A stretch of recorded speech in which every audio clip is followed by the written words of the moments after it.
Pulled away, another chance of a catch. Brilliant! Brilliant snatch! Shot. No, there could be trouble ahead here.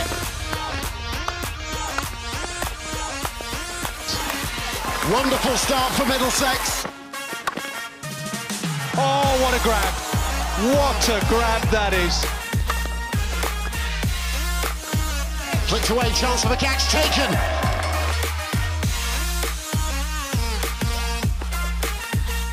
Oh, inside edge.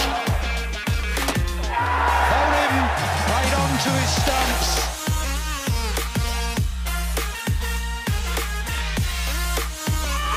Is that another wicket? It is.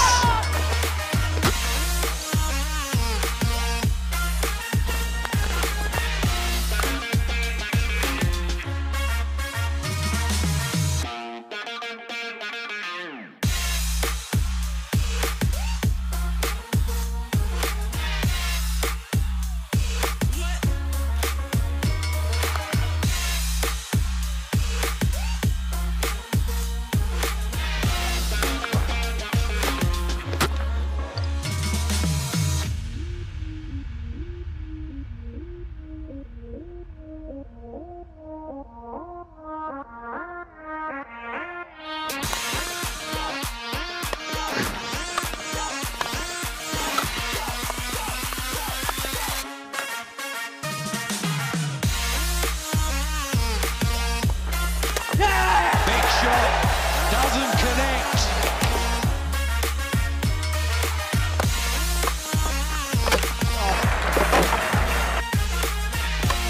There's the wicket. At Emirates Old Trafford.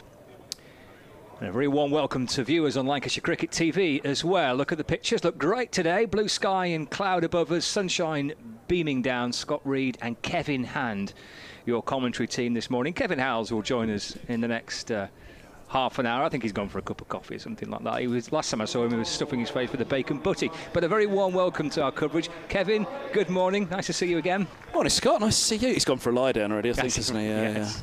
Cup of tea and a sit down, cup of tea, bacon sandwich and a lie down for Howsey. I'm not surprised. Yeah, it's been an eventful morning for him. So what's mainly having to deal with us. Well, the demands that we put on. So we're going to see Lancashire bowling first. Two slip fielders in position there, Luke Wells and Rob Jones. We've got Tom Bailey bowling with this new ball from the Brian Statham end, and that's a beautiful delivery first up, which beats the outside edge and through to the keeper, George Lavelle. What is the news from the Middlesex camp, Kevin? Hey, what is the news from the Middlesex camp? We're winning the toss and electing to bat first, feeling it'll turn a little bit later on. And this man on strike, the son of Michael Atherton here at Old Trafford, opening for Middlesex, facing that first ball, Josh de Cares, an off-spinner. So adding to the spinning options for Middlesex for the Lancashire chase. So that's very much the reason that he's come in for Holden. Speaking to Pete Hanscom after the toss, he said that was the main reason, really, that they just wanted the fact that he offered the spin option. But a tough test for him here. Yeah, with Bailey coming in and bowling to him, he just shuffles back into the crease and leaves it through to the keeper, and there's no run. This is list day debut then? Yes, it is. Yeah, he played the championship game at Cheltenham College against Gloucestershire, and his father Michael was there to see his first day of first-class cricket, which he spent the entire day in the field. But still, he saw him there. And then next day he was out, I think, 4-4, an LBW, left arm over. Taylor was the bowler, I think. Well, he waits for Bailey, who bowls. That's just turned away into the onside. This might be his first run. It is. A little clip, is it? No, it's a leg by. He's going to remain on naught, and the ball just deflected out towards backwards square leg. So it's come off the pad. But he's still waiting for his first run. Yeah, we saw a little bit of him. You know, the two innings he played at Cheltenham College, not much. Just he batted for a good while in the innings, but not with the weight of runs. But he did, in the blasts, manage to open up a little bit and just show the capability that he has to really go hard at the ball, which led to the obvious line. You know, he's certainly no Atherton. Bailey over the wicket to Eskenazi's on strike now. It's clipped out into the onside, and Daniel Lamb fields at mid-wicket, and there's no run. A product of Radlett Cricket Club, which is the local club to where the family live. And Middlesex have been very excited about him for a couple of years now, racking up the runs for Radlett. And I've wanted to get him up into this first team. And obviously a disappointing year for Middlesex, bottom of the championship group that they were in. And a rough one in the blast as well. Climbing off the bottom of the table in this with a victory last up, though. Bailey bowls, and that brings Eskenazi forward. It beats him, a little forward press. Zip through to the keeper. Maybe just a fraction of movement away from Eskenazi as well. Gathered by George Lavelle. And there is no run. I should probably move on to the rest of the side rather than the Josh de Cares show. But it's nice though, that he faced the first ball there, and obviously the ground where his father made his name. Grandson of Frank de Cares as well. He played in that first test for the West Indies back in the 30s against England with George Headley, whose grandson is the CLO today. Bailey bowls, Eskenazi defends, just leaning into it, pushing away into the offside. Bohannon feels at extra cover. And that is the end of the first over. So Middlesex 1 run on the board. And we've had 1 over of this Royal London One-Day Cup fixture between Lancashire and Middlesex on a beautiful, bright, sunny Emirates Old Trafford. So we need to get a picture at the close of play. Are they allowed in the... But yeah, he'll be allowed. Dean Headley, the CLO, to be next to de Cares. We need to get a picture of de Cares and Headley together. That's great. The first opening pair for the West Indies in Test cricket, de Cares and Headley. You need to get on that. Aye. Get yourself across. Well, I only just saw him a moment ago walking into his box down the end. I didn't realise that he was the CLO today. Dean Headley, one of my heroes when I was a youngster. Him and Angus Fraser, Darren Gough. Not much of a childhood, really, was it? It could be Liam Hurt from the Jimmy Anderson end. I've got an update to do for BBC Radio Manchester, so I'll start the over. We might have to swap ends. Here comes Hurt in and bowls. It's a bit of a waft outside the off stump and through to Lavelle, and there is no run. Yeah, and we're underway on time as well. It's a lovely sunny day, isn't it? So Lancashire are bowling first. Middlesex have won the toss. They're going to have a bat. Lancashire are unchanged from the team that beat Hampshire on Sunday via the Duckworth-Lewis-Stern method. So the same 11 for Lancashire, as you say, unbeaten, top of the group and looking to continue their good start to the campaign. Middlesex batting first, 1 without loss. He's hurt. Bowls just full of length and solid forward defence from de Cares. Right behind that one, pushing back up the track. And just the rest of that Middlesex side. So Eskenazi at the top, back from 3 weeks out with a groin injury. Groin tear he suffered in the game. I say it was a tear. I shouldn't say that as confidently as I did, but what did they say it was? A grade 2 soft tissue injury or something. Whatever they call it, how they define them nowadays. But missed 3 weeks in the form of his life in the blast, and it was a blow to lose him for the first few games of the Royal London Cup. As this ball's just full of a length, and de Cares flashes at a drive outside the off stump, which gets an appeal from behind the stumps, not from the bowler though. The keeper went up and the 2 slips, so maybe just a little bit of a sound offered by bats hitting the ground as he looked to trap down on that one. Wide outside off. So yeah, Eskenazi was back then for the washout last Friday, so had to sit and watch it rain at Radlett against Hampshire, a game that Middlesex would have been desperate to play. Hampshire a little depleted with some big hitters missing for Hampshire, and Middlesex would have felt confident at what had been something of a fortress, Radlett, although they did lose their opening game there this year in the Royal London. Hurt's in, he bowls, and de Cares again solidly behind this. Wicket-to-wicket stuff from Hurt, close to the stumps as he delivered that one. Tight on off stumpers, de Cares defends. So, but a century, list A best for Eskenazi the other day in the victory at Worcester at New Road. They were 3 from 3, Worcestershire. Middlesex went up there without a win from 3. With that one washout, and managed to upset the odds. But they look a good side in the list A. I do think it is a strong side, so I should, as I keep saying, finish reading out the 11, shouldn't I? I won't go through all the 11 like this. Here's a full delivery which beats the forward defence of de Cares. Through it goes to the keeper. Nice line and length, just really zipped through that one. Very good ball from Hurt, and 2 to come the over from him. So Sam Robson in at 3, not opening, just gives these 2 I think a bit of a freedom in the power play, perhaps a little bit more expansive than Sam in this opening power play to try and make the most of the 2 fielders back. Of course 11 o'clock starts, new ball at either end, it doesn't quite work that way. Certainly for the 11 o'clock start of the innings, but even in the afternoon for the chasers. This is run by de Cares off a length down to third for a single, and 2 without loss Middlesex. And that is the end of the second over. Then the skipper Pete Hanscom at 4. Robbie White, the wicketkeeper, is down at 5, although that's shuffled around at Worcester as Middlesex went well at the top, and then we're looking to hit out at the end with Jack Davis and Martin Anderson going up. Anderson, who had a rough year with the bat, but scored 38 from 11 to push Middlesex over 300 in the game at Worcester, a game that was reduced to 41 overs a side. Holman, the wrist spinner, Harris, who it was confirmed yesterday, the BBC story of a week ago, it was confirmed yesterday he's returning to Glamorgan at the end of the season. And then Tilan Walalawita, the finger spinner, left-arm finger spinner, Ethan Bamber, the other seam bowler. Yeah, it's Bailey to start the fresh over from the Statham end. It's a defender back down the pitch, and there is no run. Anderson, that 38 from 11, Scott, we first saw him, I first saw him as well, in a game here in 2019 at the end, where I think Middlesex were having a bit of a time of it, but he managed to hit 83 off the top of my head. I'll go back and check the notes in a moment, but 83 off the top of my head, batted beautifully, drove it fantastically, and from that first innings, boy, this guy's got some drive in him. Same last year, saw a bit of him, but had a rough year this year with the bat. But young all-rounder, so he'll be bowling a bit of seam up as well today. As Bailey comes right on over the wicket and bowls, fish at that outside the off stump and taken by Lavelle, and there's no run. Now, never mind all that. What's happened to our lovely coffee machine? It's there. It's gone. Oh. Yeah, it's gone. Sorry about that. I want to apologise. Oh. Yeah, it's just. Went downstairs as.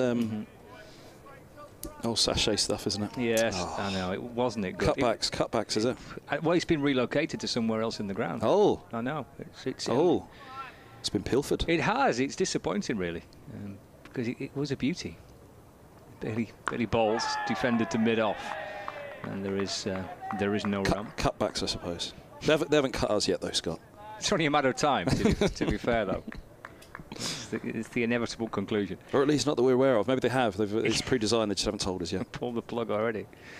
Lancashire are unchanged. They've got Jennings and Bohannon, Wells, Jones, Croft, Balderson, Lavelle, Lamb, Bailey, Hurt, and Morley.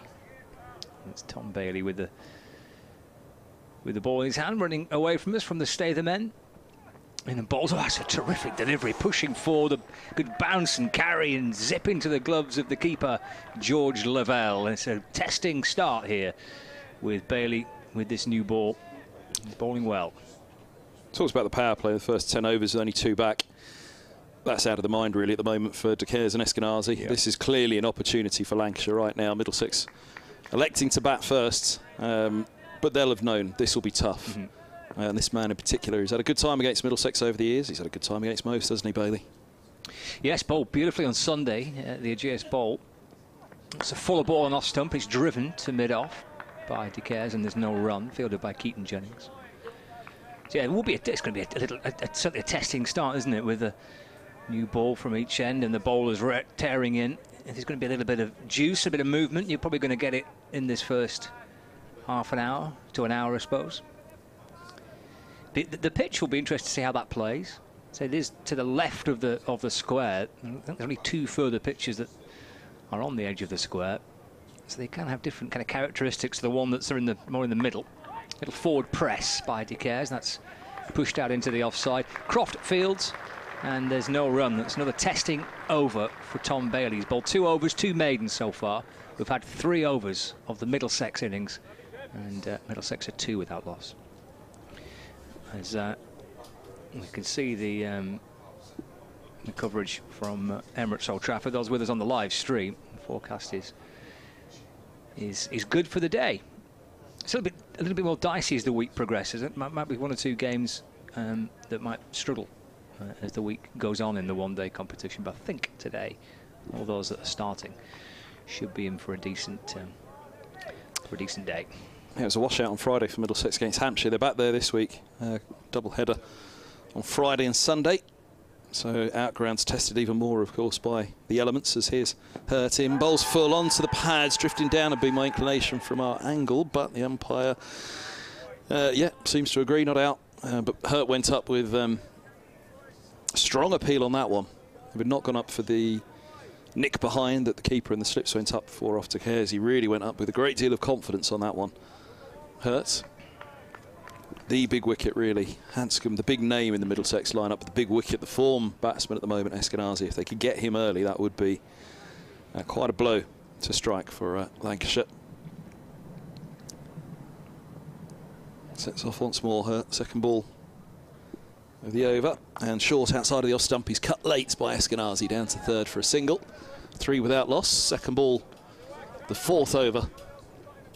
And just that little bit of shortness of length, but cut late as well, because I think the pace from her was good, wasn't it? The track seems to have some really good pace and life in it. First thing this morning. Kind of morning, it struck me, over from Bailey in particular, that Murtagh would have enjoyed a morning like this for Middlesex. Didn't he enjoy most mornings, though, to be fair? He did, yeah. He did. You know, he really got back into the List A side and the T20 side as well for Middlesex as Hurt bowls once more, and just full of a length. This is straight and turned for a single just in front of mid-wicket, and De Caires moves to 2. Middlesex are 4 without loss. Parry on it at mid-wicket up to mid-on, and the single taken, Eskenazi onto strike. Then yeah, he you mentioned the new ball from either ends. You know, these white balls, they swing for about 3, possibly 5 overs max, don't they? But then because there's 2 of them, you're talking about effectively the entire power play it swings for. So Murtagh would, or had been bowling 7 over spells to start in the Royal London Cup this year. This ball's just full of a length and chipped in the air, and he's just going to get away with it. Mistimed completely, really, by Eskenazi. It almost, the loop that it had on it, it almost looked as though it was a leading edge, but his body shape wouldn't have suggested it was. We'll see a replay of it in a moment. His body shape certainly didn't open up to the onside where you'd think that bat face would close, and just seemed as though it scooped more up in the air and over the mid-off fielder, and yeah, pretty much exactly that. Outside of the bat, certainly, but I don't think it was a leading edge. Just mistimed it totally. Eskenazi, he gets a single to move to 2. Middlesex are 5 without loss, and De Caires is back onto strike as Bailey turns. Pavilion pretty busy behind him as he moves in, bowls and beats De Caires. Lovely line and length again, just a fraction shorter on that one perhaps, defending from within the crease. De Caires, through it goes. 5 for no wicket. Yeah, he was lucky there. Mid-off is quite advanced as well. He's not on the edge of the 30-yard circle, and had he have been, he might have snuffled that. Yeah, it was for a second he was in the game, wasn't he? He was kind of running back towards the edge of the circle, and he probably thought, I've got a chance here, and then quickly realised it was going to loop over the top of his his shoulder. Let's look and see his start position, whether he has retreated a little bit. He's not quite on the edge of the 30-yard circle, so then when he does start to walk in, you know, by the time the batsman hits the ball, he's well advanced as Hurts in bowls, and this is turned to mid-wicket and a single taken by De Caires, who moves to 3, 5 for no wicket, end of the 4th. He keeps the strike. Eskenazi has 2. All of them. We were just noting the other day, of course, that in terms of fielding positions, the edge of the 30-yard circle, they're all just in a ring, basically, aren't they, on the edge of the 30-yard circle? With the 11 o'clock start in particular, if the ball is moving about a bit and the batsmen are just looking to survive at the moment and drop the singles, actually it is a bit more of an orthodox, traditional field position in the short mid-wicket. Mid-on and mid-on are up. They're not on the edge of the 30-yard circle because they all are trying to restrict that single at the moment, and that may well be what saved Eskenazi on that occasion. 4 overs gone, 6 without loss. De Caires on 3, Eskenazi on 2. Live from Emirates Old Trafford, 5 Live Sports Extra and Lancashire Cricket TV. It's on the BBC Sport website and app. It's the Royal London One Day Cup. Here's Bailey in and bowling, and that's off an edge but chopped down into the ground and stopped actually quite well by Rob Jones. He bounced just in front of him to his right. Did well to get across and stop it, and his teammates appreciated that as well. He was almost Eskenazi-esque with that chop down onto it, a little late cut, very wristy player, Stephen Eskenazi, and manages to manufacture runs, score at strange angles, they tell me. You know, Ben Brown was on the mic with us doing the Sussex commentary, the old Sussex skipper. I say old Sussex skipper, it was only a week ago. He lost the captaincy, wasn't it? But Bailey in bowls, down the leg side, taken by Lavelle, just moving to his left-hand side. The umpire spins round and signals a wide. Score moves on to 7 without loss. Our umpires today, Nick Cook, isn't it, at this end? And Hassan Adnan at square leg. He says you set the field and you think everybody's in exactly the right position. All of a sudden he finds these angles, which are just weird, he said, to score runs. Bailey bouncing his way back in, bowls again, little forward press, right into the offside. Lancashire quickly onto that. Josh Bohannon stomping up from extra cover to field, no run. Score remains on 6 without loss. That's quite a handy habit to have, isn't it? Scoring in unusual positions. Yeah, and like I say, the wristy nature of the way he plays Eskenazi, I think he's able to manoeuvre the ball very well. He's in the form of his life at the moment in white ball cricket. He played the first 2 games of the season in the Championship and skippered them. Hanscom came in for the 3rd game as expected to take over the captaincy, but Eskenazi was the man to make way, which surprised a few of us. Bailey in and bowls, and that's guided down to 3rd man for a single, picked up by Liam Hurt. And Josh De Caires moves on to 4. Score moves on to 8 without loss. Richard sends me a tweet to say, on this day in 2000, Michael Atherton played his 100th Test match at Old Trafford. Thank you for that. There we go. This boy makes his list day debut. Brings Eskenazi on strike. 3rd man, long leg, 2 slips, backward point, extra cover, mid-off, mid-on, mid-wicket. Bailey bowls. That's clattered away through the offside by Eskenazi. It's a good-looking shot for 4 runs. Just gave himself a little bit of room, freed that, the arms up, and that was crunched away through the covers for 4 runs. Score moves on to 12 without loss. That's where his game is at the moment, full of confidence. Eskenazi may not be today. It's a game of failure cricket, isn't it? You know, he got 100 in the last game. If he does get one today, Middlesex will really feel, you know, in with a chance in this group still, despite a slow start. Bailey in, just back of a length. That's muscled out to the onside. He's picked out Danny Lamb. He's just inside the ring at mid-wicket, lurking around in one of those used pitches. Did try to slap it away on off the front foot, Eskenazi. I guess there'll be an element as well of, you know, you see that advance that he went for again there, not letting the bowlers bowl at them. Yes, it's a ball that's going to move about a bit this morning, but it is a list A game. The field is up. You can try to get after them. Lamb drops back to mid-wicket, fine leg comes in. That's guided down towards 3rd man. And Eskenazi moves on to 7. Well, that's the end of the over as well. So 5 overs gone, 13 without loss in the Royal London One Day Cup fixture from Emirates Old Trafford. It's Lancashire against Middlesex, with games involving Gloucestershire against Essex, Glamorgan against Surrey, and Yorkshire against Warwickshire, all underway as well. Commentary of those 3 other games via the BBC Sport website and app. Gloucestershire 6 for 1 against Essex in the 4th over. Surrey 10 for 1 at Glamorgan in the 4th, and Yorkshire 9 for 2 after 4 overs against Warwickshire. He's Hurts, none for 5 from his 2 overs so far, continuing away from where we sit here above the dressing rooms. It's nice, isn't it? They're not quite, obviously still in bubbles, aren't they, these players, but we're not quite as far away from them as we used to be. Just seeing them this morning going through their practices and their warm-ups.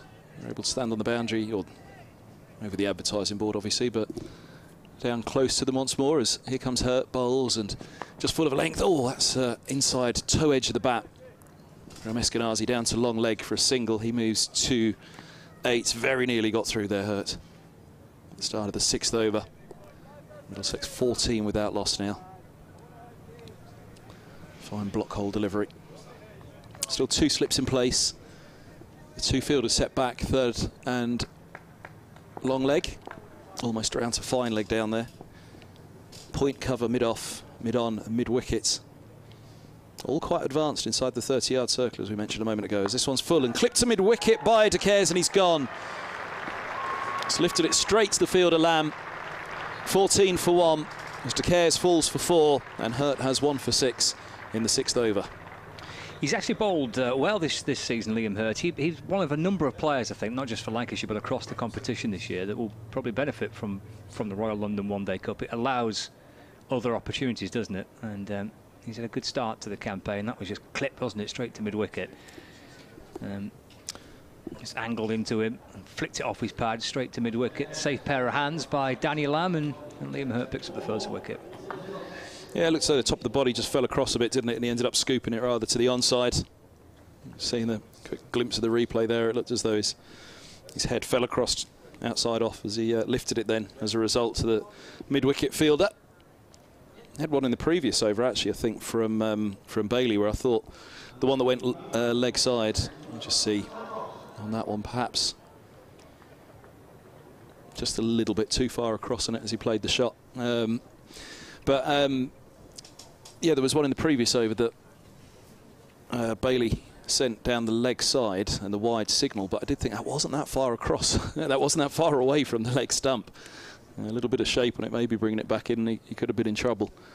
But obviously players have their tactics and their scoring areas, their options, things they've thought about where they want to get it away. And I guess the onside there for Take's bowlers from the both ends with a 6-3 field. There's a fair old bit of space if you can get either side of the mid-wicket, but unfortunately for him, not only lifted it, but lifted it straight to Lamb.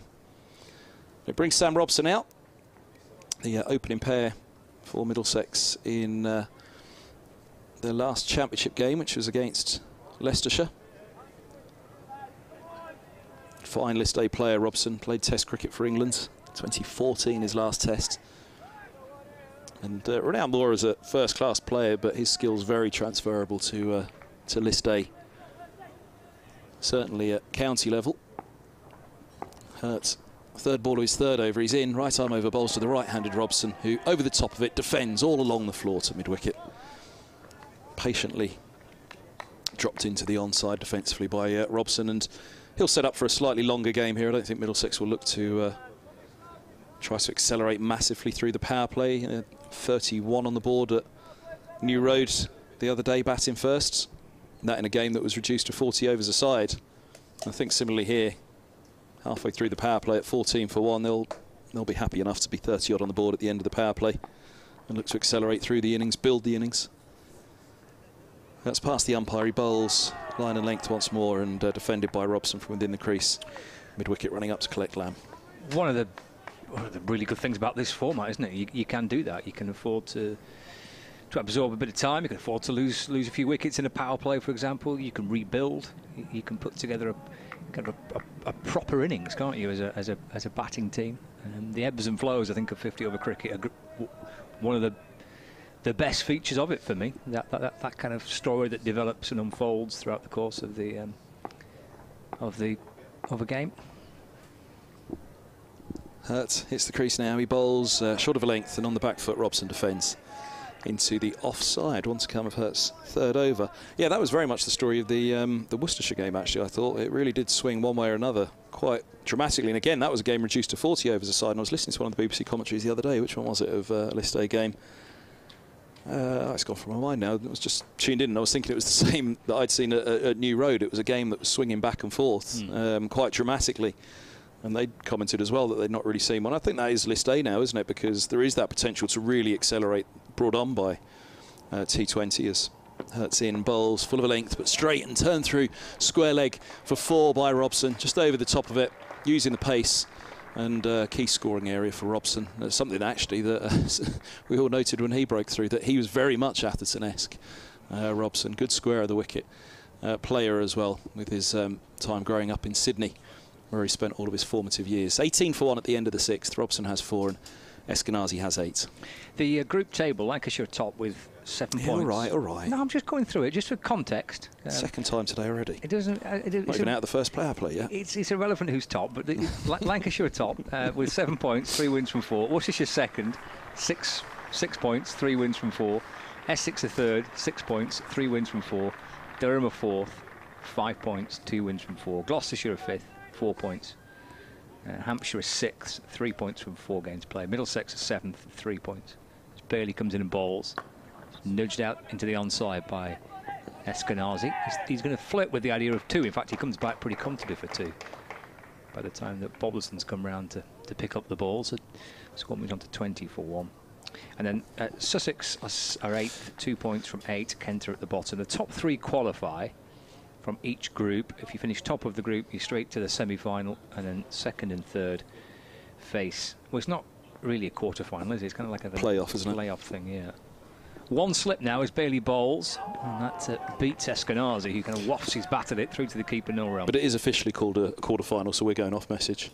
Right, OK. Then there's a quarter-final between second... That's a playoff, come on. Second and third for the right to play the team that finishes top across the 2 groups in the semi-final. And the final's at Trent Bridge, and it's all done in the next few weeks. Yeah, a little bit of criticism for that. Then we'll see how it plays out, because it's playoff, 2 days later semi-final, 2 days later final. Bailey right on over the wicket bowls. It's pushed out into the offside by Eskenazi. no run. Certainly for the fans making plans, if you're one of those teams, either in that first playoff or one of the 4 semi-finalists, there's no time for you to plan to be at the final, is there? Which you know, will be a difficulty, a challenge for members and for fans wanting to follow their team. If they do make it to not the Lord's final anymore, but a Trent Bridge final nonetheless. I remember 2019 actually, Lancashire played Middlesex in an eliminator at Lord's. Bailey balls and Eskenazi going forward again. Ball just squirts down to backward point and there's no run. Mahmood ripped through the top of them, didn't he? Go on, sorry, we'll go back to that. Of them, he did, yeah. But that was a similar situation there, that Lancashire beat Middlesex, and then 2 days later played Hampshire in the semi-final in Southampton. And again, that was under... but then how much was the gap to the final, though? That's the... Well, I'm not sure, but I think I don't think it was that. I think it was pretty quickly. Yeah. But I just remember a lot of supporters being a little frustrated that they couldn't get to a semi-final of a one-day competition because the turnaround was too quickly. Bailey in bowls, back of length delivery. Eskenazi trying to take it on, but through to the keeper, there's no run. I love that we're onto the schedule and it's only the 7th over. You know, I think you've got a magical power. You brought it up. I do, but you've got a magical power of drawing me into it. I can't resist it when I look at you. You just kind of you tease me into these things. You send me down these naughty avenues. Was that me banging on Twitter yesterday about how they've got to fix the summer schedule? I've muted. It's a simple fix. I've muted you, so I don't know. Bailey to Eskenazi. It's pushed away into the offside. Just down towards third man for 1 run. He moves to 11 and Middlesex to 21 for 1. And that's the end of the 7th over as well. I'd mute me as well, to be honest. Yeah, that game, Mahmood he ripped through them, didn't he? And then James Harris, who is leaving, it was one of his finest hours. He was Player of the Year a couple of years for Middlesex. He also got that 9 for against Durham at Lord's, Harris.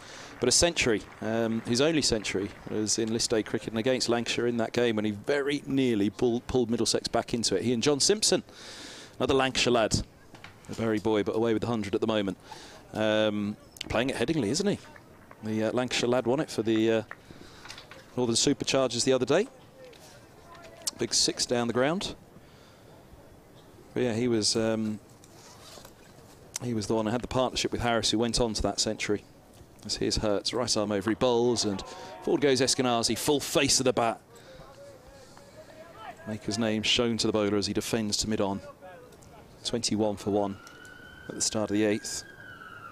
Yeah, it was one of those games. And again, we talked about how List A it's got that time to breathe, doesn't it? Where it can then have those massive fluctuations now because of what is possible with the bat now to chase. Much as we've said, obviously, in Championship cricket over the years, you see that 4th innings chase now. So much is possible because of the advances in batting aggression brought on by T20. Same for List A. Hurt bowls just short of length, and that is hit in the air by Eskenazi. Hooks through mid-wicket, just fine of Lamb, very nearly a chance. But he struck it so well that it was gone in a flash, and even though Lamb probably wasn't at full extension as it went past him, and his elbows were still bent, would be my reckoning. He hadn't quite got to his full length as he would have been diving to one side. But again, it was sweetly, sweetly struck by Eskenazi. He'd have had his heart in his mouth for a moment, though, when he saw quite how close it was to Lamb. Lamb's now checking his position, and Lancashire just having a little think about the field. They have gone to a 5-4 field now, and square legs drop back. Out where the 2 last boundaries have come, clipped through the onside by Robson, and then that powerful pull by Eskenazi. Here's Hurt, he's in, bowls, and it's driven to extra cover by Eskenazi. Yes, no, there's a terrible mix-up. Eskenazi is back. Oh, goodness me, don't run the misfield. Stephen Eskenazi, what were you doing? He pushed the ball to extra cover, no run, but the deflection, as he'd hit it reasonably well, the deflection from extra cover pushed it back towards the end of the bowler's follow-through, and Eskenazi was very nearly 3/4 of the way down, I'd say, with Robson. And it wasn't as though, fortunately for Eskenazi, they didn't meet to have a discussion about it. Robson was staying in his crease, and Eskenazi realised it was time to turn back, and he did make it back pretty comfortably in the end, despite the fact that he was 3/4 of the way down. So I suppose his argument would be, well, there was a single, because I was 3/4 of the way down and back again. But it would have been a mightily risky one. As Hurt comes in and he bowls short outside the off stump. Eskenazi had started to give him the charge, and whether Hurt saw that and dropped it short. Eskenazi trying to uppercut the ball as he danced past it down the track. 25 for 1 it remains. And 2 to come of the 8th. The fact that Robson didn't move has worked pretty well for Eskenazi there, because there's an absolute certain run out, isn't there? If Robson kind of gets himself halfway down and they both kind of come halfway down, the fact that Robson didn't move, I think, has helped Eskenazi make his man up to turn back. They didn't have a mid-pitch meeting. That was the key, wasn't it? It was clearly get back.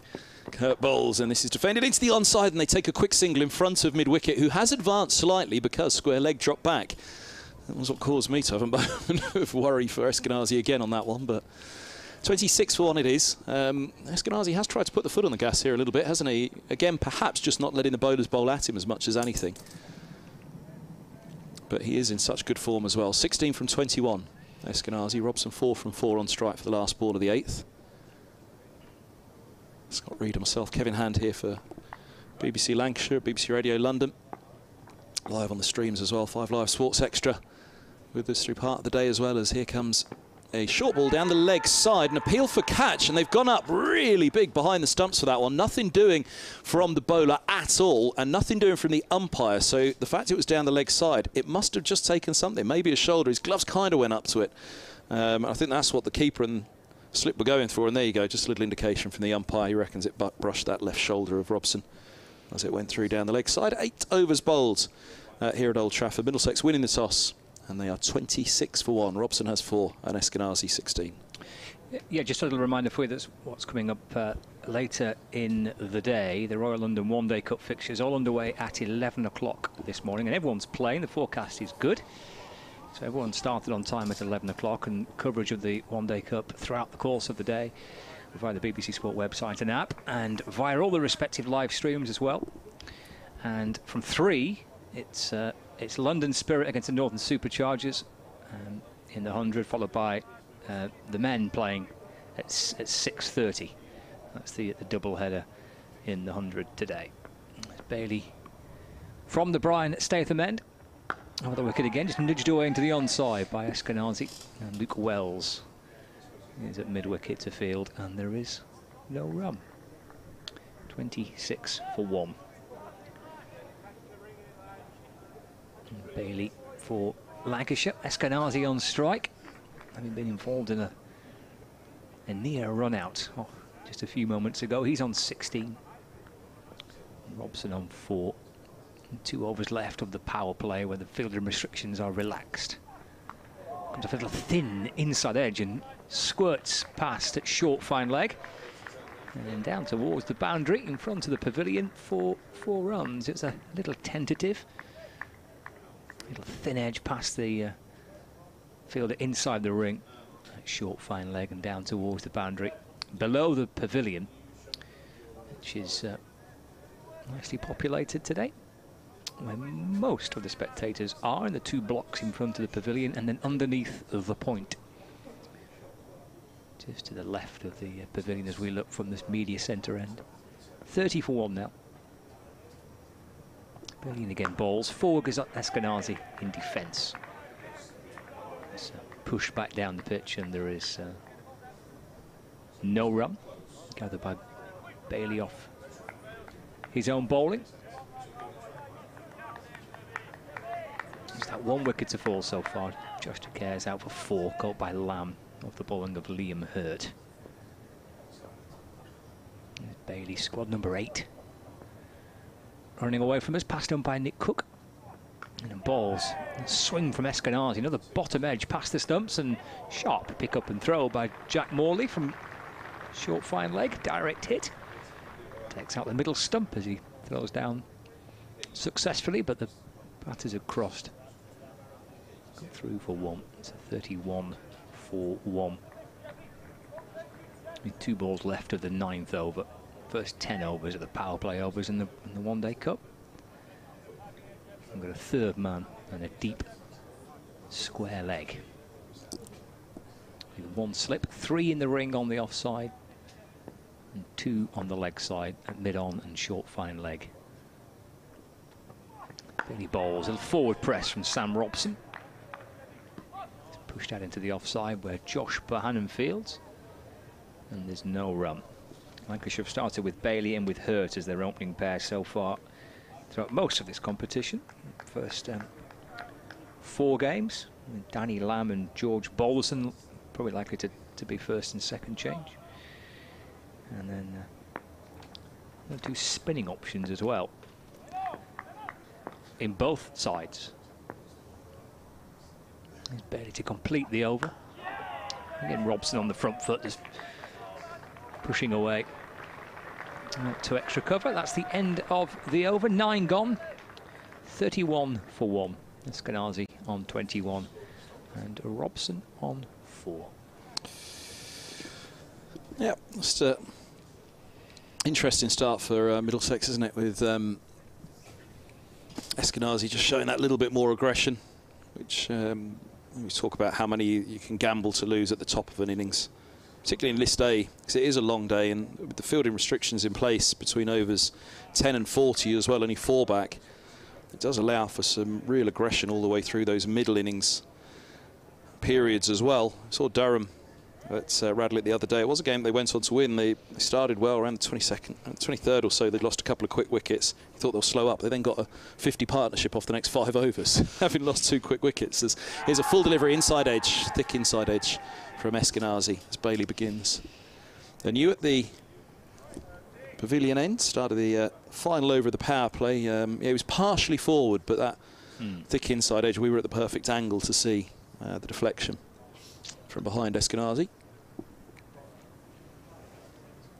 30 for 1 it is. Yeah, Durham, they got that 50 partnership off the next 5 overs. Then they lost another 2. And you thought, well, they'll slow down again. You can see, but I think they then lost 3 at that point because they kept going. And then they did slow down. And actually what happens, they ran out of steam a little bit in the back 10.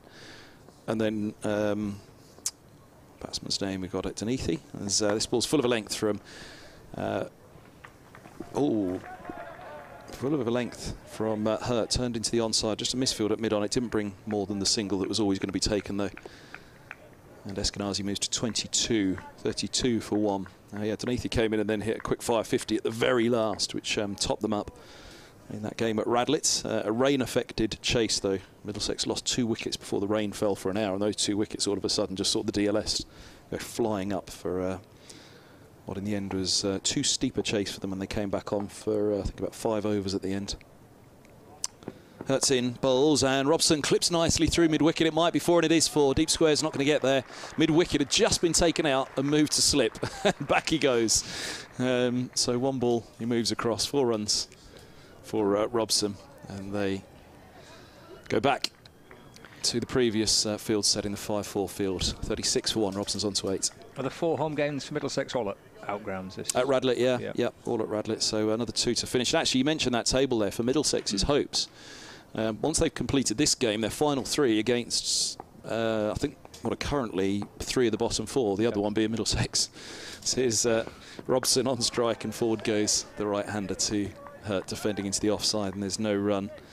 Yeah, they've got to go to Hove, who are Sussex's second bottom at the moment, and then they entertain Kent, who are bottom, and Gloucestershire, who are actually Gloucester up in 5th at the moment, a point ahead of Middlesex, all very tight at the bottom of the table. They've won 2 and lost 2 so far, Gloucestershire, so it's very much in their own hands still. The key thing was getting that win at New Road the other day, because otherwise they'd have come here having to win this one and win their last 3 thereafter, and at that point it's just too much for long shot. But a defeat today wouldn't be terminal with 2 home games coming up at Radlett, where they will always fancy their chances. Robson eases to backward point off Hurt, and there's no run. 1 to come at the power play.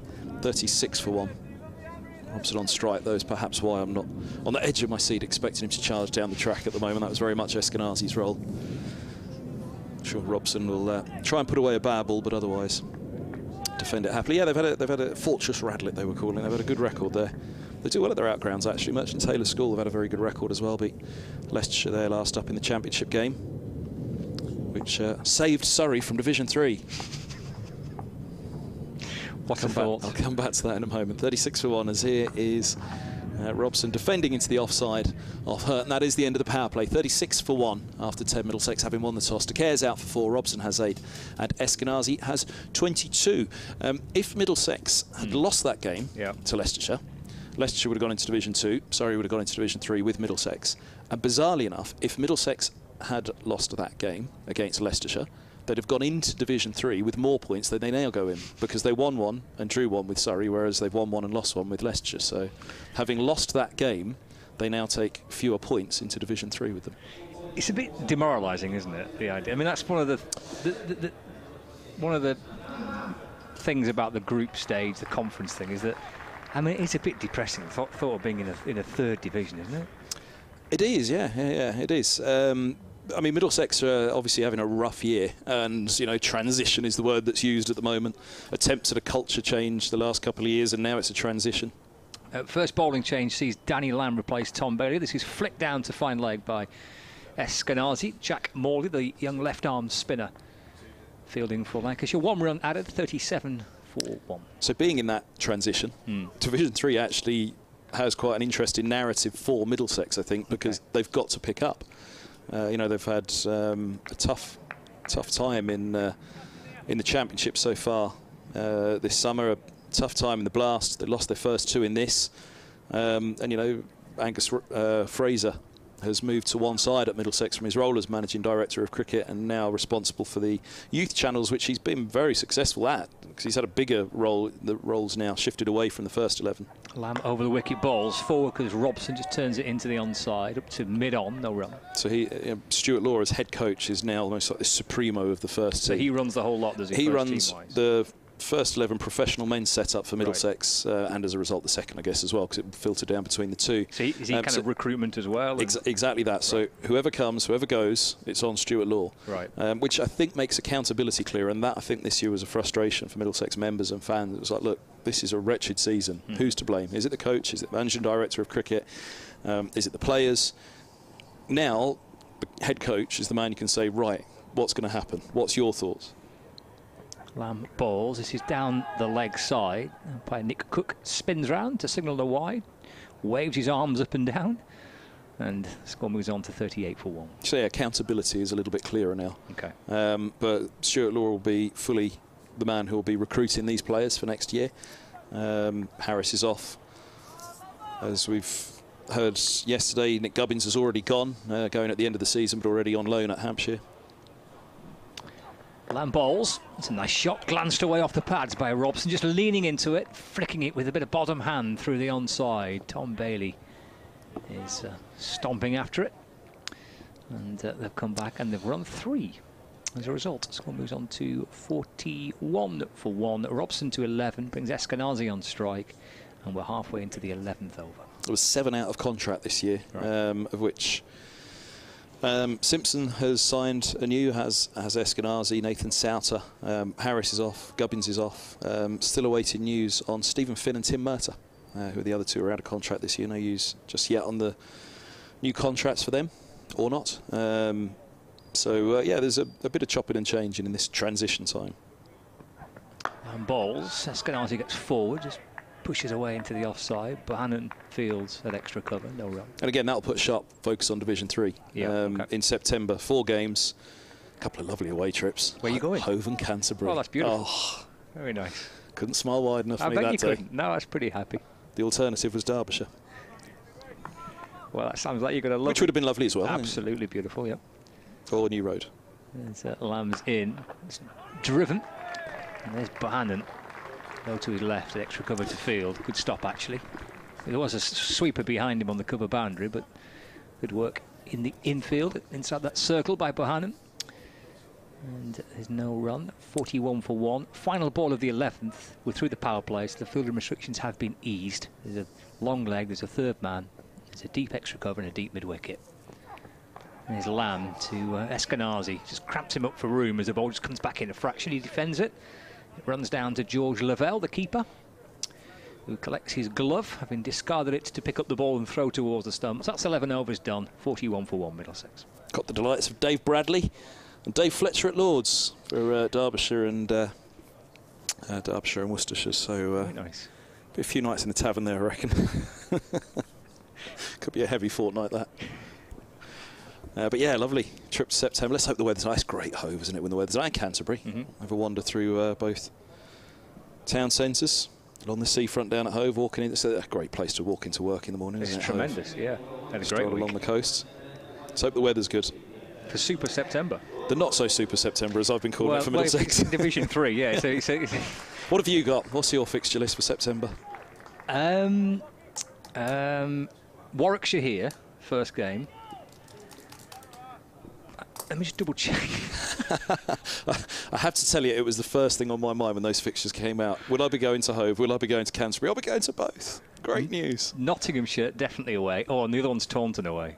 So Notts away, Somerset away, Nice Warwickshire at home, and Hampshire at home. Oh, dodge one there.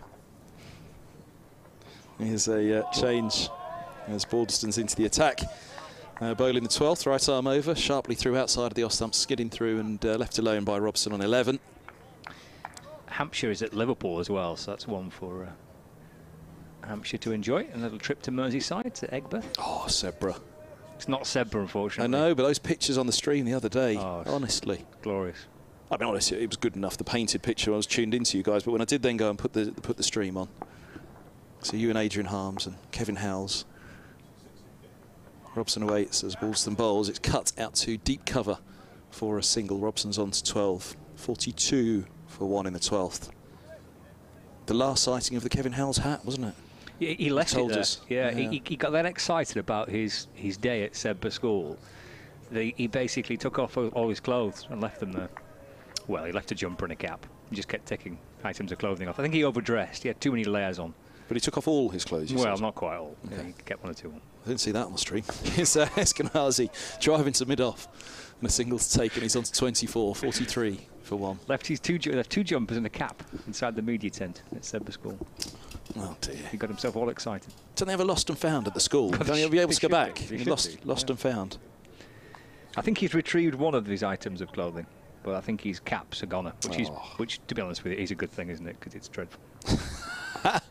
So I took the last known living picture of the Kevin Howells hat then, off the stream. Here's a length ball which beats the edge of Robson, brings him forward. Lovely, lovely ball from Balderson, just shaped away from Robson and through to the gloves. Left him dangling on the off stump. He did leave him dangling. The bat dangling, thank you. Behave yourself. Is it noon yet? He's left it dangling. You're quite right. You're not wrong. You can see it on the replay. There it is, a little dangle. Balderston bowls just full of a length and a forward defence from Robson. Eskenazi, I thought he was going to think about a single there. Extra cover runs in. And nothing doing. One's come of the over. Deep square and cover set back now, as well as the third and long leg that have been back the whole time. So lots of scoring options in front of square on either side. Covers around to he's a cover point out there, really. Deep cover points as his. Robson awaiting and running down to third, a single. And ooh and an ah as they felt it was a little edgy as he ran it away, but well wide of the keeper. Quite possibly would have been wide of a second slip as well. 44 for 1 it is at the end of the 12th. Robson's 13 from 18 and Eskenazi's 24 from 32. De Care's the man out for 4 and a solid start here for Middlesex. Again, they were 30 on the board at the end of the 10 against Worcestershire, and they went on to hit 302 for 4, I think it was, which was propelled at the end by that 350 strike rate of Anderson with 38 from 11. They were quite the shots. They were very similar, actually, to that innings that we saw here in different circumstances, obviously, where it was all about the drives. The drives were superb from Anderson that day at Old Trafford here when he really announced himself as a batsman, and similarly so, they seem to really be putting it into the slot for the Anderson drives over extra cover and down the grounds. One big 6 in particular over the bowler's head. Here comes Lamb. This is flicked down towards fine leg. Lavelle, the keeper, went diving after that to his left-hand side. It has come off the bat. That little glance, it was way beyond the reach of George Lavelle and down towards the boundary for 4 runs. So Robson moves on to 17, 48 for 1.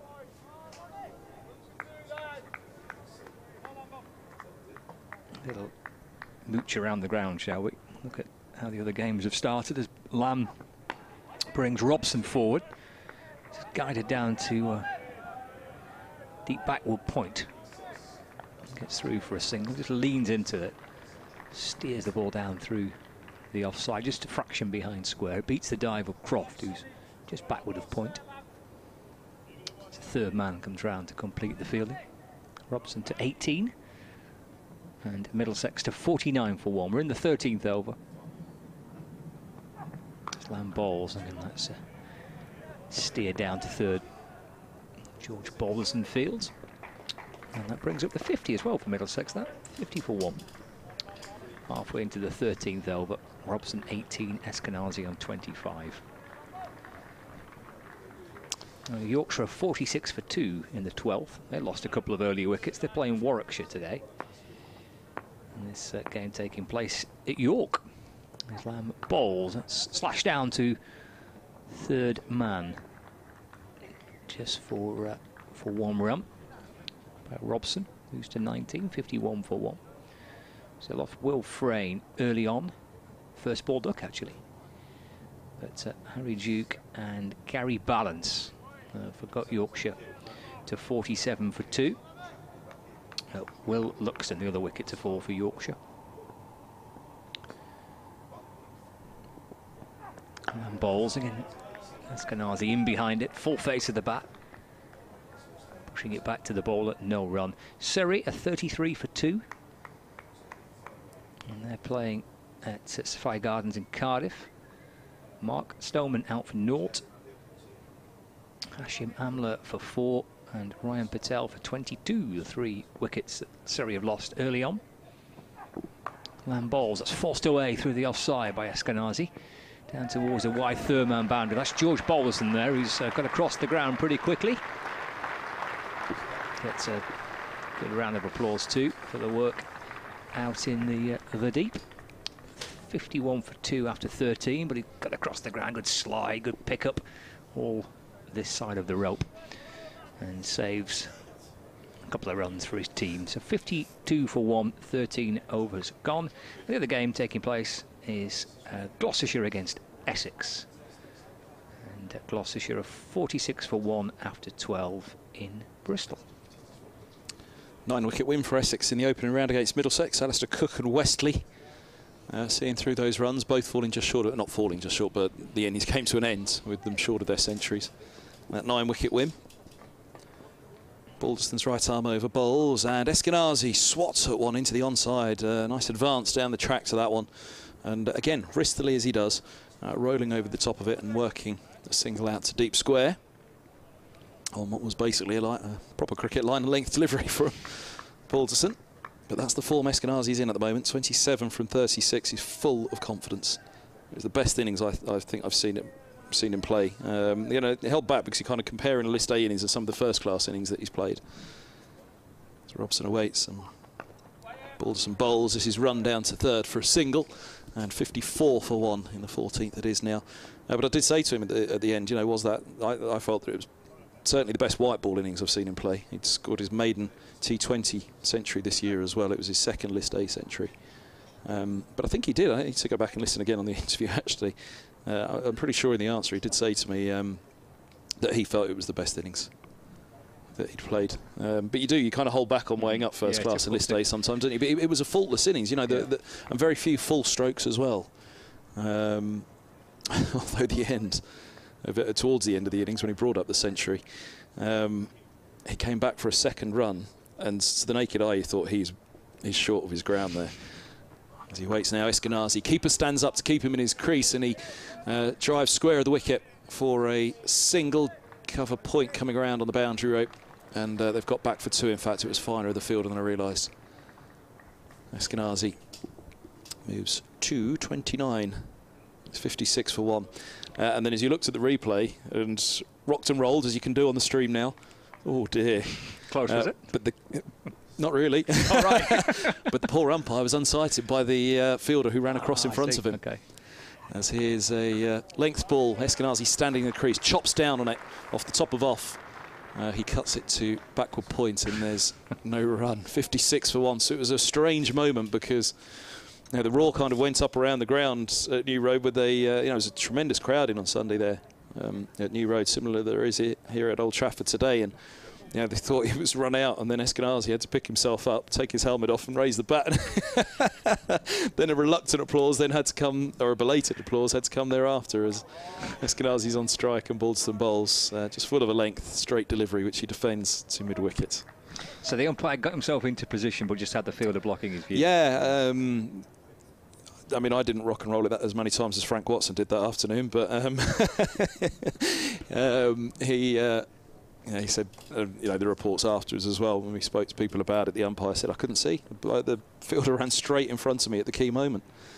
As here is a length ball once more. It's a really good line and length they've persisted on this morning, Lancashire. Balderson hitting that line and length again, and Eskenazi patiently runs it to third for a single. And that's the end of the 14th. He'll keep the strike on 30 from 40. Middlesex are 57 for 1. Robson has 20, and Balderson's gone for 8 off his 2. That was his second list day century, 130 against Worcestershire. Not played too many list day games, has he, really? Yeah, I was looking at that. I mean, it's a strange one because I'd have always put him down as a list A player. T20, he had to really force his way into that side. Again, those skills for me between list A and first class are pretty transferable at this level. I don't think there's many, out-and-out test players that you'd say, classic test players, they could transfer across to list A, like Sam Robson. I don't think there'd ever be a chance that, well, there wouldn't be ever a chance that Robson was ever going to get in England's list A side, 50 over side. Daniel Lamb starts afresh over balls to Eskenazi, plays forward and defends, and there's no run. But always every chance at county level that he can come in and do a fantastic job as he has over the years in list A, Robson. And Eskenazi, similarly, he had to prove himself a little bit in this format, more so though in 2020 than list A. I think Mark Chilton, who's been running the Lancashire's 50 over team this year, because Glenn Chappell is here today, I've seen him, but he's part of the original setup.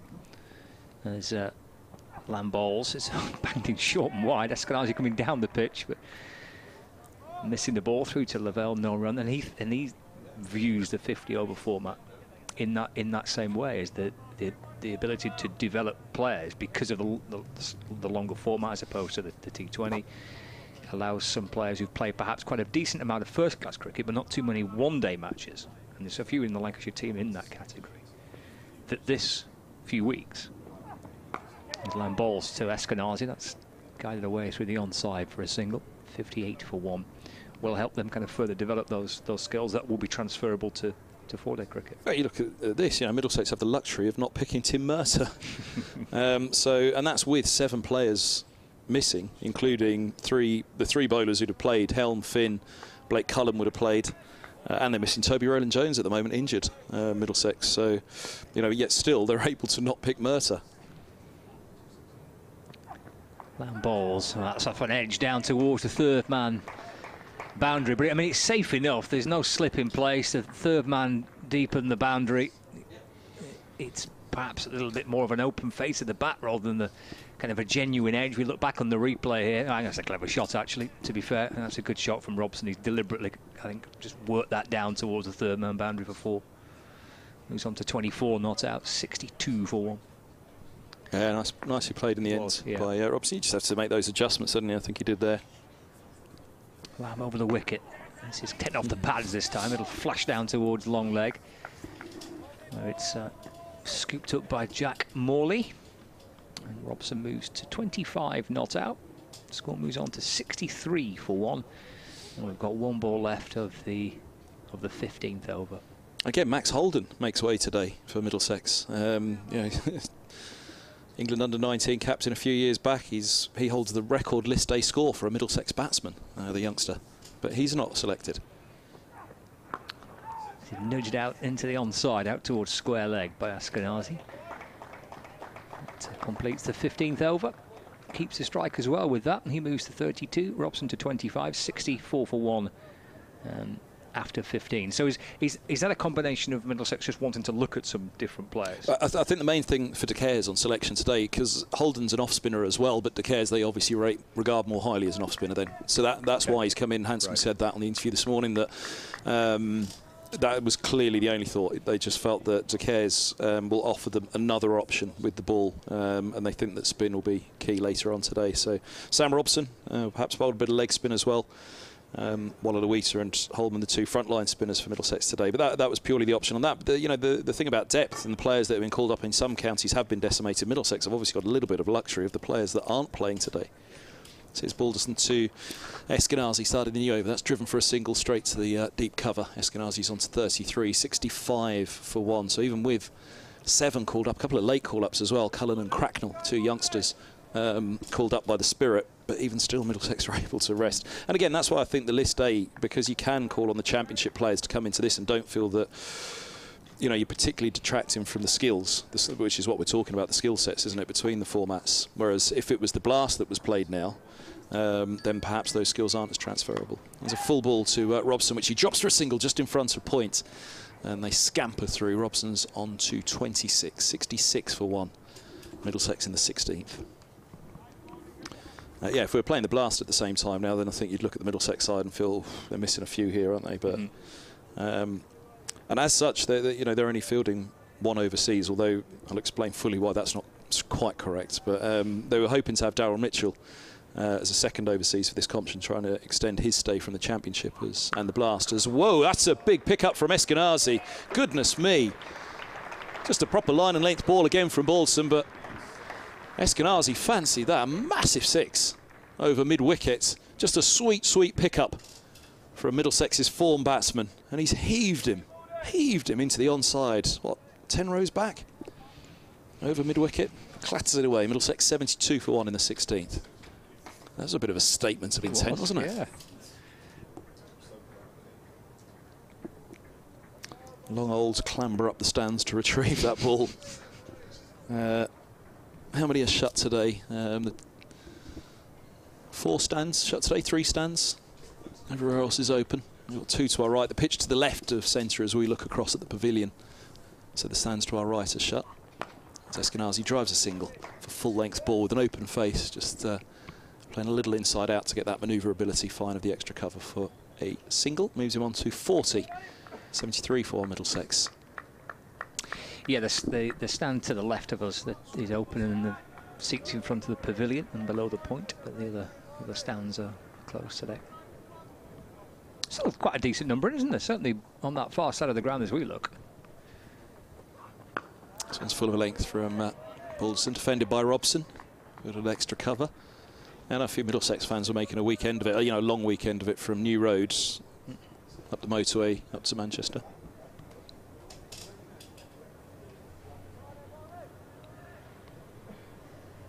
And Middlesex are 74 for 1. In the 16th over, Sam Robson on 27 and Stevie Eskenazi on 40. The wicket so far, that falling to Liam Hurt. It's Michael Atherton's son, Josh De Cares, playing here for Middlesex, out for 4. So 16 overs gone, 74 for 1, Robson 27 and Eskenazi on 40. And that is the end of the 16th over. Chance for the players to have a little sanitising break, and maybe a bit of a refreshment as well. Scorecard there with 1 wicket to fall. Hurt with the catch off the bowling of, Lamb with the catch off the bowling of Hurt. Josh De Cares a man out for 4. Drinks being taken on board. Quite a warm day today, sunshine, plenty of blue sky. Some refreshments required for the Lancashire players and for the Middlesex batsmen as well, and indeed the 2 umpires have a little slurp. Yeah, for us too. Who's our runner today? Did you get Dave Halliday downstairs? Our mate Dave down on the door. Great man. Lovely to see him this morning. Familiar faces. It's been lovely, hasn't it? Been out and about again this summer and seeing faces. Obviously last year it was just nice to be out and about at all, wasn't it? With all the COVID restrictions, you won't see as many of the familiar faces that we usually would through a cricket season. It's been lovely this year, hasn't it? Travelling around and seeing everybody. Cracking day at New Road on Sunday. Great company up and down the country, county cricket, isn't it? It is, and it's one of the things that last season, as we see, who's that on? That's Eskenazi, isn't it, on his backside, getting his legs stretched there. Got a bit of cramp, perhaps. Well, I wondered actually, he scored that century the other day, and I did think towards the end of it that he started to look a little tired. I wondered that, and it was 3 weeks out, so with a groin injury, so obviously with a groin injury as well, he wouldn't have been doing, I guess, as much of his cardio stuff. So understandable, perhaps, that he'd have been tired then. Whether this is just from the game on Sunday, only 2 days ago, that he's still feeling it a little bit. So Vish, the physio, is out there stretching out that calf for him, or hamstring. Probably the calf, that is the hamstring actually, isn't it? The way he's on his back for that one. But yeah, it was the groin that he had that slight problem with Eskenazi, but seems okay. He'll just have to manage it for a little while, I guess. Shake it off and get going again. It's been an energetic start for him, though, hasn't it? 40 from 48, 3 fours and that big 6. 74 for 1 after 16. Lancashire will just be aware, and the Middlesex have got a long batting lineup. I said it the other day at Worcestershire that it's not often you can say Middlesex's batting's their strongest suit, but it has been these last 2 games. Here's Lamb bowling. And this is guided down to third man by Robson. Just leans forward, opens up the face of the bat, just tickles it down towards the third man boundary, gets 1. 74 for 1 at the start of the 17th. When Angus Fraser became managing director of cricket, late 2008, early 2009, since then Middlesex have just had a battery of seam bowlers, as you'd expect, and you know it's always been their strength, the bowling department. Lamb to Robson. Gets 1 more down to third man again, 75 for 1.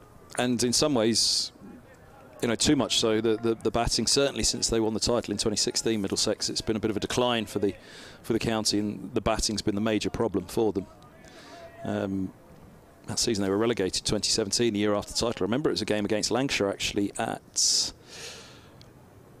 As Lamb balls, it's touched up to mid-on. They think of one, they decide against it. Bailey comes up to field, no run, 75 for 1.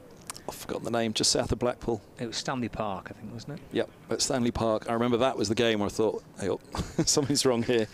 It was just stale that season in 2017, and that was the game where I thought, oh, hold on a minute, this isn't looking quite right. And they did get relegated that year. That was about 5 games in, I think. It's cut, picked up by Croft. Sharp piece of work actually by Croft. He's quite close in on the offside at point, and pick up and throw towards the bowler's end, trying to run Robson out, but he was back. The score remains on 75 for 1. 2 balls left of the 17th. Yeah, since then the problems with the bat have been the main issue for Middlesex, but these last couple of games in the Royal London One Day Cup, they've really looked like it's quite a strong batting unit. It's pushed away back towards Danny Lamb from Eskenazi. Again, there's no run. Final ball of the 17th over coming up. If you think that James Harris, who scored that century against Mahmood and Co. a couple of years back at Lords, he's coming in at number 9. Very powerful batsman, yep. And you know, regarded as top order batsman, really. Martin Anderson and Luke Holman coming in at 7 and 8. Work back towards Lamb as he bowls to Eskenazi.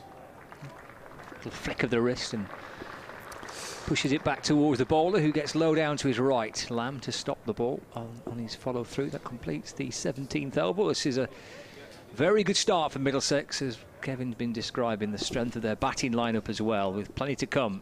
And they've got 75 runs on the board for the loss of just the 1 wicket. And we've had 17 overs gone. Robson has 27 and Eskenazi on 41. And the skipper in next, Australia's Pete Hanscom. He's back in the Aussie fold in September, so he's not going to be here for the not-so-super September for Middlesex in Division 3. He won't be leading the side for those 4 games, as he'll be off on Australia duty. And that after, you know, he's had not the year he'd have wanted with the bat for Middlesex. A couple of knocks in the Championship. Surrey got a 70-odd. But awaiting a knock in the List A as well, where you know, this is a competition after what happened in the Championship. They got off to a bad start and just never got it back then. And it was a bad start with the results, not so much performances, but then that catches up on you, doesn't it? The results catch up on you, even though the performances weren't so bad at the start. Here's Balderson to Robson. This is punched away off the back foot out to deep cover, and Robson's on to 28, 76 for 1 at the start of the 18th. So this is a competition with that lineup, and the fact that we've talked about they're able to not select Tim Mertz for this game, not select Max Holden, their record List A scorer. They should be targeting this competition to do well, and there is still a chance. If they were to win today, then they'd really fancy, with the 3 games they've got to come against sides in the bottom half of the group, that there'll be a good chance of getting through. Balderson to Eskenazi, scoops him, and that was a mark of the innings the other day at New Road. First time we've seen it coming out here at Old Trafford today in the 18th over. He steps across to off stump, scoops over the keeper's head, and again, you know, this is why that innings the other day, these are shots from Eskenazi over the years that you wouldn't particularly associate with him, but he was just playing it with such flamboyance, such confidence the other day that the whole century, all the way through and beyond, was a remarkable innings, fantastic to watch, and really dominant. You know, cut above level it felt from Eskenazi, and that was a super shot, taking him to 45, 80 for 1. Here's Balderson's response, third ball of his fourth over. Slower ball, full toss, top edged in the air, long leg may have a chance. He comes round, diving catch, holds on to a stunner, absolute stunner at long leg, and Eskenazi falls, and that is a big, big wicket. What a catch from Lamb, one-handed in the end as he scooped forward with both hands. He managed to just with one of them outstretch at the very last to hold on, skidding across with his back of his hand on the surface, and he held on. He just thought even getting the hands to it, that might bounce out. His elbows, crucially, as he extended his arms, his elbows didn't slam down into the floor. That is an incredible catch. A full toss, slower ball from Balderson, and a top edge up into the air, stunning catch at long leg. Eskenazi falls for 45. It was an upright sweep from Eskenazi that he was attempting really to the full toss, but 80 for 2. He won't believe it as he heads off Eskenazi, having produced the shot he did a moment before. What a moment to remove him. And they needed that wicket as well, Lancashire. Middlesex are 80 for 2 in the 18th. It's a great catch. It's fantastic work by the streaming guys as well. Wonderful camera work to get that. Great replays if you're watching on the live stream. But wonderful, wonderful take. I mean, he did well just to get there, let alone kind of clutch onto it and then not drop it as he hit the ground as well. Sometimes when you fall onto your stomach like that, when your arms outstretched, the ball understandably would perhaps just bounce out and run free and drop to the ground. So he did well to get across, he did really well to get a hold of it and then to keep it as he hit the ground. That's a great catch by Daniel Lamb. Great work, as I say, by the guys on the live stream to follow it and to get the replay of it as well. Fantastic work all round. 80 for 2 in the 18th, and it's Hanscom out to the middle. This would be a big moment if they could go 1 and 2 here, yeah, Lancashire, and get rid of Hanscom early, or even if it's get rid of Robson as well and have 2 new batsmen at the crease, it'll really slow Middlesex down. And yeah, I mean, the further thing about the catch is because it was Eskenazi, you know, not just a ridiculously difficult chance, but the batsman on strike. Balderson to Robson, who gets a thick edge down to third, all along the floor, looking to drive, pushing, searching for the ball outside off. No slip in place, so he'd have felt relatively confident in what he was doing, but it was a thick edge nonetheless. 81 for 2. He's on to 29. Yeah, you know, the form batsman for Middlesex. He's given them a start here. He's given them a real jolt. I mean, you know, 80 on the board, going to over 4 and over at this stage. Middlesex will be happy with this start. You know, there's a real solid foundation for them to build the innings. But they'll be aware, you know, start again now. Get another partnership going. Don't let it 2 and 3 fall quickly. But here's the... in terms of names on paper, this is the big one, Hanscom, who will be desperate to make an impression this year. His first year of a 2-year contract with Middlesex. He's on strike for the first time now, and he defends to backward point. A slip brought in by Balderson. One more ball of the over to go. Yeah, it'll be, again, as far down as they go, they are youngsters still for Middlesex. White coming in next, a breakthrough year for him last year, really, with the gloves. John Simpson away with the 100. He plays as a batsman when Simpson is available, but he is with the gloves at the moment. White. After that, young Jack Davis.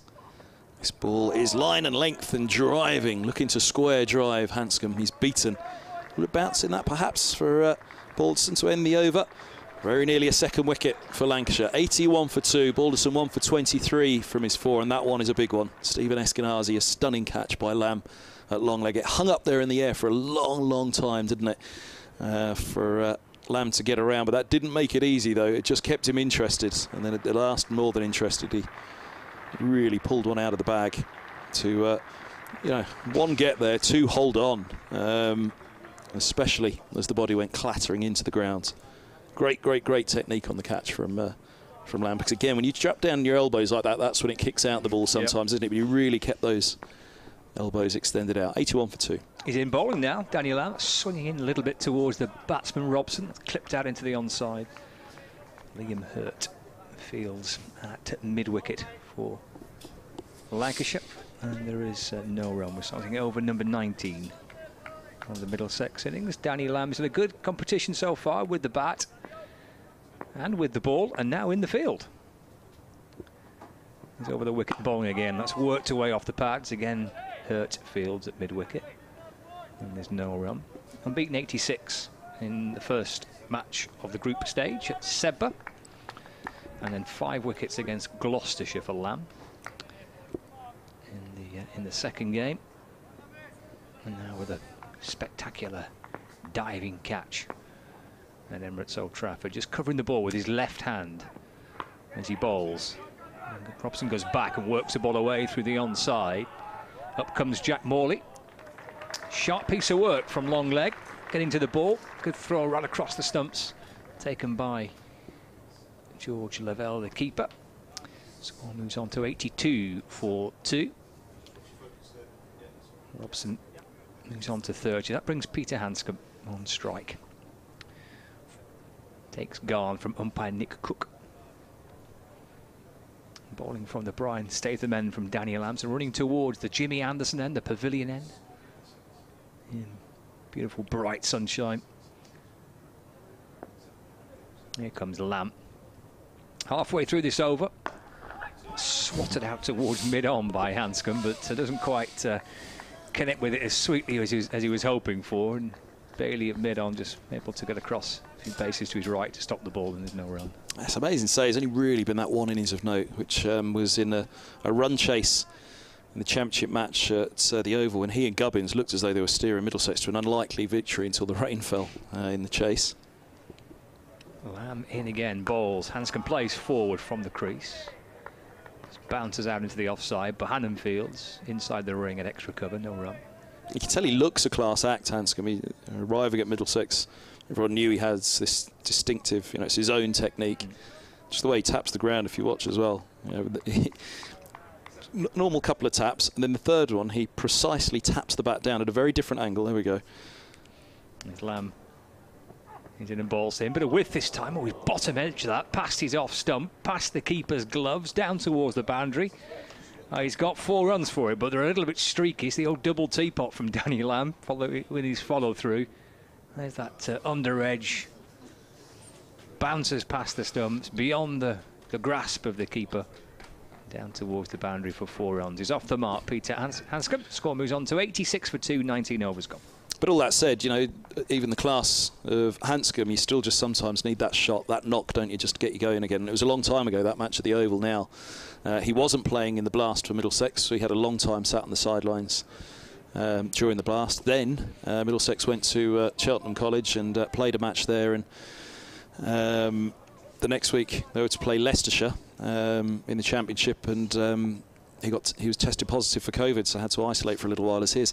Bowled some bowls, and forward goes Robson, pushing defensively into the offside, and no run. 86 for 2 in the 20th, so that's caused then another stop-start to his season.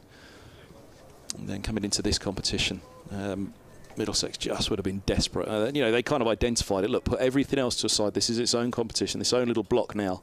Let's get going in this and put the rest of the season to one side. All those runs of defeats that they had. 86 for 2. And this is full and clipped through mid-wicket. Lovely shot by Sam Robson. He moves to 34. Just slightly over pitch, slightly too straight from Balderson, who just traps really the bat down on it, Robson, to work that one away. Distinctive stuff from him. And 90 for 2 in the 20th. Lovely shot, wasn't it? Glanced away off his toes through the onside. Pretty short boundary, that leg side boundary. The ball coming from the Jimmy Anderson end. Balderson responds with good line and length, and Robson rocking back to it. Just drops a single wide of mid-on. He'd sure have been aware this one, the length, and it would have been slightly back, having over-pitched the last one. He'd have some confidence that the ball was not going to be quite as full, and he did go back and across to it to work the single, manoeuvre the single. 91 for 2, and the classic example of those 2 shots really from Robson, how those skills do transfer from first class to this stage, proper cricket shots really. Again, that last one, he might not have worked the single quite in the same way. If it was a red ball, maybe at this stage, nipping about a bit more, but this white ball now won't be doing as much. As here's a full one to Hanscom and turn through square leg for a single. He moves to 5, 92 for 2. You can sense there's a little bit more energy in the field now after that Eskenazi wicket. Oh yeah, for that one for Hanscom, where they felt that perhaps he was playing away a little bit, wasn't quite in the full position or the control that he'd like to have been for the single. It's Robson on strike now, those Balderson bowls. 5th ball of his 5th over. It's full and it's clipped to mid-on watchfully on this occasion by Robson. Didn't really go through with the shot, just replays it now, working it wider of the fielder. But a dot ball it is. And 92 for 2. Yeah, needed that, didn't they, Lancashire, really? Needed a bit of magic, really, in the field. It was a good partnership. Eskenazi was looking in good touch on the back of that great century against Worcestershire. Robson waits, Balderson bowls, and forward he goes, pushing back to the bowler, gets one hand on it, which saved a couple at least. It was straight back down the ground, so mid-off and mid-on was setting off to try and intercept. But got a solid enough hand to it, and it's the end of the 20th. 92 for 2 the score. Scott Reed and myself, Kevin Hand on mic. And yeah, the evolution of list A as well. I really love the way now that these, it's been very popular, hasn't it? These 3 power plays, the first 10, the back 10, and then you've got this middle 30 with the 4 fielders back that really invites that consistent growth throughout the innings, so you don't have that stutter, that slow down in the middle. That being said, if you've got enough wickets in hand, that back 20, it's like a T20, isn't it? Because, all right, you don't get the power play of 6 where there's only 2 fielders back, but of that back 20, you've got 10 overs where there's only 4 fielders allowed back, and you've seen that a few times this year and last year as well. If you've got enough in hand going into that final 20, you've got T20 possible at that point, haven't you? You know what can be achieved in T20 nowadays, so a score can go anywhere really from 30 overs. And I think Middlesex will have that in mind now. Another good 10 overs here. Try and be 2, no more than 3 down by the back 20. And with all the batting they've got to come as well, then the hope would be that they can really accelerate through the end of the innings. I see Jack Morley, left-arm spinner, coming into the attack. Those watching on the live stream there, we'll send a picture from our commentary box. Mark sends a tweet to say, I'm surprised to see that Scott Reed is co-commentating with the Stranglers' former lead guitarist, Hugh Cornwall, in a familiar white T-shirt and jeans. I wonder where Kevin Hand has got to. Who's that from? That's from Mark. Thank you, Mark. Thank you, Mark. Morley left arm around the wicket bowls. Forward goes Hanscom in defence, and there's no run. As the day progresses, and if you're watching the pictures, you'll slowly see Kevin. He'll just get further and further lower down in his chair, and eventually his shoes will be on the desk. I can't do that. Eventually it'll be that laid back. He'll have the boots on the desk. Morley left arm around. It'll skip down the pitch. Comes Hanscom. That's worked away through the onside, along the ground through mid-wicket. There's a few that would like to strangle me, all right, Mark, but Thank you for the tweet. Good to have you with us, everybody. Lovely to have the company for all these games. Oh, no, where's it going now? No, Stop nothing. it. No, I was just giggling at you. Morley skipping in again. Oh, this could be a stumping chance as Hanscom comes down the pitch, what it was. Lavelle trying to get to it and clip off the bails. I'm liking the umpire Nick Wise signal wide as umpire Nick Cook. I like his little wobble when he signals that wide. He kind of wobbles his arms up and down like he's doing the old jazz hands. It's the Nick Cook jazz hands to signal the wide. I quite like that. We want more of that from umpire Cook. Here's Morley to Robson. It's pushed out into the onside. Stephen Croft fields at mid-wicket and there's no run. That could be a big moment, though. Miss stumping off a wide. Yep. Hanscom on 7. If he does go on to a knock today and propel Middlesex to a very big score here, then that will be a moment they'll look back on. Morley a little bit flatter this time to Hanscom. That's pushed along the ground. It's down below us here at long on when Luke Wells is fielding. And the score moves on to 97 for 2. Robson to 36. Hanscom back on strike. Apologies, I got the batters mixed up. Hanscom back on strike now. Keeper crouching down. This is swept. Caught it well. Rob Jones has got a bit of work to do at deep backward square leg. Does it well. He gets across the ground to his right. Tumbling stop. And they've come back for 2. He loves to use his feet to the spinners, Hanscom. You see him on the sweep on this one, but there was an innings right at the start of the season, his second match. It was at Taunton. He was facing Leach. Let's see, he waits for Morley. Goes back this time. Pushed into the onside. That's a very cheeky single. It's good running.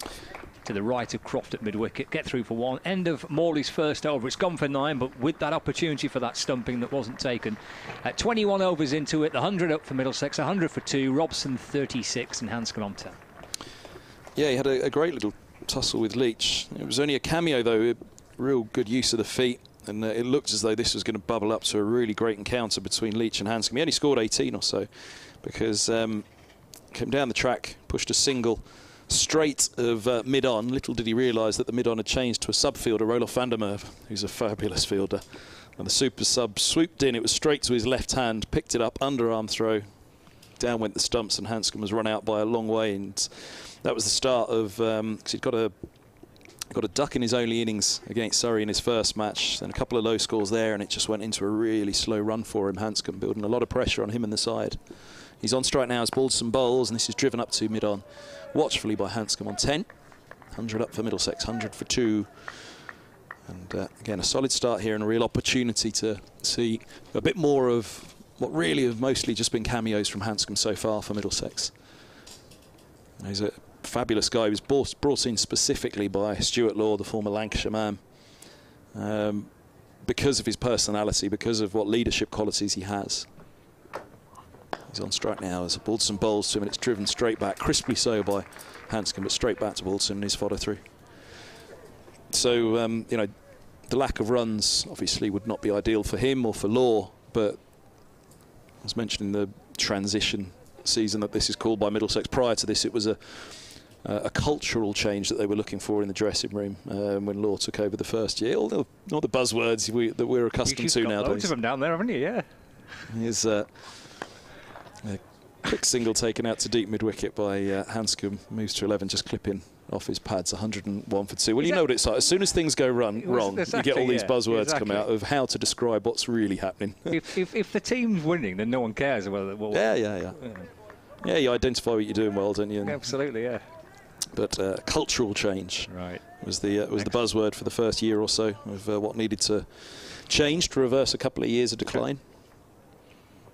So this ball's just full of a length to Robson. He's into backward point, 101 for 2. Clearly the cultural change didn't work, so now it's a transition. And what's after the transition? Well, that's what we all have to. That's what we all buy our ticket and come and watch and see, isn't it? That's for the next couple of years, isn't it? You know, they've got a lot of youngsters being played this year in last Middlesex, and you know, with a couple of big names going in Harris and Gubbins, and still awaiting contract news on Finn and Murtagh. Yeah, there will obviously be some incoming batsmen or players as well. Certainly batsmen will be the priority, as Robson, speaking of batsmen, clips a lovely shot for 4. That distinctive shot of his in between mid-wicket and mid-on, just over the top of it, nicely just easing that face, closing into the onside and working it away to the boundary. He moves to 40, 105. Plays out well, doesn't he? Gorgeous shot. Second time he's played it in the last couple of overs, that. Beautiful shot. Yeah, he's got it all, Sam Robson. Just didn't quite work out for him at Test level. Although he would say, look, and you know, Manny would say, because the statistics are there, he was for a long time Cook's best opening partner. As this is worked off his hip by Robson. Again, another key scoring area for him. Not timed sweetly on this occasion, though. Just a single. Deep square was set back, so he'd have had to have timed the pants off that one if he was going to find the boundary, really, with long leg and deep square pretty tight out there on the onside boundary. End of the 22nd. 106 for 2 it is. Robson 41.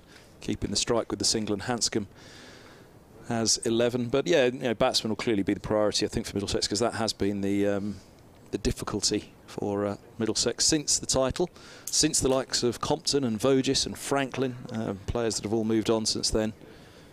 And yeah, just those kind of senior heads that they haven't had in there, perhaps in the batting lineup to guide through difficult times. But Hanscom is expected to be one of them, and as I say, he'll want to leave a mark in the Royal London One Day Cup, having had his struggles in the Championship this year.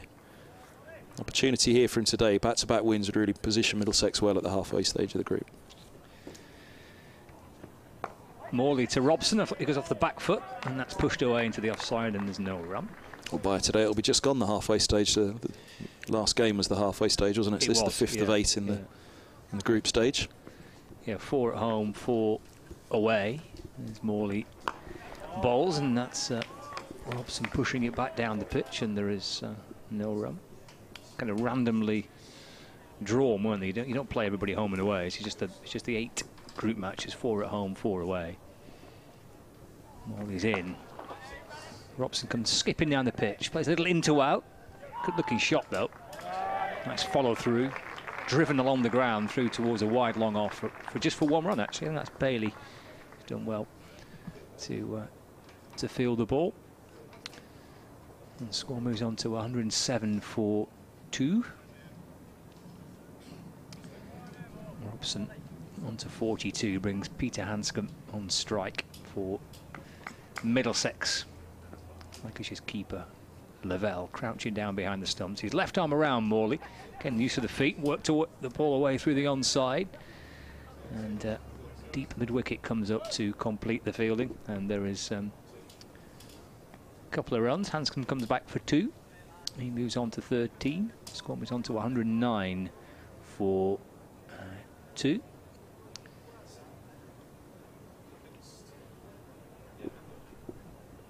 2 balls left of the over, albeit we have a little bit of a delay here, aren't we? Because it looks like Sam Robson's struggling with something. What's his problem here, do you think?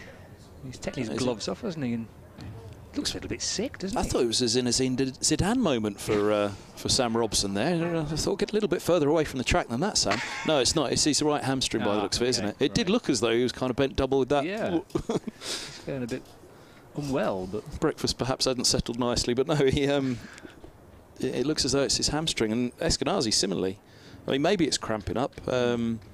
He had a decent knock on Sunday at New Road as well, and you know, this is what they talk about. To be fair, isn't it? You know, we're always complaining about.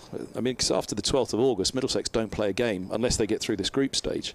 They don't play a game until the 30th of August. So in the height of the summer holidays, 12th of August to the 30th, no cricket. But equally, the players will say, well, look, you know, just played a game at Worcester, played on Friday, then in the car to Worcestershire on Saturday. The car to Stoke, they stopped off halfway here to Old Trafford yesterday, then yesterday, and continue the journey on to Old Trafford tonight, and then play again today. So, you know, cramp perhaps. You can just see he's grimacing down there at the moment as Vish stretches out that right leg for Robson. So both he and Eskenazi suffering with a bit of cramp, and both in the right hamstring by the looks of it. But it's the cars, it's the driving as well, it's the mileage where they stiffen up and do struggle just with the those miles on the road in between games, which can cause a problem. And of course, those do particularly focus on causing hamstring problems, don't they? The miles, as even us commentators know. Scott. Oh, indeed. Sat down all day, that's our problem, isn't it? I occasionally try to stand up. Sat down all day and eating too much, hey? I occasionally try to stand up a little bit, but yeah. So what's that? So if you don't progress from this competition, yeah, you've got quite a bit of time without playing. August 12th to August 30th, there is no cricket for Middlesex unless they progress from this competition. Yeah, that's not great, is it? Really? It's not. No, it's not. And you know, it's the summer holidays, and I do think going forward they've got to, you know, if this is the way it's to be, and I think that the schedule actually becomes a little bit more obvious. Robson's still down, so you're not missing anything at the moment, folks. The schedule becomes a little bit more obvious now, I think. You know, we've worked for so many years to try and work out what is the best way to solve county cricket. Well, look, the 100 has got off to a flyer. You know, there'll still be question marks, and over time you have to look at it and see what it all means in the long term. But at the moment, you know, it's been a great spectacle. It's got people talking about cricket. People that don't usually talk about cricket, you know, extended family of mine that, you know, you'd never have a conversation with the cricket. They're watching it, they're talking about it. So it's really doing something that we've all wanted for many years, you know, get cricket in this country, domestic cricket out there more. So it started well in that sense. It's not going anywhere. It's going to be around for a long while now. And in those 5 weeks, it's a great opportunity for the One Day Cup to, you know, to sell itself. But they've got to play more than just these 8 games, I think. Whether they do go to 16 games, play home and away, which would mean a lot more mileage on the road, maybe a few more hamstring problems like Eskenazi and Robson have had. Or whether they go to 3 groups of 6, play 10, playing home and away. But they've got to play more in this period of time through the summers. And yeah, hopefully during the day, you look at the crowd here, look at New Road on Sunday. Radlett was a washout on Friday, and looking at the forecast, I'm sure Manny would have stayed away, but had that game have been at Lords, there would have been people who'd have booked a day out. Again, looked at a long weekend of Lords on Friday perhaps, and Sunday at New Road, and Tuesday at Manchester. As I said, I know there are a good few Middlesex fans who have made long weekends of this to have a little road trip themselves in the summer. But yeah, it's a little bit of dearth of cricket in the summer holidays at the moment.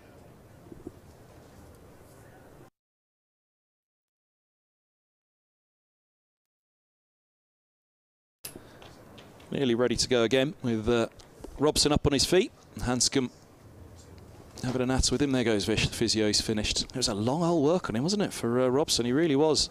In fact, Takers is coming out as a runner for him. So there we go. I was just about to say it.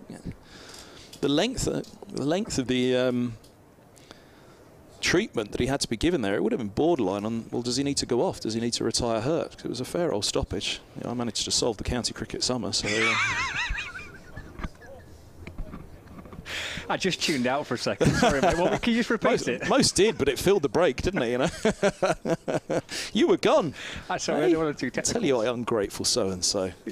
Filled beautifully there. You did, actually. Few minutes. It was seamless, mate. And whatever you said, I agree with you.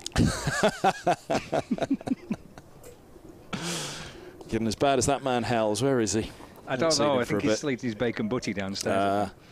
Where did he get the bacon butty? Oh, it was from the shop, was it? The lunch isn't here yet. Yeah. What we've got for lunch today, Reedy? Let's get to more important matters than solving the English summer. They've been pretty good. Have they? Go on. They've been pretty good. We've had all. Well, go on, build it up. I'll be disappointed, but go on, build it up. Well, we've had all sorts from kind of hot pots and pastas and chili con carnes and. Oh, it's a long old day after a chili con carne, isn't it? 50 over game. Oh yeah.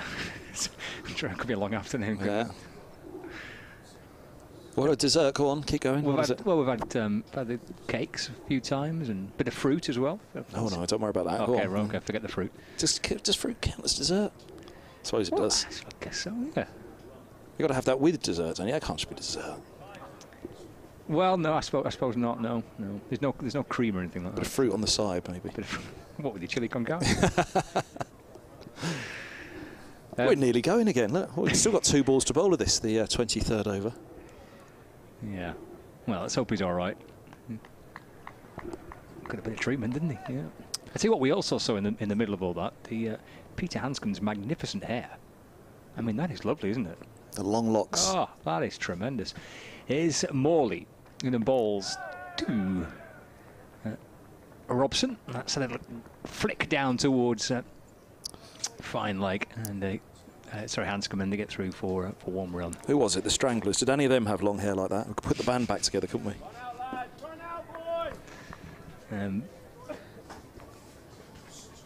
110 for 2 as Morley comes left arm around the wicket and bowls. That's whipped away into the onside through toward a long on for a single. I've just noticed the runner is out there. Takers, yeah. Yeah, sorry, I didn't. Oh, you were zoned out still in that bit, I was trying to solve the technical problems that we're having. 111 for 2. So yeah, we've got the runner out there because of the injury to Robson, and that can sometimes cause absolute carnage.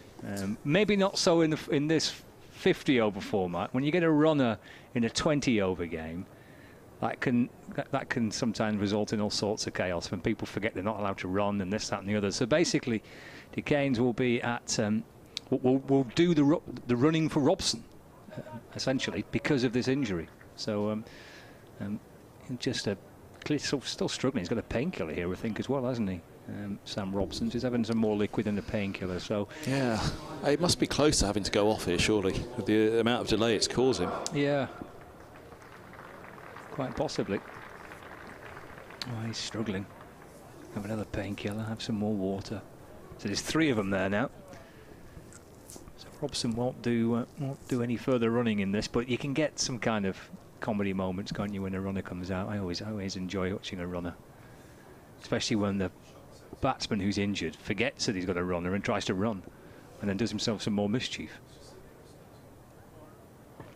All sorts can unfold. Well, Robson's still stretching there the back of his hamstring, so he's on strike, and a runner at the edge of the square there will do the running for Robson. So if he gets a little nudge away through the for a single, he will remain.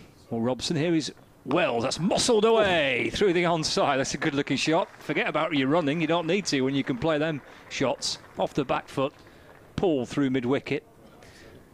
And there's a dive from the Lancashire fielder, Jack Morley, at mid-wicket to his left, but that rattled its way towards the rope. Score moves on to 115 for 2. Robson moves on to 47 with that. And they're going to further reinforce that leg side field. So there's a long on. There's now 2 fielders in front of square on the onside and a short fine leg. Wells in. Robson gets forward and just nudges the ball down to the onside. Picked up by George Lavelle. And there's no run. So Luke Wells with his leg spin. And Robson taps the bat. Goes back. It's picked up by Croft inside the circle at mid-wicket, and there's no run. Eskenazi, when he picked up that injury, it was in the first innings of the victory against Leicestershire at Merchant Taylor School in the Championship. As Wells is in and bowls to Robson, who's playing forward. And they get through for 1. Worked out towards extra cover. So Robson moves on to 48 not out. Score moves on to 116 for 2. He was running 2 at one point and just pulled up on the return run. And it looked as though he was done for the match. And then the expected Middlesex collapse came in the second innings. All of a sudden, the wheelbarrow was brought out and they got Eskenazi out to the middle. And he batted a blinder in the second innings. It was just real stand and deliver stuff. Batted the entire innings with a runner. Hanscom back on strike. It's pulled. That's full. No, there's a man out in the deep. Keaton Jennings there, lurking in front of the party stand at deep square leg. Going across to his left-hand side to pick up, and throw comes in. Hanscom moves to 14, 117 for 2. And it almost felt as though it focused him, and because the limitations as well, it was clearly right. I can't do that, but I can do this. Real standard deliver stuff from him. Wells to Robson. Let's push back down the pitch on the bounce. Gathered by Wells off his own bowling.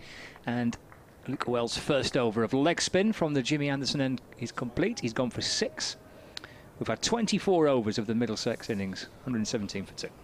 Yeah, what a Middlesex 55 for 5, I think, when they brought out Eskenazi. Scored a not out 66 in that second innings from 184 deliveries, 9 fours. Batted tremendously well with the tail to get Middlesex up to 196 all out, which set Leicestershire 290 odd to win, which in the end was too much for them. But without those Eskenazi runs, could have been another defeat. But just with Robson here, perhaps that similarity that maybe it'll just focus him slightly in what he's doing as his. A sweep from Hanscom, and he's taken at short fine leg. Wicket first ball of the over for Morley. 117 for 3, and it's Lamb again. Goodness me. Can he get the Man of Match award just for the catches he's taking? 117 for 3. Hanscom's gone for 14. Not today either for the Middlesex captain, but it's taken another stunning catch from Lamb to pick up that wicket. Morley left arm around to him. Hanscom on the sweep. It was a top edge, but it looked as though it had just cleared him, and one-handed threw it out, that arm behind him, as he backtracked to grab hold of the ball. And, well, in many ways almost as good as the other one that he took. A very different type of catch. Stunning nonetheless. 117 for 3. Hanscom falls for 14. Great catch again, wasn't it, from Lamb?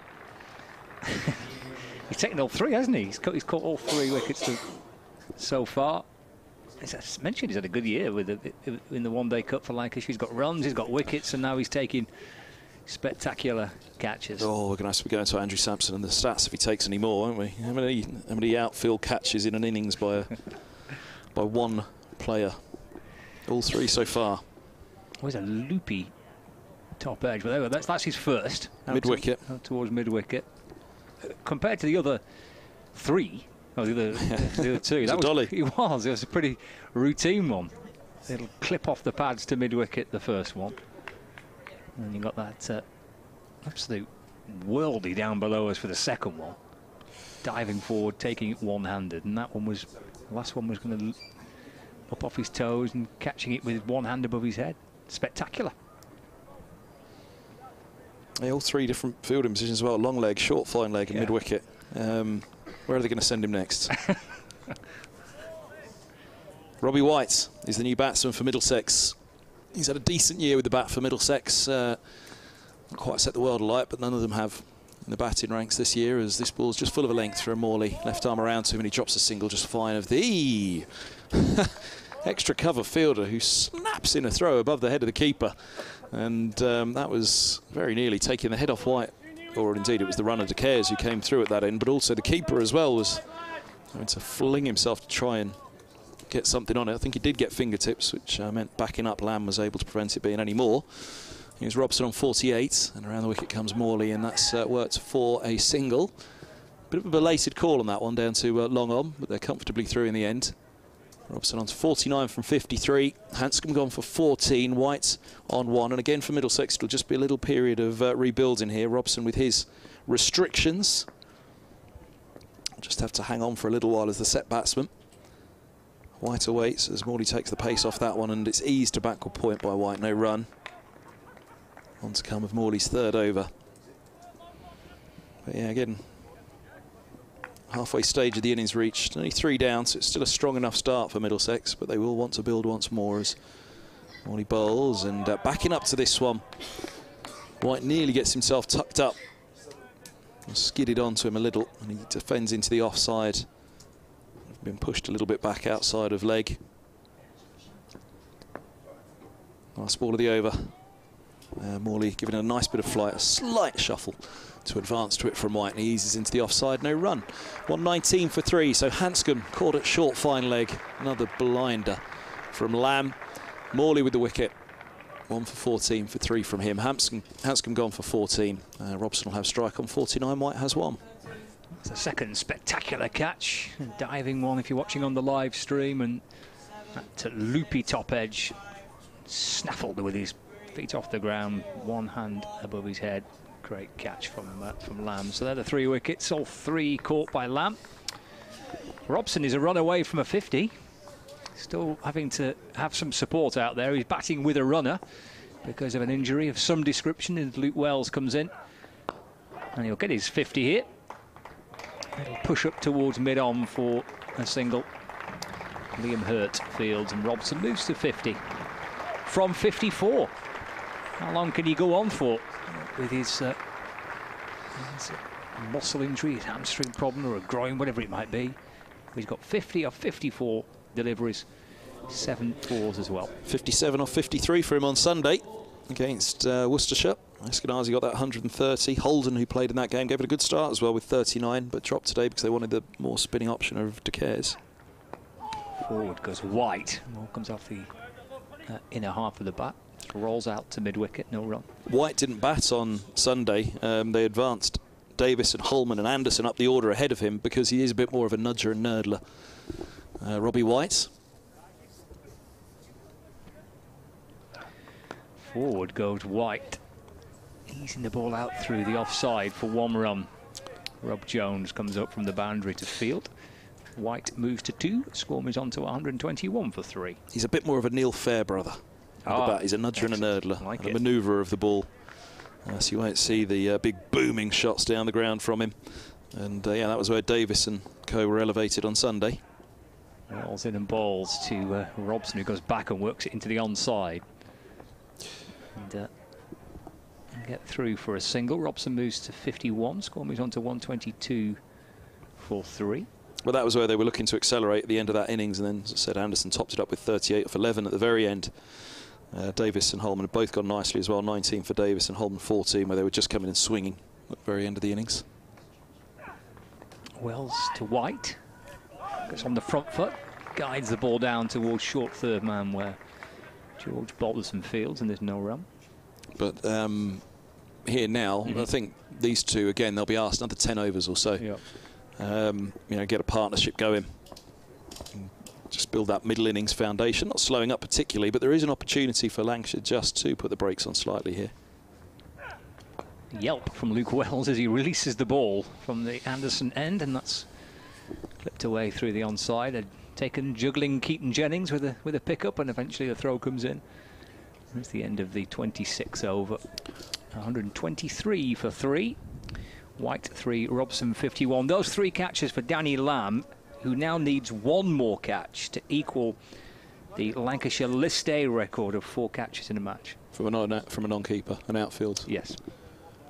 Thanks to Ken Grind for that. See, told you. And by the time he's taken 5 or 6 catches today, we'll be on the hotline to South Africa and Andrew Sampson to see what he can tell us of wider records in List 8. 123 for 3 here in the after 26, as beginning the 27th. It's Morley left arm around, bowling to White, easing into the offside. There's no run. White 3 from 9. 10 to 1 on a sunny afternoon in Manchester. Been a lovely day throughout, and expect it to be all the way through. Puffy cloud all around. Large lakes of blue swathed over the city. Morley gives this a huge amount of flight and swept nicely for 4 by White. He gets it fine of Lamb, who's produced some wonderful catches. Very nearly able to get across and shut that one off, but not so. It did just squeeze through. He got it away really fine, White. And with it, the pace just kept it going on the sweep, the deflection. And White moves to 7. Middlesex 127 for 3. Fielder's back, deep cover. Long on, deep backward square leg. Morley's in once more, bowls, and just tucks him up slightly on that off stump. He eases to backward point. There's no run. Let's get him one to push on a little bit more. Morley, a flatter delivery. 3 balls gone of the over, 127 for 3. Bowls now, quicker one down the leg side, and again this one gets away. Not sure what White got on it. If anything, I think it went through the keeper's legs as well. It's not quite going to make it to the boundary rope. Lamb will slide and push it back in, and oh no, has Lamb now hurt himself? He went to pick himself up. I think he's got a hamstring injury now. Oh dear. Yep, his left hamstring's just cramped up on him, I think, as he went to, well, hopefully it's just a cramp. He slid to flick the ball back in, as we so often see now the way, and then went to quickly pick himself back up and charge to get it. And he's asking for, oh no, he's just asking for a drink. I thought he was asking for a change, but he's asking for a drink to be brought on from him down there. A mixture, I think he's mixing his the top hand around. What would it be? You're a cleverer man than me, Scott. What kind of drinks do they have mixed together now for cramp? Some sort of hydrating? Bovril.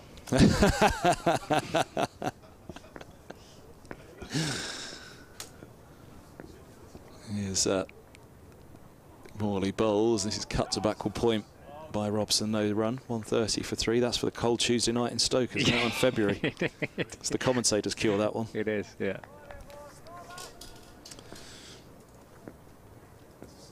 Last ball of Morley's 4th over. Robson awaits. And a flatter delivery is pushed back to him in the onside.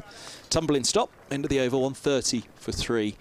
But yeah, Lamb is fine by the looks of it. He just asked for some sort of hydrating drink to help him out down there. As he went to pick himself up, he just kind of flinched in plane and then dropped back down, didn't he? And he thought, oh no, what's done? But it's just a cramp, but he seems okay with it. It was obviously just a little piercing pain that he soon managed to shrug off. 130 for 3, 27 bowls.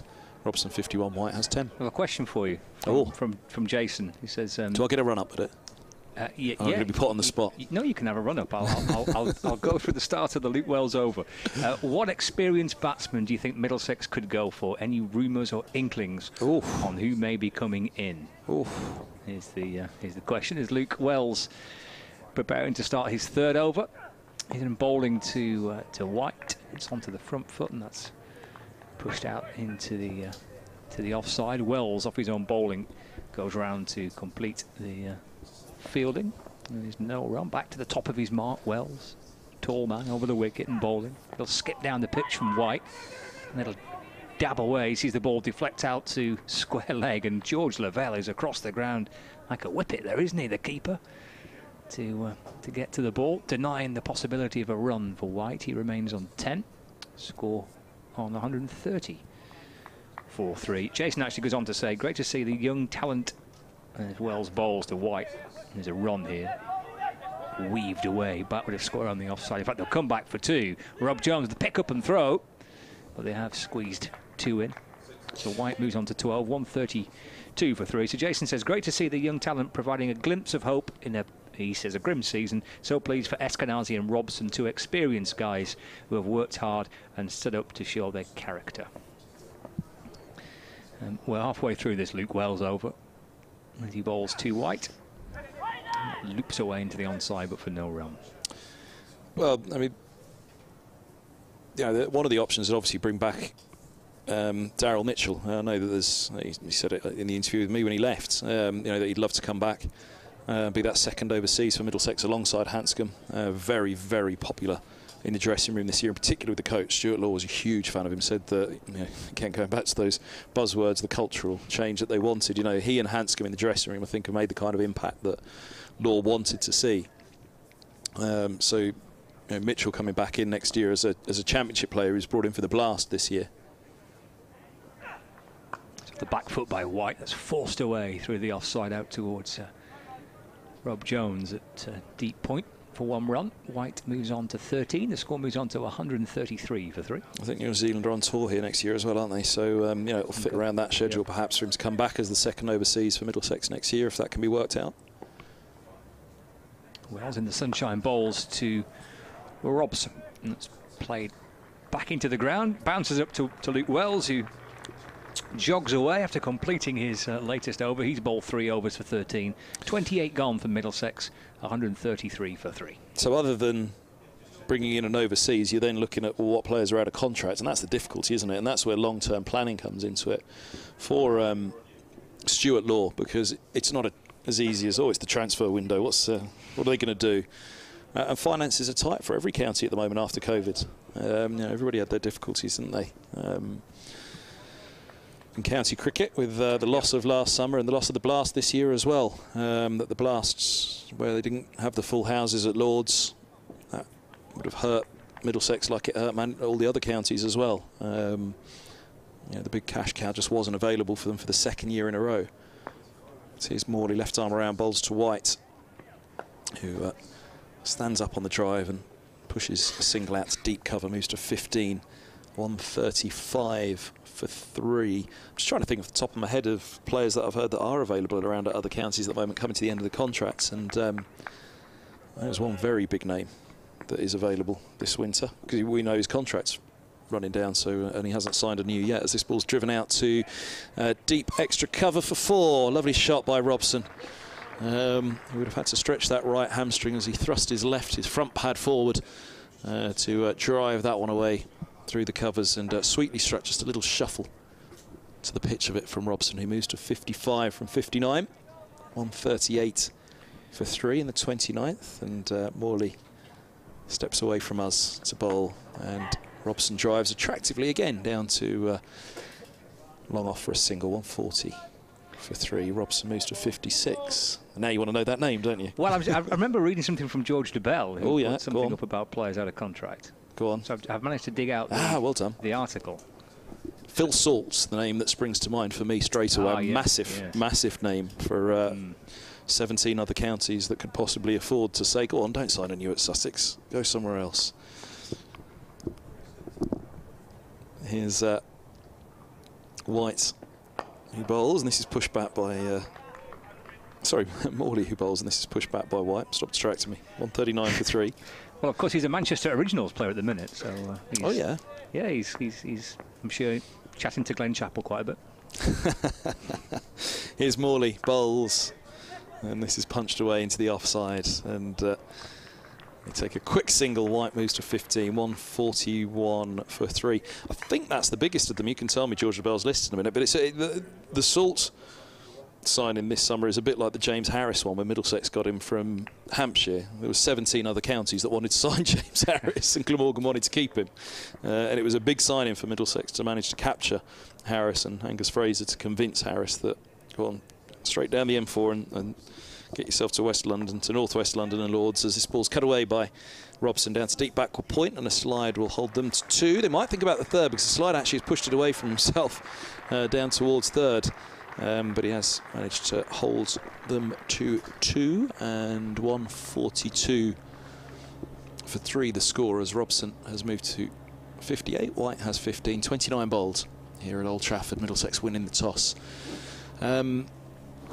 Yeah, so what salt for me, I think, is this summer's James Harris, isn't he? If it was, there's always one really big name each summer, isn't there? Where everybody's clambering to see what they've got in the coffers. Can they convince him to go to theirs? And we'll have to wait and see, because you'd imagine, like I say, every single county that could possibly afford him are probably talking salt right now. Yes, he won't be short of suitors, will he? He'll have plenty of people who'll be quite keen. Well, George DeBell just picked out a few selected names. This was back in May, so some of these might be out of date. They might have all signed a new contracts. Wells is in and bowls to White. Pushed out to backward point and no run. Has he got the magnificent Middlesex 7 on there? Who were out of contract this year? Well, he's got Eskenazi and Finn on this list. Ooh. Helm signed a new last winter, I think, with Middlesex, because he was one of those that would have been out of contract but signed early on. Clipped out by White through the onside for no run. He's not gone through them all. He's just kind of selected the highlights. Yeah, go on. Yeah, so he's gone for Henry Brooks at Warwickshire. Yeah. Jack Brooks, Somerset. There's Wells to White. It's just deflected into the offside and no run. Michael Burgess at Warwickshire. But I'm not sure if I've seen that he signed a contract. But of course, Warwickshire have just signed Alex Davis, wicketkeeper batsman. Burgess out of contract. This is pushed out through the onside by White for a single. 143 for 3. Alistair Cook at Essex. Who's he? What does he do? Eskenazi and Finn at Middlesex. Richard Gleeson here at Lancashire. Dan Lawrence, Essex. Alex Milton, Worcestershire. Tom Moores, Nottinghamshire. Liam Plunkett, Surrey. As Wells bowls. This is Robson off the back foot. That's chopped away through extra cover. And the score moves on to 145 for 3. Darren Stevens at Kent. I think he's signed a contract now, hasn't he? Yeah. Ross Whiteley, Worcestershire.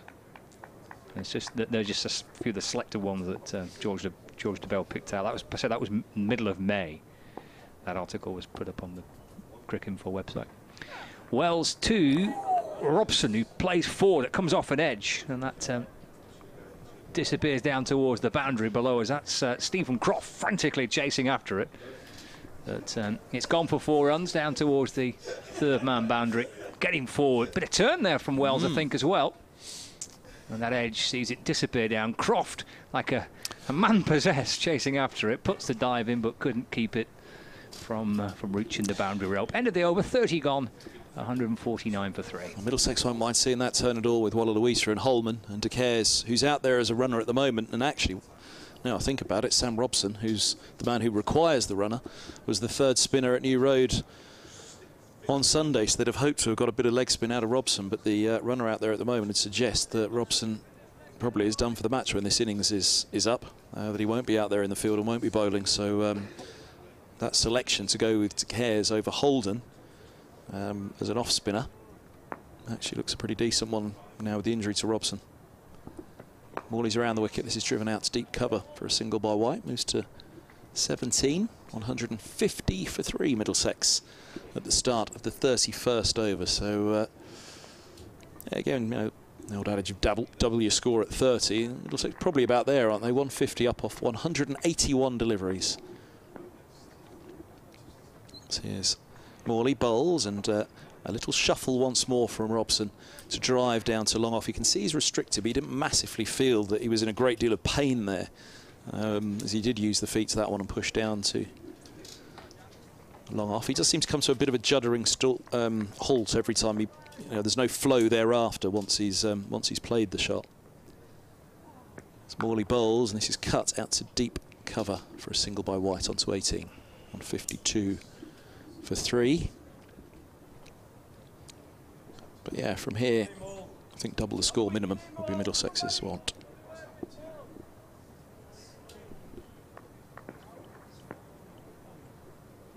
Here comes Morley. And balls to Robson. That's played back down the pitch. And there is no run. Full ball from Morley, the left-arm spinner. Picked up 1 wicket so far. And again, that's driven through the offside for a single.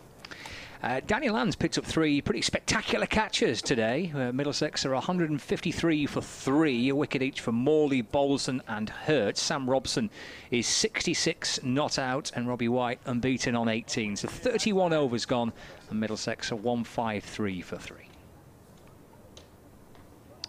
And Morley completes the over. That's fizzed in on towards the pads, and there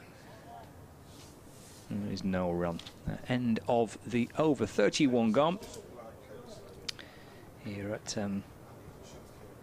Emirates Old Trafford, with Middlesex 153 for 3.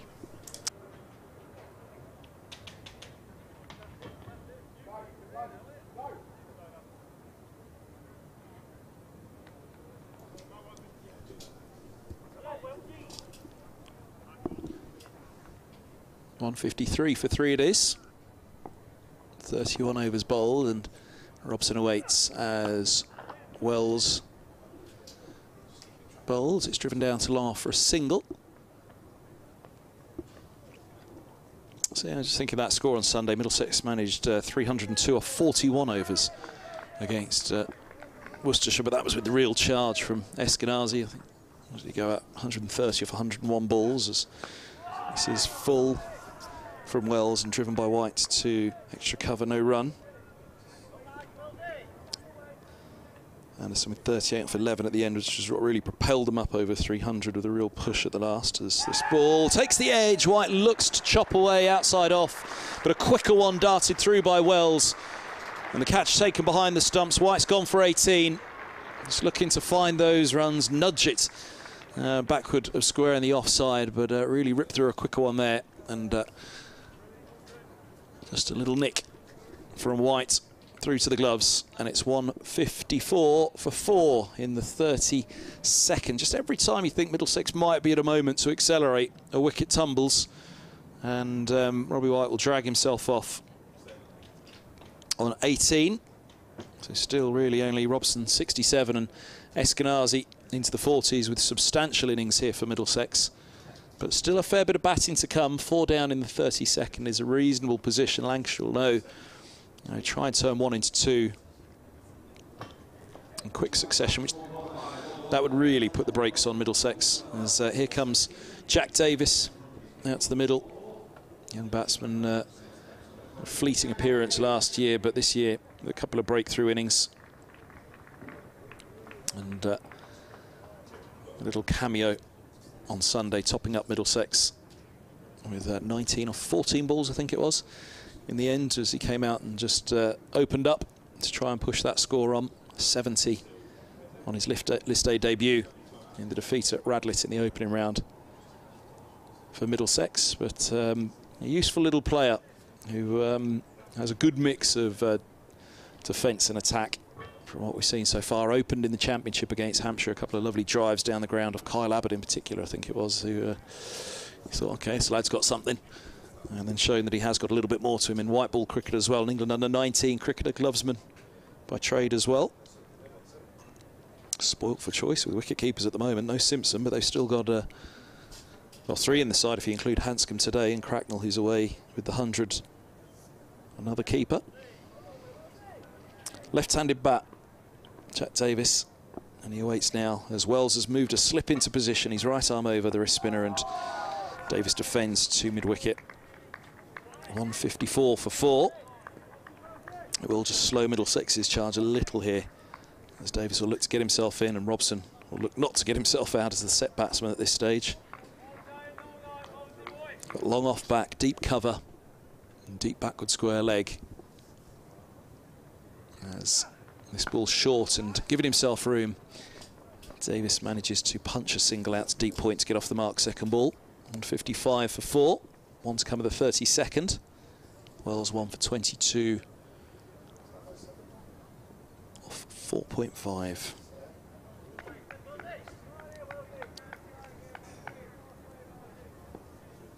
Just takes a pause for Ending the over now with the ball to Robson, and the right-hander drives to long on a single. Moves to 68 from 68. Middlesex 156 for 4 off 32. And White caught behind. Quicker ball from the leg spin of Luke Wells. 1 for 23 off 5 for him. So yeah, Middlesex going with the spin options in the side again today. They'll be hoping that they can make an impact, much as Wells and Morley are doing here for the host. It's going to be a change just down below us though. Morley's done 1 for 34 from his 6. He's done for now, as it will be Tom Bailey back into the attack, and perhaps just sensing there's a moment here. He's had 5 overs so far, a couple more now, and if Bailey could get through a couple of wickets at this stage, then Middlesex, who only a couple of overs ago would have been thinking minimum 300, could be really thinking of a lot less than that if they could just turn 1 into 2, which is the one thing Lancashire will think at the moment. They just haven't been able to grab those 2 quick wickets to really put brakes on and slow things down. But what they have done is taken a wicket just as you think Middlesex might start to accelerate. Every time it's got to that point, a wicket's tumbled. 156 for 4 after 32. Yeah, here comes Tom Bailey from the Brian. Stay the men then, with Robson on strike. Just guides the ball down through the offside, and there is no run. A reminder for you on 5 Live Sports Extra later on today. From 3 o'clock, London Spirit against the Northern Superchargers, the first of the double-header. Women playing first, the men playing later. So 3 o'clock for the first game, 6:30 for the second game. Royal London One Day Cup fixtures continuing on the BBC Sport website and app. And so Tom Bailey comes over the wicket and bowls. It's Robson off the back foot, trying to whip it away through the onside, but straight to mid-wicket, and there's no run. Have you gone through the scores recently or not? I shall do that. Where Yorkshire playing Warwickshire. This game taking place at York. And Yorkshire 183 for 4. Harry Duke making 42 for Yorkshire before being run out by Ed Pollock. It's a late cut. It's a good-looking shot from Robson down towards that backward point boundary. Balderson getting round quickly. Throw comes in. And they've run 1. Score moves on to 157 for 4. Gary Balance also playing in that game for Yorkshire as well. He made 54.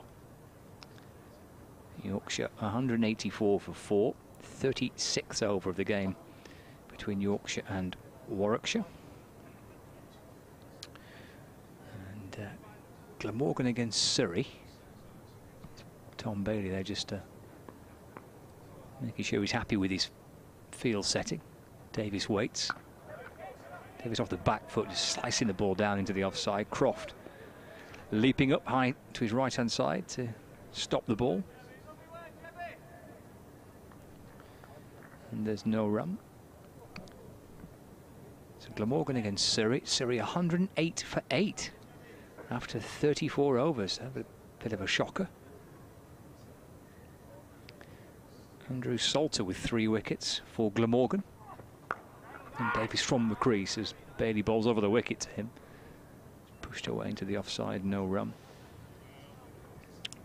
And Lucas Carey with 2 wickets as well for Glamorgan. So Surrey 108 for 8 after 34 overs in Cardiff. And Gloucestershire are playing Essex today.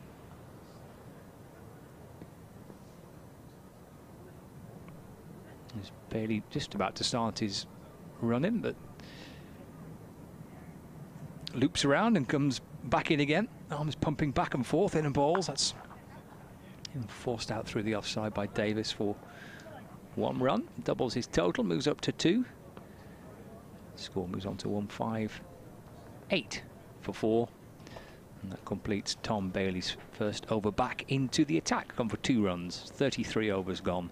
Middlesex 158 for 4. Wickets there of De Geers, Eskenazi, Hanscom and White. So Gloucestershire Essex 119 for 5. Gloucestershire after 34 overs. The other Royal London One Day Cup games taking place with commentary on the BBC Sport website and app. I'm copping it. I've got myself a coffee and nobody else one. I was in a rush. I didn't know you'd take that long to get through the scores elsewhere. I thought I was going to be late getting back up here. I was taking my time because I knew you were going for... I was hanging it out. Yeah, not for grabbing the first my coffee. I'll tackle this over while you do your milk. Here's Wells to Davis. And Davis will push it up towards mid-on for one run. He moves to 3. 1-5-9 for 4. We're going to have to work a better system in the second innings, aren't we, for the coffee run? Yeah. You get them all the time. Is that the system you're suggesting? No, we have to have a little rotation, yeah. Because we're on this is quite dull, I appreciate it. As Wells comes in and bowls, it's Robson trying to force it away, no run, straight to mid-wicket. We're on the top floor of the media centre here, on the 3rd floor. So it's we're going to go down a level. Yeah. That's right, with all these lunches and desserts you've been talking about, we need to go up and down those stairs a few times. That's a fair point, yeah. Got to put the steps in, haven't we, to earn it. Robson coming forward. A bit of a loopy delivery from Wells, bowling his leg spin from the Anderson end. Pushed out towards George Balderson. And it back to Luke Wells, sun beaming down. And Robson slaps it back over the bowler's head, up towards long on. Liam Hurts underneath it, below the point. And Robson now moves to 70 from 74. 160 for 4. 2 balls left of this 34th over. Slip in place at Stephen Croft at slip. Wells twirls his way in and bowls, and Davis will push it away. Gathered by Luke Wells off his own bowling. And there's no run. I hope Luke Wells has got a bit of sun cream on there. Blimey. Needs a bit of factor 30 on this Luke Wells.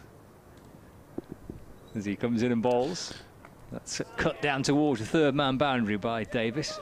Lamb chasing after it. It's a race between Lamb and the ball, and he puts a dive in. Oh, blimey, and he flicks the ball away, but he's rolled into the advertising board, but I think he's going to be okay. It'll flick down towards the 3rd man boundary. Lamb scampering after it. But there's a valiant effort. It's gone for 4. Daniel Lamb's picked himself up. He's okay. No damage done. 34 overs gone. 164 for 4. How long has he been shorn of hair, Luke Wells? The first time I think I've seen him as a skinhead. Has it been a while? I've not seen him with hair since he's signed for Lancashire. What, a year ago, 2 years ago? No, signed in the winter. It was this winter, was it? Yeah, oh, okay. Yeah, this winter, yeah. I've never seen him with a skinhead before, but yeah. So have a bit of sunscreen on the top today, won't he? Keep the old bonds, yeah, covered up. Here's Bailey to Robson on 70 now. And Robson works through mid-wicket a single. 165 for 4. Back on strike, Davis on 7 from 8. A busy batsman, Davis. Busy character. There's always something going on. Looks as though he's got a fair bit about him, young man. They all do, these youngsters that have come through at Middlesex. They've all got a bit of chirp about them. Have they? In a good way. Yeah, they're the nicest bunch. Oh, you nice. know, they really are. So here's Bailey bowls, and he cuts at that one and's gone. Davis falls, Bailey strikes, his first wicket of the day, 1 for 18 and his 7th. Davis has gone for 7. Middlesex are 165 for 5. Just looking to cut hard at a quicker delivery from Bailey. Maybe she's got a little bit of bounce on him. Comfortable chance behind the stumps. But a good move to bring back Bailey. And for the first time today, Lancashire have turned 1 into 2 very quickly. Yeah, a smart move, wasn't it, from Bailey to bring himself back into the attack? Perhaps, I think you described it, Kevin, as sensing maybe an opportunity. So, having seen left-arm spin of Jack Morley for 6 overs from the Statham end, and maybe sensing there's a chance of trying to further squeeze pressure on here. He brings himself into the attack, Lancashire captain Tom Bailey, and gets the wicket of Davis. And at 5 down now, 165 for 5. Yeah, so busy player, Jack Davis, and maybe against Bailey. It was a time just to say, all right, doesn't need to be too busy at this point. You know, Bailey's going to bowl a couple of relatively cheap overs at us at this point. You kind of have to accept it, or try and get after him, and you're going to be at huge risk because he's such a talented player. It's Bailey. Here comes Holman. Another of these exciting youngsters that Middlesex have given opportunities to the last couple of years. We've seen him with a few cameos with the bat, Holman. Probably due a score with the bat, maybe. Left-hander. Big broad shoulders on him. The wrist spinner. They're not quite sure which one he's going to be better at, batting or bowling. Pretty useful as a youngster. That's, but they, in the sense that not he's underachieving at either, but perhaps at this stage overachieving at both, or you know, of a level where they're particularly pleased with him. Got lots of cricket the last couple of years. Has managed to get in ahead of Souter at times as the premier spinner for Middlesex. He and Walla Luisa will have a big job to do with the ball today. But first of all, there's still a big job to do with the bat. 15 overs out in this innings. Middlesex will still be thinking they want something beginning with 3 here, won't they? Which is a long, long way off at the moment at 165 for 5. In the 35th, a lot will hinge on Robson, who's batting with that restriction, so how much his strike rate can go up above 100. He's on 71 from 75 at the moment, and how they go around him we'll have to wait and see. Bailey, 3rd ball of his 7th. He's in, bowls, and Holman leaves alone, just outside off. Slip back into place for Lancashire. Slip, 3rd man, backward point, deep cover. Extra cover's pretty short in there. Mid-off, mid-on. Deep mid-wicket round to square. And long leg. Shorter boundary to the onside as Bailey bowls from down below us at the Brian Statham end. So the leg side for Holman has scoring options, but he's angling it across on a good length. Bailey as he bowls now, and there he goes with another one. Taken at slip. Forward defence from Holman. Bailey has 2 in the over, and Lancashire have 3 in quick succession. Wells with the catch at slip, 165 for 6. Middlesex needs to be careful here, especially against this man Bailey, who has 2 for 18 now. Yeah, well, that's what they've managed to do with that little decision from Bailey to bring himself into the attack, perhaps sensing that chance to try and put the squeeze on, and 1 becomes 2, becomes 3 pretty quickly. And as you're saying, they need to be careful, Middlesex, not to get themselves into bother here. Kind of classic Bailey delivery, really, just bringing that batsman forward. It'll edge through to the keeper. Has the ability to bowl so consistently a good length delivery, which can create that uncertainty for the batsman, whether to go forward or go back or get stuck on the crease a little bit, neither going one nor the other. Such a consistent bowler now for Lancashire, Tom Bailey, across all formats, but in particular the county championship and the 50-over competition. He's kind of flirted a little bit with T20 cricket. He's not played too much, but he has now for a number of years become kind of Mr. Consistent for Lancashire. Keeps it pretty simple by his own admission. Put the ball in the right place enough times, and probably going to get your reward for it. He's got 2 for 18 now, and 2 balls left of his 7th. 6 down, 165 for 6. And Middlesex might be having to try and reassess potentially what is going to be a total they could perhaps defend on here, having lost those 3 pretty quick wickets. I think I have an analysis at this stage, really, of right, what's the bare minimum they need to post. Yeah. I think anything less than 240, 250, Middlesex will be desperately disappointed. And they'll have their work cut out, I think. So here's Bailey to Martin Anderson, the right-hander, works off the pads to deep backward square leg where they're thinking about 2, and back they come pretty comfortably for the 2nd. So off the mark first ball, 167 for 6. One's come Bailey's over. Anderson, who didn't play in the Blast this year, which was a great surprise to me, had a really rough run with the bat in the championship. That can happen for a young all-rounder. It can happen for a young batsman, can't it? So bowled well in the championship, though. I just thought, you know, in the Blast, throw him in, it'll just be 1 innings, won't it? It'll just be come out there and one of them will connect, middle of the bat, and he'll be away. Bailey bowls to him and he opens the face to backward point, and there's no run. End of the over. Bailey 2 for 20 from 7. A couple of maidens for Bailey as well. Middlesex are 167 for 6 after 35 overs. Davis and Holman falling in the space of 3 deliveries in that over. Davis nicking through to the keeper and Holman nicking through to slip. And it's just really, we talked about putting the brakes on. They'll almost grind to a halt at the moment. Robson will know that he cannot fall right now, or Middlesex really could get themselves into a mess in the back stages of this innings.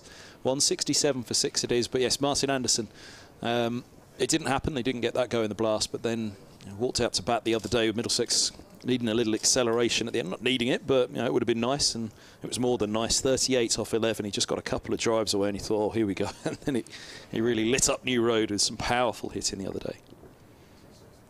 Well, starts a fresh over. That's Robson reaching for it. Able to drill the ball through the offside out towards Rob Jones at deep extra cover. Play a sun cream on for Rob Jones. Out in the deep. On a sunny day. 1 run for Robson. He moves to 72 not out. 168 for 6. Bailey will be thinking if they could get Robson in particular now, then 240. They could restrict Middlesex to 240 here, couldn't they? And well, if things went even better, a real collapse, it could be less. But slip in play. Stephen Croft there as well into Anderson. It's pushed into the offside. They get through for 1. Bohannon with that pick up and the throw towards the stumps. Yeah, as ever in cricket, no matter how deep the batting goes, you never want to leave it too late, do you? And where Middlesex benefit on Sunday, that batting going down came in and gave it a late charge. Wells to Robson. It's driven up towards long off for 1 run. The substantial work had been done before by Eskenazi and Robson and co. And then it was given the boost at the end. Still a bit of substantial work to do, I'd say, for Middlesex today before any sort of boost at the end. Anderson back on strike. Wells over the wicket and bowls. Gets up onto his toes and works the ball out through the onside for 1 run. Moves to 4, 171 for 6. Jack Morley. The edge of the 30-metre circle there for Lancashire fielding. 170 for 6. Here's Wells to Robson. Robson drives out towards wide long off. And he moves up to 74 not out. 172 for 6. 1 ball left of the 36th over.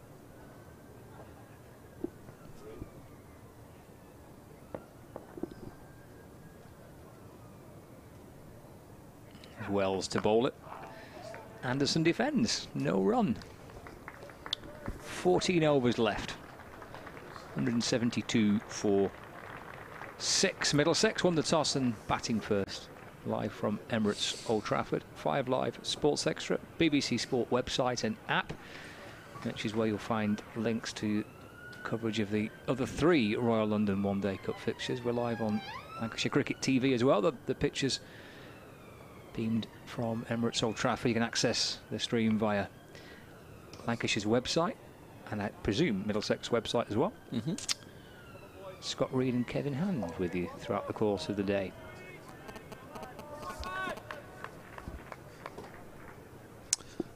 Bailey to bowl his 8th, maybe his last for now. Hold 2 back for the end of the innings. 2 for 20 he has so far. He's right arm over, bowls a bouncer, which Robson resists. Started to go back, didn't he? And as he finished the position, he left it alone with the bat held halfway behind him. He never really went into a position to play anything. The only shot that he could have played really was the pull. It was too tight for him for a cut, unless it was an uppercut. But again, you wonder how much of a restriction there is of that right hamstring. He's got a runner out there for any listeners just joining us. He's batted for a fair old chunk of this innings with a runner. He's on 74. Bailey bowls to him onto his hip, and he very nearly lifts it for a moment into the onside. Wells tumbles to his right at mid-wicket, and there's 2 runs taken as he can't cut it off. Deep mid-wicket coming around to complete the fielding, and Robson moves to 76. Have I missed an extra? Because that's still saying, the first ball of the over was a no ball. No ball on height then, was it? The bouncer outside off. Just say yes, Scott. Yes, Kevin. Well spotted by you, Kevin. Bailey's in, bowl short, and cut straight to backward point and gone. Bailey has a third, and Lancashire have a fourth in quick succession. 176 for 7. Croft with the catch, straight to his midriff from Robson, who can't believe it and drags himself off. They've got the big wicket. Robson's gone for 76, and a real chance here for Lancashire now to restrict this Middlesex total. Hit that hard, didn't he? I mean, absolutely laced it, didn't he? Caught a hold of it clean as you like, but straight to Stephen Croft. But take nothing away from Croft, even though that went at him quick, pretty straight away. It was a sharp-looking catch, and Middlesex have lost their 7th wicket, 176 for 7. We're in the 37th over of the Middlesex innings. We've seen 2 wickets, correction, 3 wickets now for Tom Bailey, 1 for Liam Hurt, 1 for George Boblerson, 1 for Jack Morley and 1 for Luke Wells. The latest wicket to fall, Sam Robson for 76. A really good knock by Robson for Middlesex, but out for 76. A terrific catch by Stephen Croft at backward point, hit firmly to him, and Croft got everything in behind it. Stevie Eskenazi for 45 as well, one of the 7 wickets to fall. Peter Hanscom, Robbie White chipping in for Middlesex, and 3 catches for Danny Lamb, 2 of which were pretty spectacular. And Lancashire picked up 3 pretty quick wickets in the space of the last 10 minutes here at Old Trafford. So 37 overs gone, well, into the 37th over. Harris currently out there in the middle alongside Anderson for Middlesex, who are 176 for 7.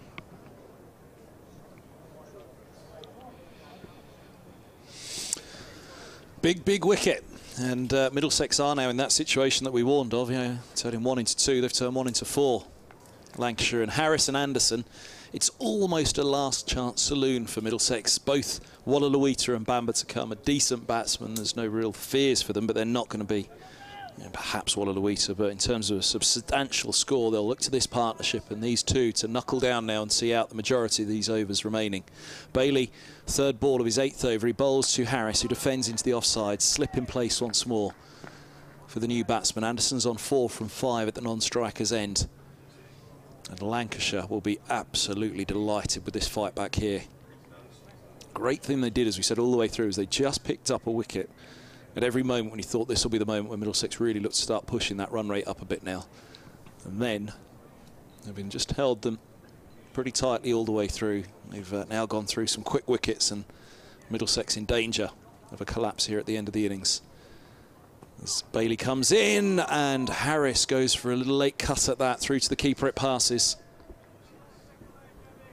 Much as anything, they need to just get through this Bailey over. He's got 2 balls left of it. That no ball on the first ball. There was no free hit to follow because it was on height, so it wasn't an overstep. Free hits only for the overstep or for a waist-high full toss. But it's not a free hit for no ball on the bouncer. As in comes Bailey, bowls, and Harris defends a foolish delivery. Didn't particularly get far forward to it, but just tapped the bat down onto it, pushing back up the track to Bailey. And this is a real moment of opportunity for Lancashire, alarm for Middlesex. What does Bailey do here? He's got 2 overs left. Does he bowl himself through? Does he keep 2 back? I mean, at the start of the over, you'd thought to hold 2 back, but at the end of the over now, it's a decision to make, all right. Last ball of his 8th, he bowls, and Harris eases to backward point, just trying to run to 3rd, a single, not able to do so. Harris has none from 4. And Martin Anderson will have strike on 4 from 5, but crucially, Bailey has 3 for 24 from 8, and he has Sam Robson out in the over. Caught at backward point by Crofts, and a huge wicket. Middlesex's only man to pass 50 today. Eskenazi, that other innings of substance in the 40s, but now with 2 new batsmen at the crease, which is the first time they've been able to say that since the start of the innings as well, let alone the number of wickets that have gone down. They've got the big wicket as well, so a real rebuild job for these two to do probably through the next 10 overs before opening up for a last 3, which we wouldn't have thought we'd be saying that a while ago. Wells to Anderson. Let's run down towards 3rd man for perhaps 3, perhaps 4. He's gone for 4. Tom Bailey with a tumbling effort down below us. Great effort from the captain to try and catch up with it, and but still a groan. Flick the ball in. Did you hear that groan? You can't groan at Bailey. He's just got 3 for. Well, he was chasing after it here. Oh, got his big long legs, puts the dive in. Oh, and he flicks it back onto his knee, and then the ball deflects over the rope. Well, a little bit unfortunate from Tom Bailey. Oh, it's even tighter, that groan now. Yeah, that was a bit of a harsh groan, was that? Cut by Anderson through the offside. Towards backward point. They're going to come back for 2. Pick up and throw in the deep by... Ooh, that's exciting. There's someone on his 12th man there. And that's George Burrows, I think, on his 12th man. 182 for 7.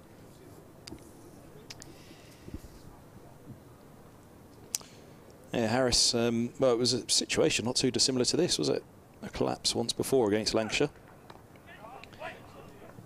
Anderson goes back, just tries to steer the ball down to backward point, and there's no run. When he got that century, that was a collapse at the start of the innings, though, wasn't it? When Middlesex went in a heap at the beginning. Wells in, a little bit quicker this time to Anderson. Shapes to work it out into the onside, and there is no run. We all thought we were going to have a short day, didn't we? But he and Simpson rescued the situation, but they made something of the match, didn't they, with his century and Simpson as well. And a big 50. 2 balls left for Luke Wells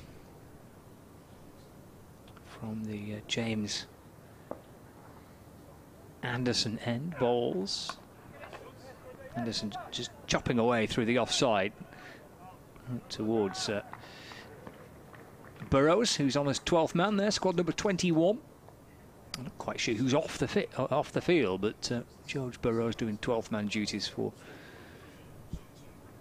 Lancashire. Score moves on to 183 for 7.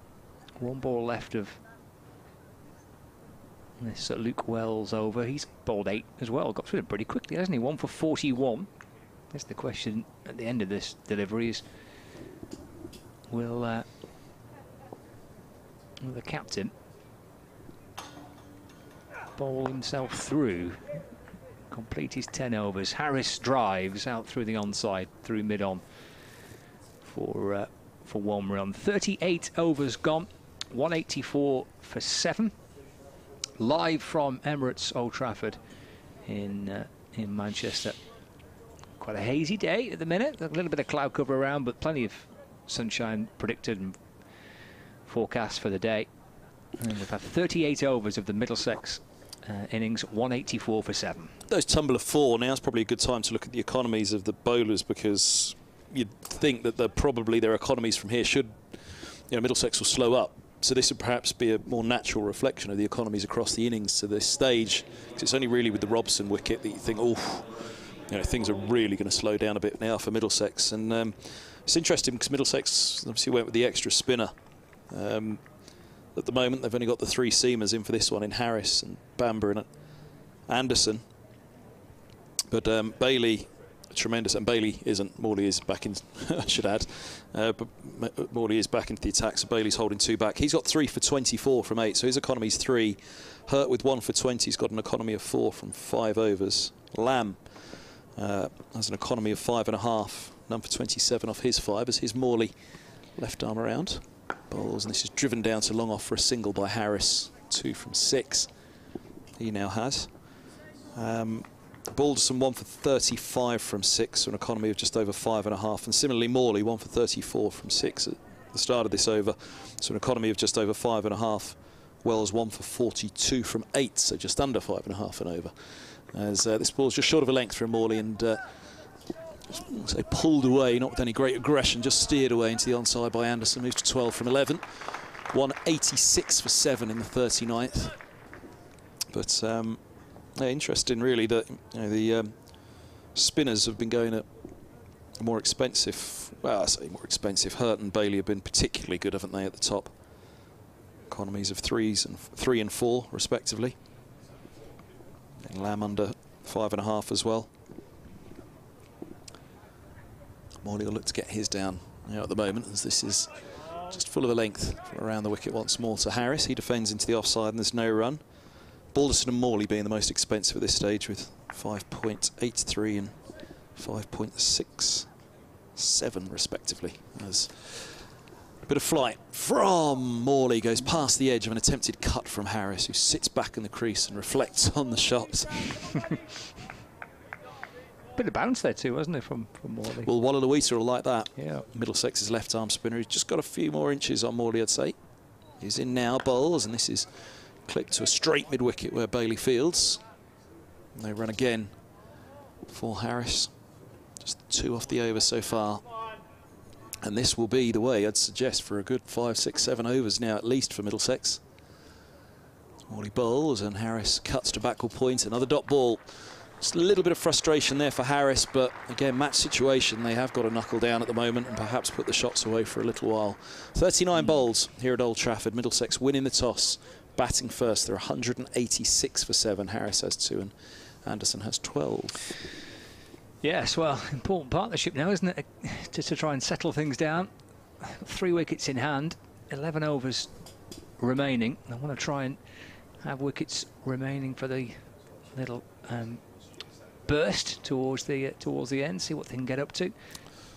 Oh, never mind the stream. We're on the big screen now, Scott. Oh, yeah, oh dear, yes. Give the camera a bit of a wave. Yes, we're on the. That's what you do on the big screen, isn't it? Even if you're the commentator. As long as it's not kiss cam. Here's Wells in a ball. You should be so lucky. To Anderson, and that's flicked out through the onside for 1 run. Moves on to 13. 1, 8, 7 for 7. That used to be a thing in T20 cricket, didn't it? The old kiss cam. It did. Yeah. I don't know if the 100 have adopted that. Perhaps not. There's Harris. Cuts a little bottom edge down towards point, and there's no run. Yeah, why did they cut that kiss cam? It was good. They nicked it off. What was it? It was an American one, wasn't it? Was it ice hockey that used to do it? Where it started. There's just a lot of unnecessary pressure for me on that. As Wells is in to Harris, it's driven down through mid-on for 1 run, because you don't know who you're picking out and who you could be sat next to your. Yeah, but that's the fun of it, isn't it? It's like you see the reaction, right? What are they going to do? Oh, I've get really anxious when that comes up on the big screen. Wells in. It's a flatter and a quicker ball to Anderson. That's flicked out through the onside, but for no run. Do you not give a wave when you're on the big screen though? Don't do it on the stream, but no. you know, on the big. That's what everyone does on the big screen. Give a wave. True. Or a dance, silly dance. I'm not doing that. Anderson just dabbing the ball down into the offside. Rob Jones comes up from backward point to complete the fielding. All my dances are silly, to be fair. Do you do anything other than a silly dance, Scott Reed? Oh, a bit of a waltz. As Wells brings Anderson down the pitch. Punch through mid-on for 1 run. And he's nicked the strike as well. Anderson, he moves up to 14. So that's 40 overs gone. To 10 left.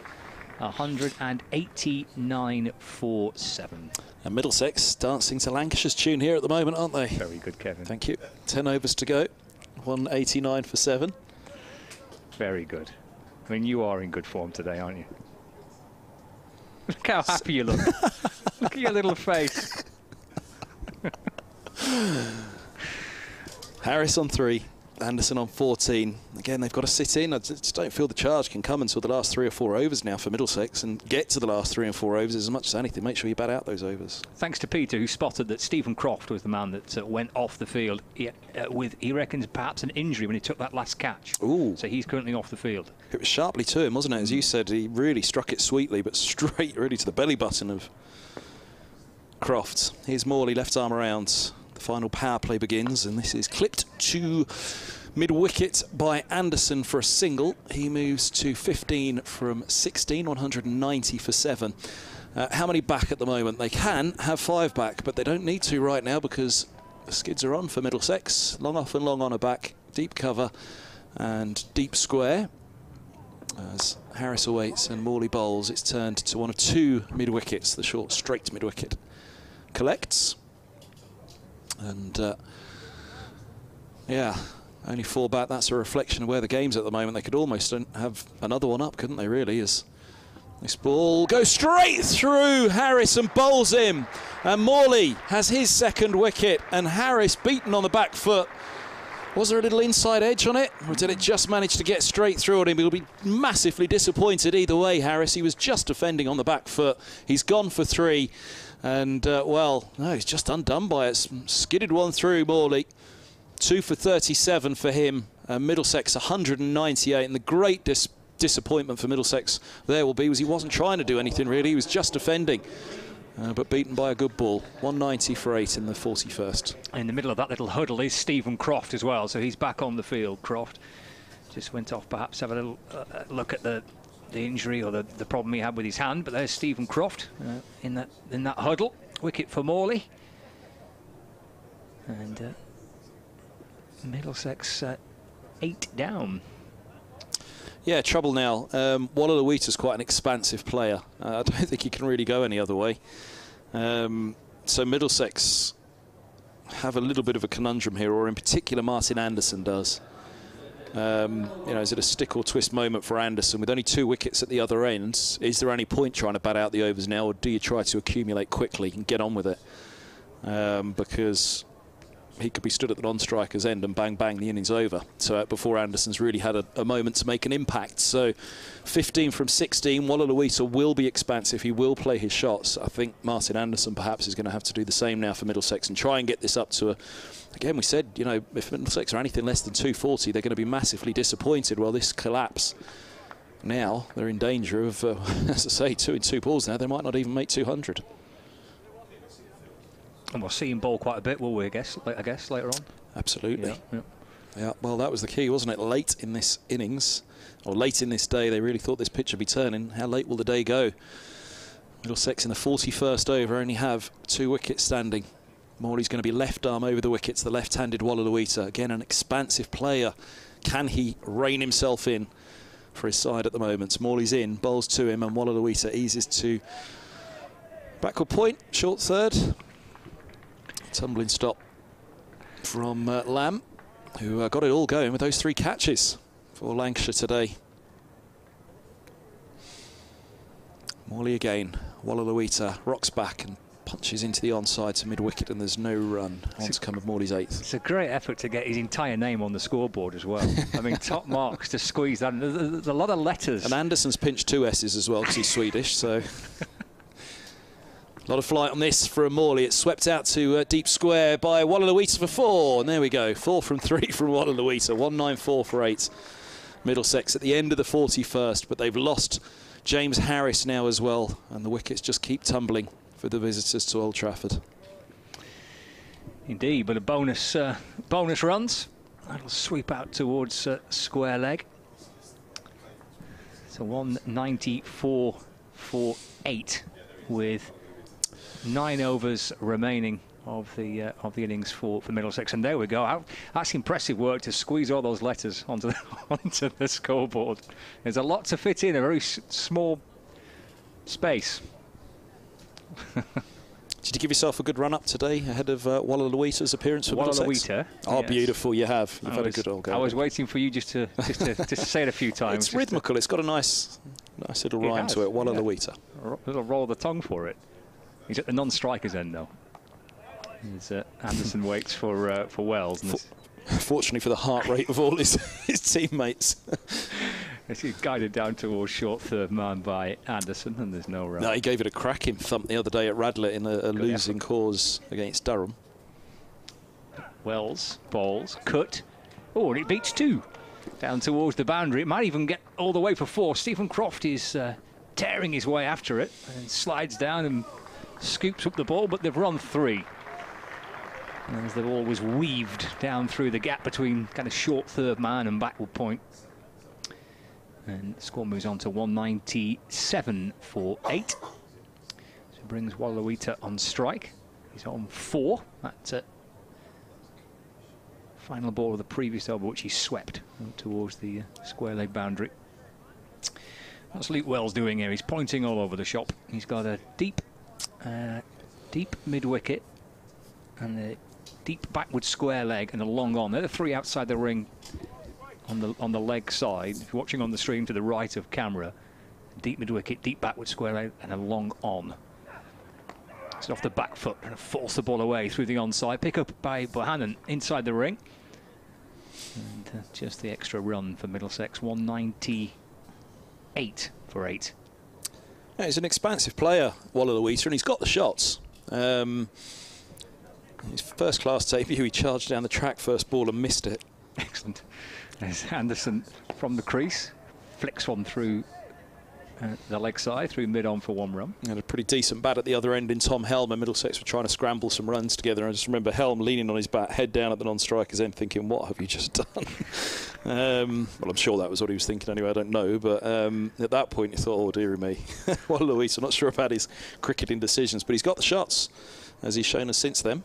Stands in the crease and waits as Wells bowls. Oh, it's driven nicely through the offside. It will be cut off. Liam Hurt coming round from long off. Sprinting round to his right at the edge of the boundary rope. So just the one. Brings up the 200 for Middlesex, though. 200 for 8, with 1 ball left of the 42nd over. Batting point on the board. Wells in to Anderson, and that's played back towards the bowler, and there's no run. It's the end of the over. I'm chopping and changing between all these different formats. For a second, I had to think about that. 42 gone, 200 for 8. Well, the irony being the batting point's been a problem for Middlesex for many years. Relieved to make 200 in the list day today. Yeah, it's been quite the collapse for them. RLODC, I'm trying to think, I'm sure it was this year, he played the most wonderful, it was shot of the innings, left-handed drive. Oh, obviously left-handed, he's a left-handed batsman, cover drive. And it was almost Lara-esque, this big backlift and boom, through the offside it went, glorious. 2 ball innings, he was out for 4. But yeah, he gave it a real thump the other day when the others were struggling, when they came back on a DLS chase at Radlett, which really went against Middlesex because of the wickets of Hanscom and White before the rain fell. But as I say, the moment might be him and Anderson just get on with it now rather than bat out these overs and potentially be bowled out as Harris was. As here's Morley goes past the edge of RLODC, who again on that occasion wasn't just doing much really, only was looking to defend it away into the offside. And maybe attack is the best form of defence now for these two. Morley bowls, RLODC goes hard on the sweep, and he's picked up another boundary. He moves to 10, swept fine of the deep backward square leg fielder. Nice timing once more from him. Crisply struck a couple of them now, hasn't he? 204 for 8, Middlesex. And Anderson will be watching this at the other end. I think his mind has got to be, do you know what, let's go. There's no point batting out overs from here. Let's grab what runs we can. Oh no, where's it gone? Underneath the big stand. It's disappeared. That Lancashire field has disappeared underneath the stand. Oh, the fielders got. Oh, we had a great one at Lords the other day. They had the sheeting, the black sheeting over the seats to be part of the screen, and it bounced up and underneath them. And it went up in underneath the sheeting, and 3 ground staff went scurrying on, army style, underneath, commando style, underneath these covers, up into the stand to look at. And what we could all see at the time, and the rest of the stadium could see, was the ball rolling back down the stand and sitting at the bottom, and the 3 of them were still underneath the sheets looking for it, and the whole stadium screaming at them. It's T20, I think it was, actually. Well, Liam Hurt's done well there. He was kind of commando style, wasn't he, on his belly, underneath the stands. Yeah, he has to go under the stands. They were only going under the sheets. That was brave, that. Be a fair bit of scaffolding. Bang your head in there, wouldn't you? A fair bit of scaffolding under that stand. Morley's in.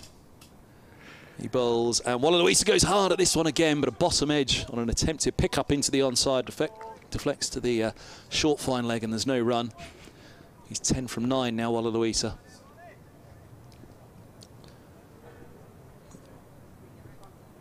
Morley bowls, and he goes at the sweep once more. Just a single to the deep backward square on this occasion. RLODC on 11 from 9, 205 for 8. That'd be a rare old way to go off injured in a professional match. Doesn't know what happens here. Bang my head on the scaffolding.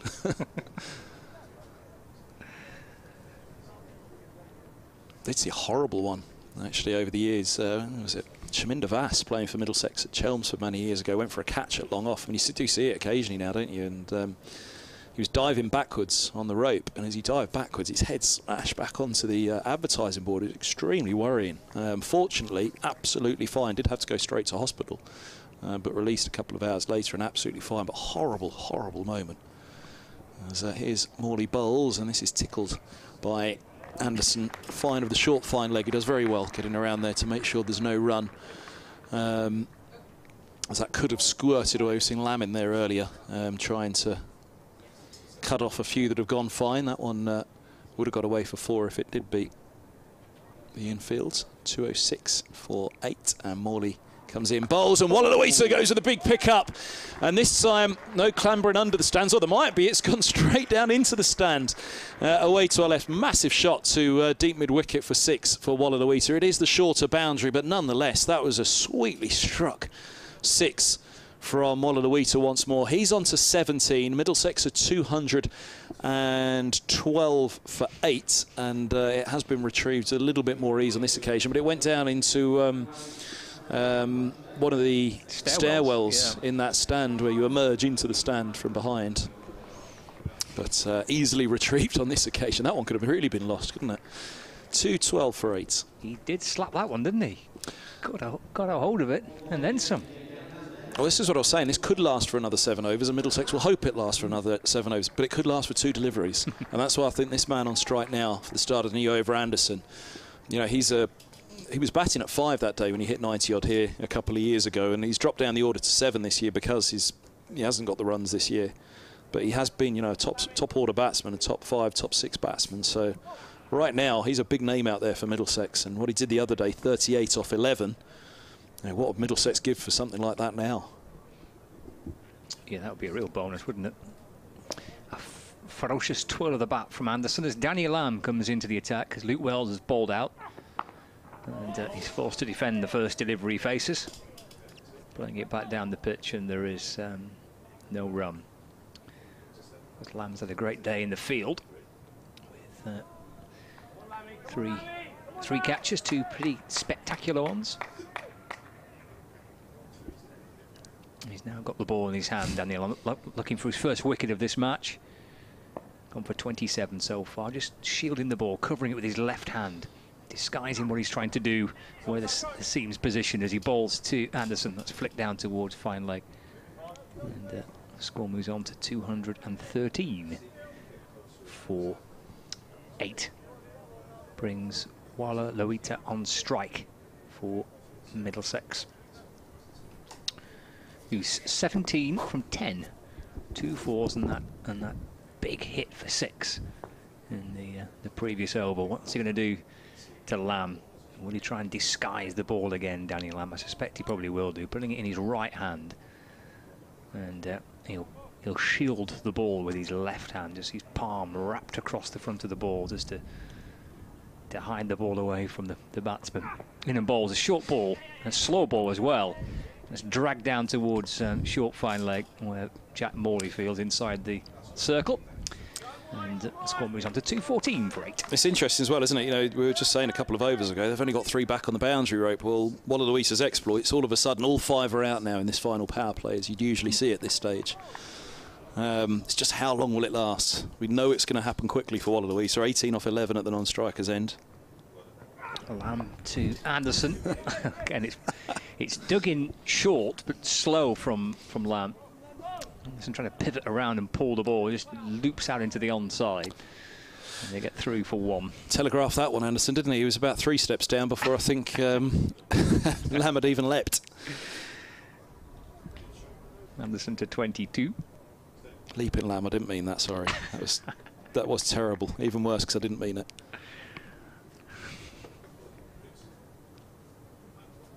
And here comes Lamb and balls. It's flicked all beyond the reach of the keeper.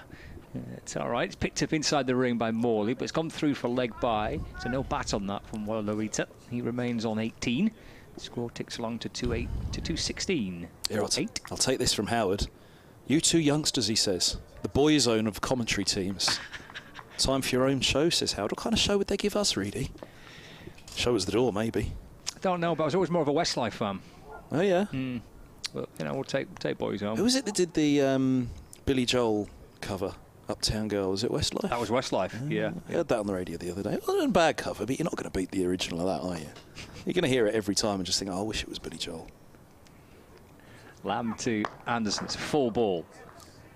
That's dug out by Anderson, just pushing it beyond the reach of Lamb, who dives low down to his right, trying to stop it. Picked up by Jones at mid-on. Does that complete the over? I think it does, yeah. 44 gone. 217 for 8, live from Emirates Old Trafford. I'll take that, though, youngsters. Yeah, you haven't Happily. It's because you've dressed quite cool and funky, haven't you? I shaved the beard off today as well. It was a big old beard. I got in trouble with Kevin Howes a few weeks back. Get rid of that beard, he said. Did you get told off? Yeah, I got told off by him. Dearie me. Don't you? In fact, I think his exact words were, "Don't you ever grow that back." When he saw me without it earlier this summer. Oh, So it was in full place, full beard on Sunday. It wasn't on the stream then, so. Liam Hurt back into the attack, and a change of ends. 1 for 20 for Hurt off his 5 overs at the top. Bryce Statham in for him for his second spell. And yeah, it was a good power play from Lancashire at the top, but first half of the innings, Middlesex I think would have been happy with. It was just this collapse. Again, they lost wickets. One of those old cliches, they lost wickets at bad times, didn't they? Just at every moment when he thought this will be the launch, this is where they'll really start to pick things up. Hurt's right arm over the wicket, bowling to Anderson, and tucks him up. No run as he tries to clip off the back foot, a little inside edge onto the body perhaps, and it just falls away into the onside. Elsewhere, Surrey bowled out for 132. That wasn't on the stream, was it? Little fist bump. They're taking on Glamorgan this week. So in Cardiff. So Surrey 132 all out after 44.1 overs. Yorkshire playing Warwickshire. Yorkshire 260 for 5 after 46 overs. And Gloucestershire up against Essex. Gloucestershire 174 for 6 after 45. Second ball of the over, Hurt bowls sharp and into the ribs of Anderson, who hooks him to long leg. Single taken. Anderson's 24 from 27. 218 for 8 in the 45th here at Old Trafford. Middlesex winning the toss. 10:30 this morning. Any great surprise they elected to bat first. Obviously at danger of 11 o'clock in England's pretty much any pitch in the country, any conditions that 11 o'clock it might just nip a bad a little bit, even the white balls. And 2 new balls at either end, but steered through the power play, just 1 wicket down.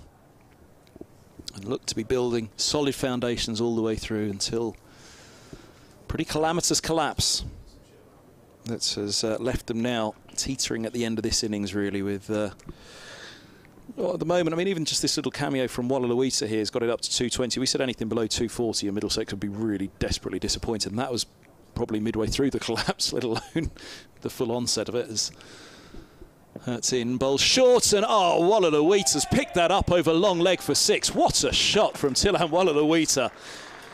Short ball, sharp from Hurt, right into the ribs of RLODC, and he's got right underneath it and hooked it sweetly over the short, fine leg for 6. Tremendous shot from him, and he's making full use of this short boundary into the onside, and his pickups are comfortably clearing that boundary rope. 222 for 8. RLODC's level with Anderson. He's on 24 off 13. He's got the shots, hasn't he? I did say he had the shots. It's just a matter of, you know, and the point was he will play them as well from the off, and that then becomes a danger for Middlesex when you've got so many overs to bat out. But I think he's, you know, fair enough. We did say that attack perhaps is the best form of defence here for Middlesex, and that's what RLODC's doing. How expansive will Anderson become? How quickly as well? Hit and driven up to mid-on. Yeah, Middlesex 225 for 8. We're in the 45th over of the Middlesex innings. Lancashire have enjoyed a pretty decent day with the ball. Bailey's picked up 3 wickets, 2 for Morley, 1 for Wells, 1 for Balderson and 1 for Liam Hurt, and 2 spectacular catches for Danny Lamb as well. Top score so far for Middlesex, Sam Robson 76. So 45th over, Middlesex 225 for 8. Hurt 2 balls left of his 6th over. Bowling to Anderson, and Anderson cuts only to backward point, no run. Just tried to get it fine of the fielder. We haven't really seen a particularly expansive shot from Anderson just yet, have we? And that's not a criticism at all, because, you know, he's got to measure this innings as how he wants to go about it. But again, I do just fancy, you know, as good as it's going for RLODC, this innings could be gone in 2 deliveries, and Anderson being the batsman that he is, of real calibre and class. All right, it's not been his year with the bat, but what we saw the other day did turn out to be match-winning, as one of my tweeters, Andrew, says. I'll come to that in a moment as Hurt comes in. Bowl short to Anderson, who hooks at it. Down the leg side it goes.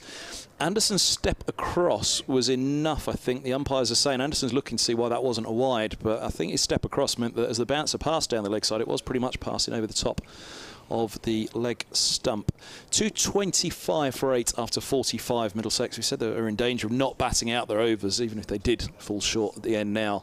As long as they were doing it with a real bang, then I don't think that would particularly hurt them too much, and they're closing in on that bare minimum that we talked about of getting to 240 here at Old Trafford, which even still will feel light, but it'll be something to play with. That collapse, I don't think we've actually put the figures on it, have we? That happened in such a flash. 5-4-46 from 154 for 3 to 190 for 8, and in any form of cricket that kind of collapse is going to really rip the heart out of an innings. But they're giving it a little bit of a jolt here at the end here, Middlesex, and well, where's it going to go in this last 5 overs? They do get it somewhere around 260, then it'll be Lancashire will be feeling a bit rough about the way the innings planned out. Kind of hope, because for the full distance, it'd be good fun, won't it? The way that these two have come out, especially RLODC, who's on strike. He steps to the leg side, and Lamb pushes it outside the off stump, and the umpire signals that to be a wide. Had a long think about it, didn't he? RLODC stepping back outside leg, ball pushed wide outside off, and really pondered it for quite some time. Yes. 226 for 8. Lamb will have to bowl it again, so it's the start of Lamb's 7th over. He's gone for 32 so far. He's around the wicket, following RLODC, who steps to the leg side, digs the ball out. It disappears along the ground through deep mid-wicket. Croft comes up from the boundary to field. Score moves on to 227 for 8. Mentioned earlier about Middlesex playing 2 overseas, not having 2 overseas at the moment, but I said to you there is a little bit of a twist to that story. Daryl Mitchell was the plan to be the 2nd overseas for this, because the T20 had gone so well for him, so badly for Middlesex, and the pressure was building to try and have a good one-day cup campaign. But they couldn't keep him because the slots, the way they work for him to return to New Zealand, if he missed his slot for quarantine in New Zealand, the next slot wouldn't have been available till December. So he'd have had to stay here until December. So in the end, it just wasn't workable for Mitchell to stay. So back he went to slot into his quarantine a couple of weeks back, which, you know, was a great disappointment to him and to Middlesex. I think they really desperately tried to see if there was any other way that they could have got him in for an earlier quarantine on his return.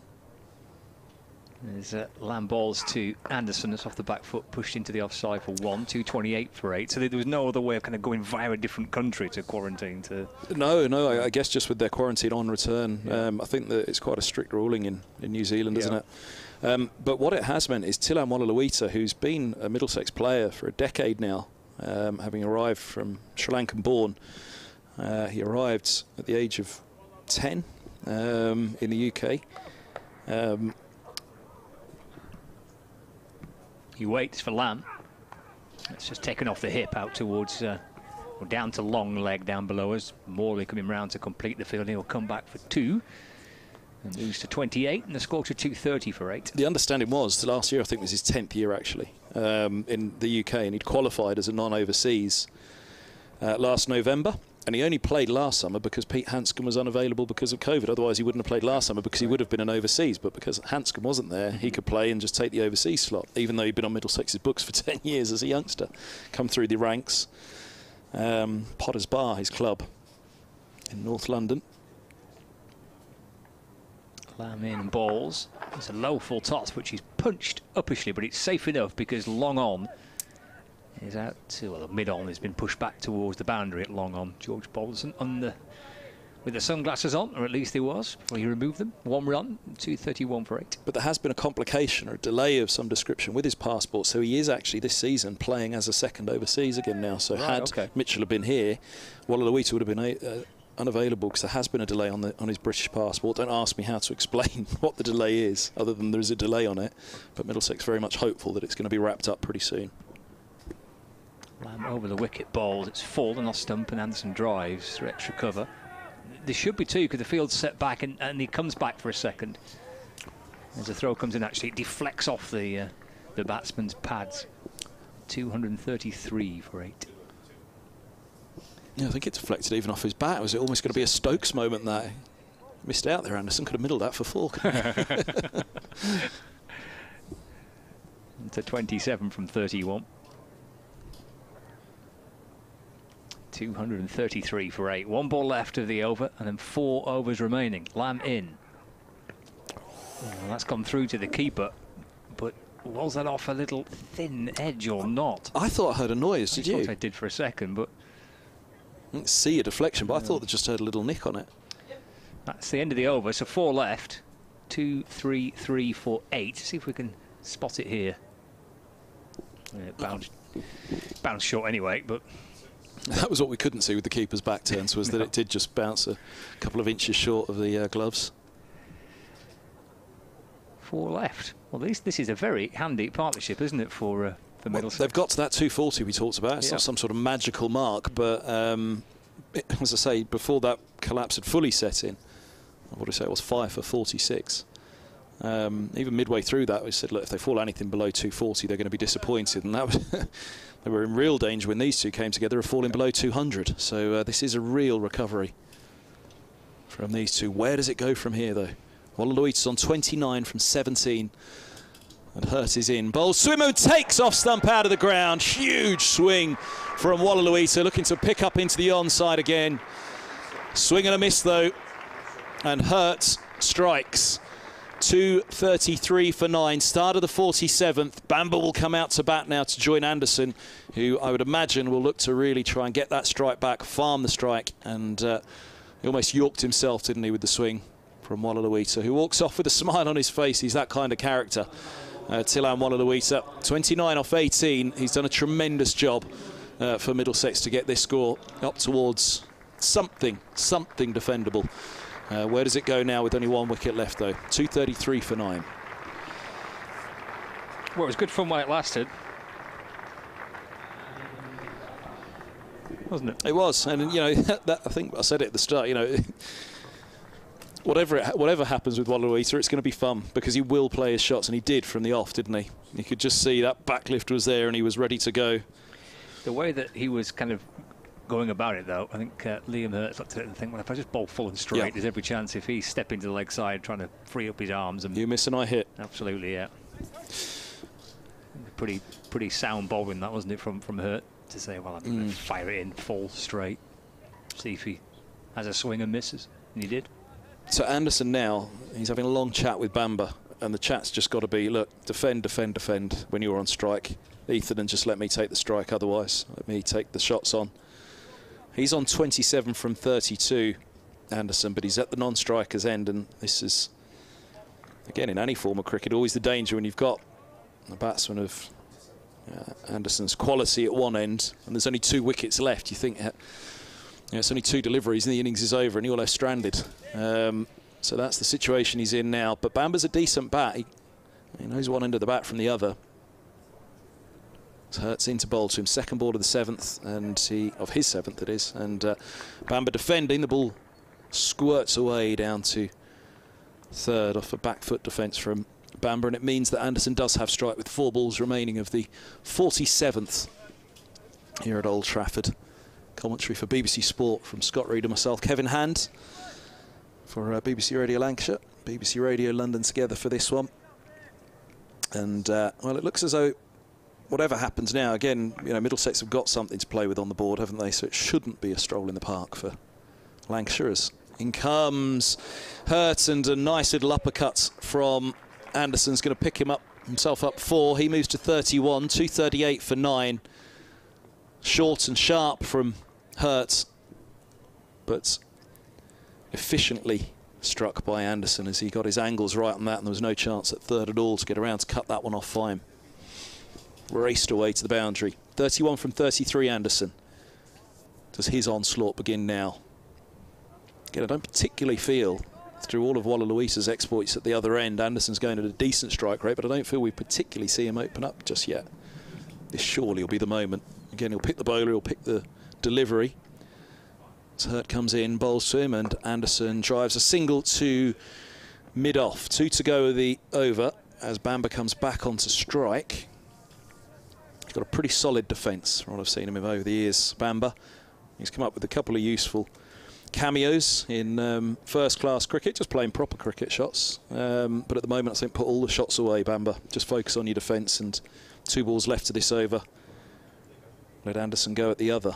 Now, the other key thing is, the other end is going to be Bailey now, surely, with 2 to bowl.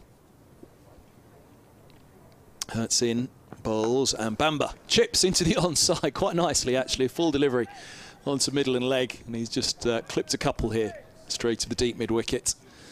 Bamber is on 3 from 2, 1 to go the over, 243 for 9. Would it not be? Surely it would be. I would think so, yeah. I mean, but yeah, say he's got 2 left. Bailey 8 overs, 2 maidens, 3 for 24. So he'll bowl the 40, or will he? Will he come? Yeah. This is the end he took the wickets, wasn't it? It was, yeah.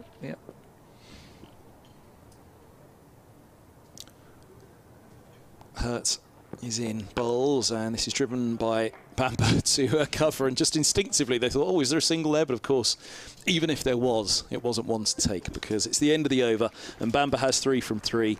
Middlesex have 241 for 9 from 7, and that over started with the wicket of Tilan Wallaluita, bowled by Hurt, a lovely Yorker, right into the block hole, and a swing and a miss from Wallaluita. So Anderson will have strike on 32 from 34, and we look to the pavilion end, where it is not going to be Bailey. Oh.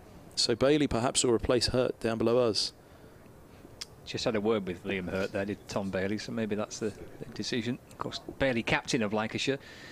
Dane Villas has been drafted away into the 100. He's playing for the Northern Superchargers. He did play in the first match, Dane Villas, against Sussex at Sebba. But he's now with the Northern Superchargers. So Bailey skippers the team.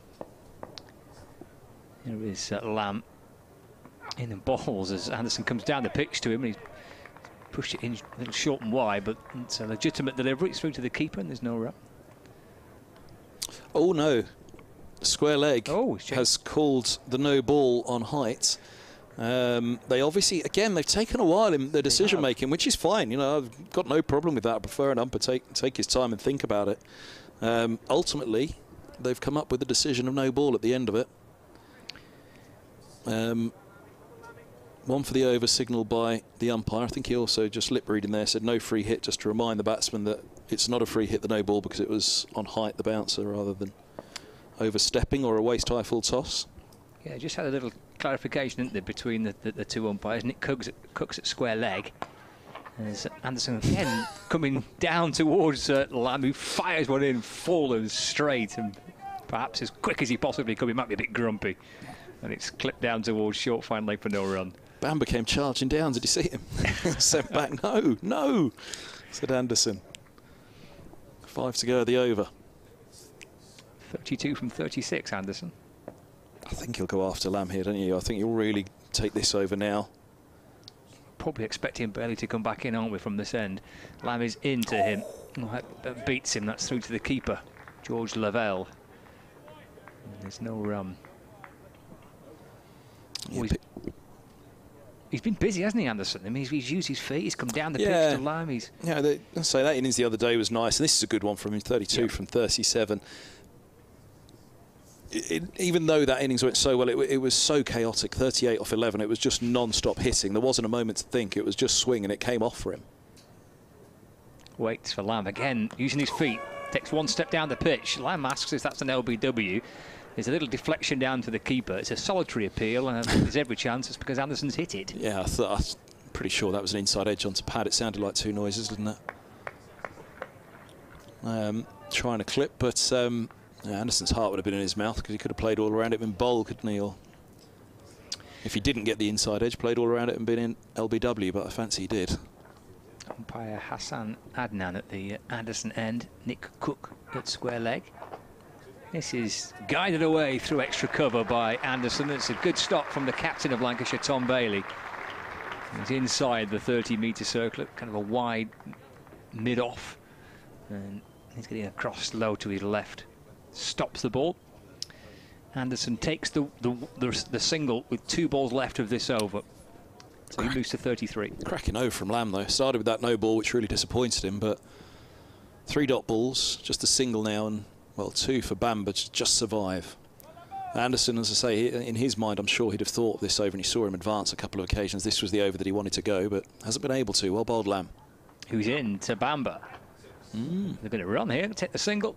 Pushed out through the offside. Croft is at deep point to field. So they've gone for the run. 2:45 for 9. 1 ball left of this over. Lamb's 8th. And then 2 overs left for Middlesex to try and put on what they can. He's got to find the single here. If it's Bailey next over to Bamber. Lamb to Anderson. And they will find the single here. Just put in a little bit short from Daniel Lamb, and he pulls it. Anderson out towards deep backward square leg, where tall figure of Keaton Jennings fields, and there's 1 run. 48 overs gone. 246 for 9. So it will be Anderson on strike. We think for the Bailey over, it will be Tom Bailey. He's removed his cap and collects the ball from umpire Nick Cook. So having given Lamb the far end for that over, he's not going to bowl out Bailey, having taken 3 for 24 from 8 so far, and only 2 overs left of the innings. 2 maidens in there as well. But it's difficult for a skipper, isn't it? Especially a skipper when you're a bowler and you're trying to deploy the ranks. I reckon if somebody else was skipper, there's no way that Bailey didn't bowl out today. It happens though, doesn't it? You know. Yeah. You can underbowl yourself and overbowl yourself as bowling captain, can't you? Here he goes, Bailey. He's bowling to Anderson. It's a slower ball, which Anderson goes inside out over extra cover, and he's placed it quite nicely. Jennings will flick it back in on the boundary rope. They've taken 2. He had real control over that, Anderson. I thought he managed to manoeuvre that ball well, the slower ball outside of the off stump. And he'd just given himself a little bit of room, and he had to be careful not to hole out down the throat of deep cover if he opened the face too much. But equally, having scooped it up in the end, the slower ball, he had to be careful to make sure that he got enough on it to make sure it's pretty tight, that boundary over there between extra cover inside the circle. This one is clipped up into the air and wide and short of long on, and they'll be able to get back for 2 more again. This is good, clever batting from Anderson, who moves to 38 from 42, and that's the 250 up for Middlesex. 250 for 9. And goodness me. It's a good effort, that. It's a really good effort. Yeah. From especially with that collapse that they had about an hour ago. He scored 38 off 11 the other day at the end of the innings. There's 10 balls left here at Old Trafford, and Anderson is on strike on 38. And here's a low full toss, clipped out to deep backward square. It's just going to be a single. No, it's going to be 2. Misfield by Croft out at deep backward square. Anderson maintains the strike. He moves to 40 from 43, 252 for 9. This is giving Middlesex the chance to get up to a near par List A score, which they looked an awful long way off at one stage. It's all resting on Anderson, of course, but crucially, with that misfield, he maintains the strike midway through the 49th over. Bailey's past the umpire. He bowls to him now. It's a slower ball, short of a length, and Anderson is nearly holding out to deep mid-wicket, just short of the fielder. It's a single taken, and Bamber has 2 to survive, to block, to allow Anderson to have strike for the final over. 253 for 9. This is terrific from Anderson. 41 from 44. His partnership also as well, prior to that, was excellent as well. You can see there the rainbow flag behind the Lancashire emblem. I'll come back to that in a second. It's Bailey, slow ball. Bamber defends. No. Bamber keeps going for these singles. He defended it straight back to the bowler and nearly set off for 1. I'm not quite sure he's getting the message from Anderson. You're just going to block and stay there. During the course of the interval, for those watching on the live stream, of course, this year's Royal London One-Day Cup competition. And indeed, Lancashire, as well as many clubs, are supporting the Rainbow Laces campaign alongside the ECB and Stonewall throughout the course of the month. And during the interval, for those with us on the live stream, we'll have more on that. Bailey, last ball of the day from him. It's down the leg side, and it's not the last ball of the day from him. It's a wide. 254 for 9. I think Middlesex actually would have taken that being a dot ball and not a wide if it had just flipped the pad of Bamber and Bailey was done. He's got another chance to end the innings. It's frenetic, isn't it, towards the end, but it's good fun. It is frenetic because it does feel crucial that Middlesex now are just going to more than something that, you know, that's just defendable and something to play with. It feels like they're starting to get towards a good score as Bailey bowls a slower ball and Bamber hits him into the onside. They're going to take the single. Oh, goodness me. And Anderson curses at the non-striker's end that he didn't send Bamber back there. They've had a real calamity with the running. Even though it hasn't resulted in a run out, we kept on seeing it, them setting off. And maybe Bamber thought there was 2 in it. There never was. It went straight to the fielder. And Bamber's going to have strike for the last over. 255 for 9, Middlesex. Anderson 41. Bamber's moved to 5. He was spitting at himself at the non-strikers end there, Anderson, wasn't he, that he agreed to that single and didn't send Bamber back. Slightly kind of frantic minds there, wasn't it? Just not quite on the same wavelength. Bamber just needs to get a run in, doesn't he? Get off strike. He hits a boundary. I mean, whatever he's doing, he's just got to lay bat on this ball. Yeah. You know, and even if it's just defending and it's a dot ball, just don't get out. Just make sure you lay bat on this ball. The field's back, so there's singles everywhere, isn't there? So as soon as he gets bat on it, there should be a run, as long as he doesn't push it straight back to the follow-through of the bowler. Or extra cover, which is Bailey. Final 6 balls of the innings. Lamb to Bamber. Oh, that's ideal. Punch it up towards mid-on. Perfect. Get a run. Get Anderson on strike. Moves to 6, Bamber. Score moves on to 256 for 9. Again, you know, just seeing what he was capable of the other day. 38 from 11. He's got 5 balls now, Martin Anderson, to take this innings wherever he can. And he'll be thinking, much with that 350 strike rate he had off his 11 balls the other day, he'll be thinking something similar for these last 5 deliveries. Where's he looking here? Lamb in, bowls, it's full. It's a good ball from Lamb. He squirted it through the onside. He'll just have to take a single with Anderson.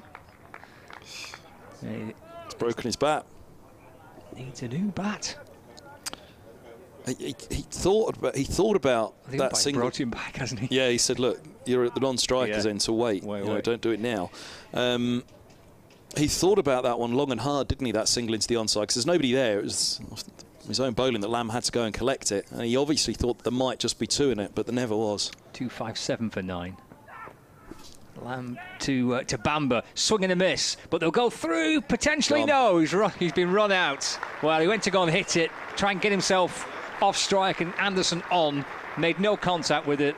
Throw came up from the keeper, and then eventually Lamb was able to run him out, but that little actual bit of hesitation may have cost him, trying to get through, and Lamb clips off the bails, and that is Middlesex all out for 257 from 49.2 overs. But excellent from Anderson. Bit of a flurry towards the end of the innings.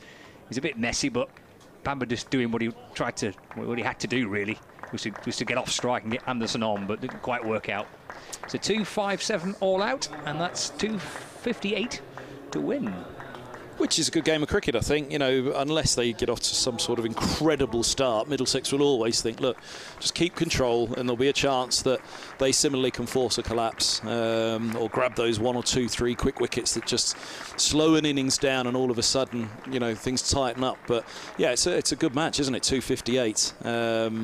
Middlesex will know they're probably 30, 40, maybe even 50 light on where they would have liked to have been in this innings, and at one stage looked well on course for being over the 300 mark, but equally then the collapse meant that they looked as though they could be well short of 200, which is extraordinary to say. Shame about that last over, and Anderson and Bamber kind of walked off there knowing that they'd made a bit of a mess of that in the decision making in the last 2 overs there with those singles that they took. There was no point in the singles, just give Anderson the strike and let him get on with it. A dive at the last, actually, it was close enough that a dive at the end probably would have saved Bamber there, but he didn't dive. And running the bat in, he was run out by Lamb. But yeah, 257, exactly what we said right at the start of this innings about what we've seen in the list day this year. These huge fluctuations through an innings and through matches. You know, that innings fluctuated massively, didn't it? How will it fluctuate for Lancashire? Just a reminder for you, during the course of the interval, we will be having more on the Rainbow Laces campaign as we see the highlights of this Middlesex innings, in particular the Danny Lamb spectacular catches. There's a second one, a leaping take from Lamb. Great work from the Lancashire fielder. He's enjoyed a good afternoon in the field, taking a couple of spectacular catches. Good work from Morley as well. And Bailey in the action with a little spell of wickets. He's bowled ever so well, the Lancashire captain, Tom Bailey. And Croft with a terrific catch as well, just at a backward point.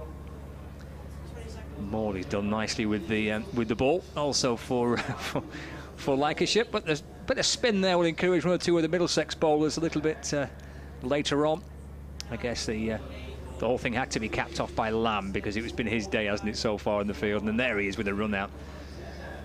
And Middlesex all out for 257, so 258 to win. A reminder then, during the course of this interval, it's the 4th year that the game of cricket has come together to celebrate LGBTQ+ inclusion in the game.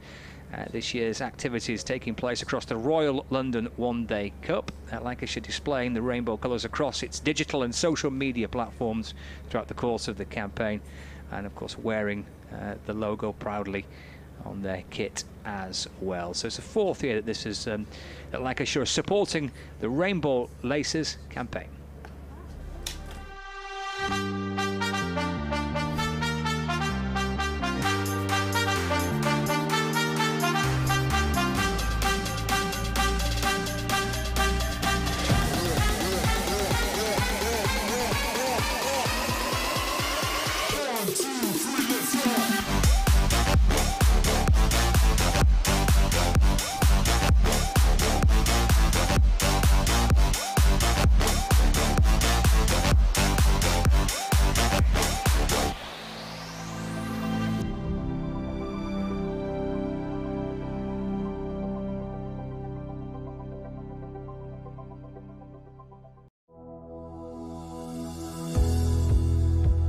Hopefully it's going to be the start of something quite fantastic.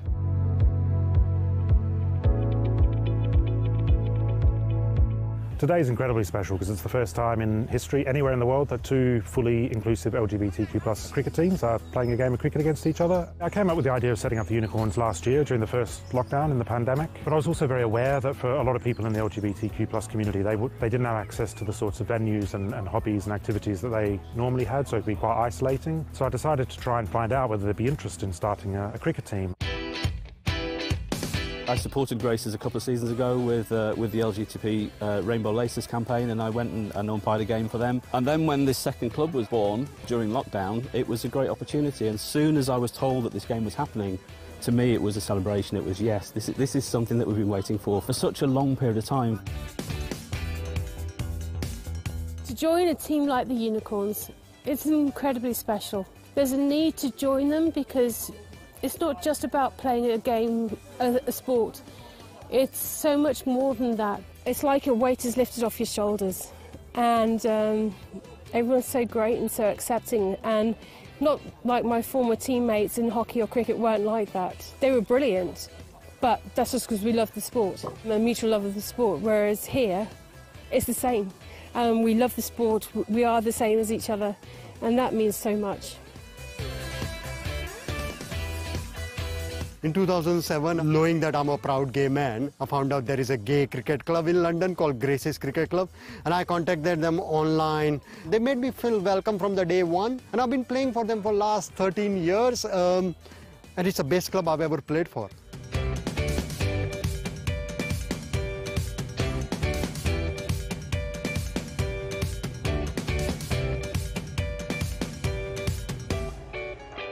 One reason why Gracie's formed, it was a bit of like a sanctuary. You could be yourself, bring your partner, and you knew there'd be no derogatory comments. When we formed in 1997, we didn't realise that it would be another 25 odd years before we had another out LGBT team. But this game, it's really, really raised our profile, and it's great that Lachlan and the Unicorns have got together.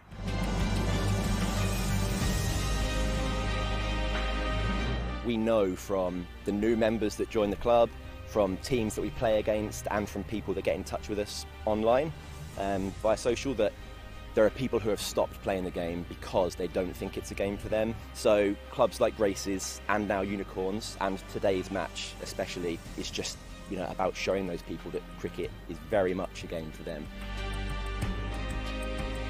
When I was playing cricket back in India, there was a time I just couldn't be myself. I was always nervous when people would ask you, where's your wife, where's your girlfriend, and things like that, and you got no answer for it. And I had to remain in closet all the time. And the thing was, I only had to make one choice. Either you play cricket or be in a closet or give up the cricket. Yeah, it was very difficult. And now playing for Gracies makes me feel the person, a proud gay man I can be, and I can play cricket freely. I've got no pressure about anything else now.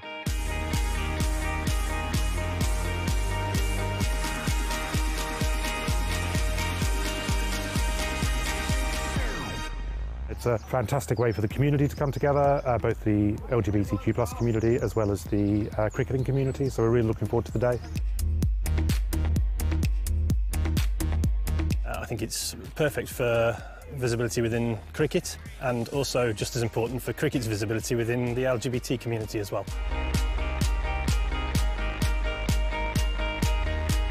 When we first started, we wondered whether we'd be able to compete. But over the seasons, we actually have won more games than we've lost. And as I hope you can see today, we have some really capable cricketers. Most of us play for other teams as well, some league cricket. And yeah, we hold our own. And you know, there's a conception that gay people can't play sport. But I like to think that we've knocked that for six, so to speak. I think we've just lost a wicket there.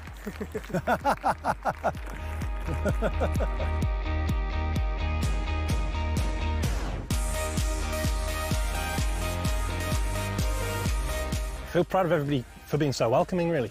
It seems obvious to say, but if I'm being honest, I haven't necessarily always clicked with other LGBT groups, as well as other sports groups. So this team, who are both a sports group and an LGBT group, to make me feel so welcome has been something that I've never had before, so it's been really wonderful.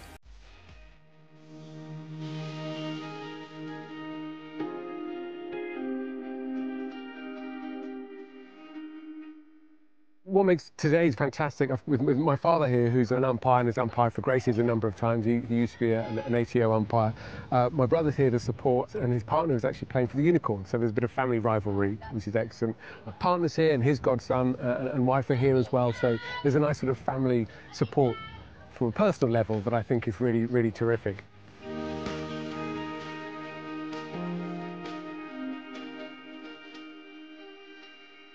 I've never joined a club because of LGBT representation. I've always just joined whatever club was going. But we moved to Birmingham recently, actually, and I realised actually there's quite a lot of LGBT clubs there, and the work they do to support people who wouldn't be comfortable just joining any other club is quite amazing. Like, I never really appreciated it before.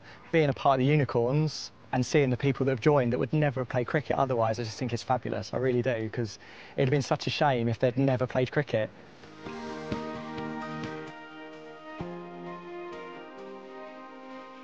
I think trans people are exceptional, and we deserve to be playing cricket and all sports at all levels of the game, be that club cricket, county cricket, or even playing for our country. So if this is one step towards a future like that, then I'm exceptionally proud. To be able to say, well, here is an open environment, come, have a game, you're in and amongst LGBT people, all different shapes, all different sizes, all different abilities, and we're all very much made welcome. It's not just about being elite in the sport, it's not just about being LGBTQ, it's about the communion of it, bringing it all together, having an interest, and being able to partake in the best of the way that you want to do it. And that's a very unique individual thing, and it'd be great if that could happen more, if people could feel more and more comfortable about things like that. We're looking for more Unicorns, more Graces, and for more clubs around the country. There must be clubs that we could form in other parts of the UK to create a wider network.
So here we go then. Will 257 be enough? Or can Lancashire chase these runs down and continue their unbeaten start to the Royal London One Day Cup? A very warm welcome back to our coverage live from Emirates Old Trafford on Lancashire Cricket TV and on the BBC Sport website and the app as well. Look at the weather. Beautiful. Sun shining down. We're going to see Harris to open up the bowling from the Jimmy Anderson end. We've got Keaton Jennings and Josh Bohannon, the two Lancashire batsmen on strike.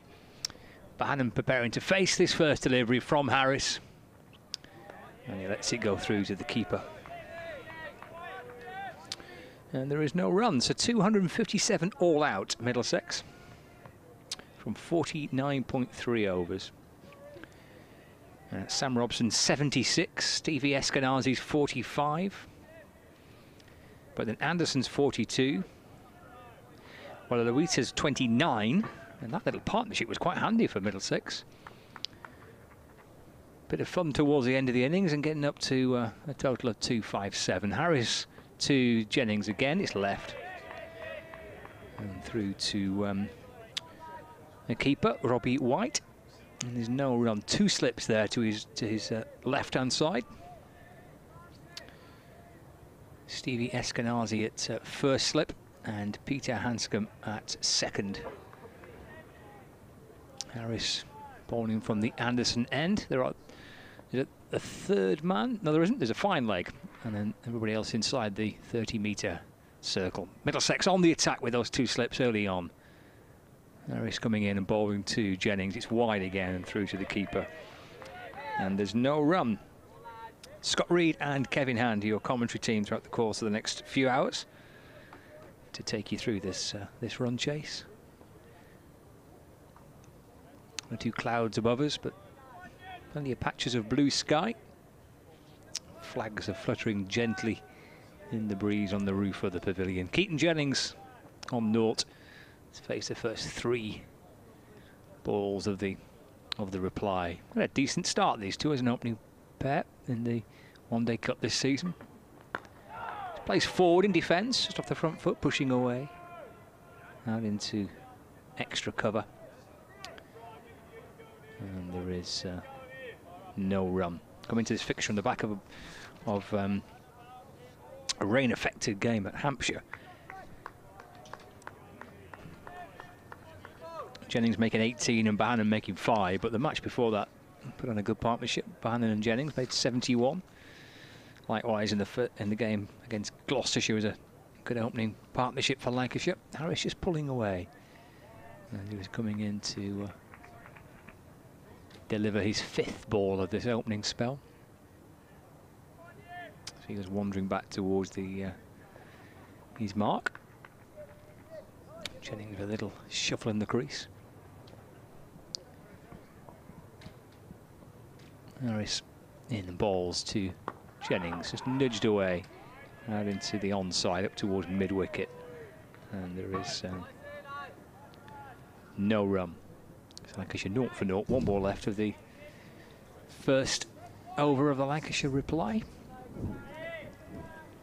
Plenty of chatter amongst the Middlesex players, and that would be understandable, the way that they ended their innings with on the front foot and hitting out, scoring some boundaries, getting up towards 260, which looked a long way off at 190 for 8. And final ball of Harris's over is pushed through and left and taken by White. So that's a completion of the first over of the Lancashire innings. And Harris starts with a maiden. 0 for 0, 1 over gone. 258 is the target for Lancashire to maintain their unbeaten start to the competition. Hello, Kevin. Hello, Scott. Hello. A maiden to open up, and yeah, you know, Harris and Bamber, they're two that can obviously do damage at the top. We talked about those harder balls. They stay longer for harder for longer even at the start of the innings. I think I stayed in safe territory there. Just about. You're floating with it a little bit.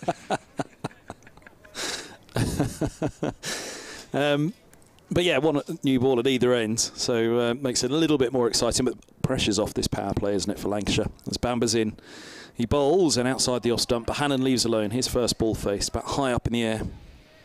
2 slips in place.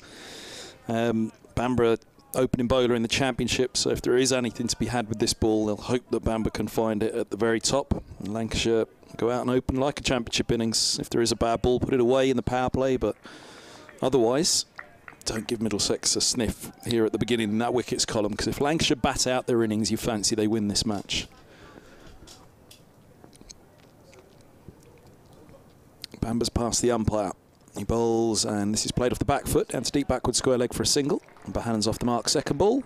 Lancashire's first runs. 1 without loss after 8 deliveries of the chase.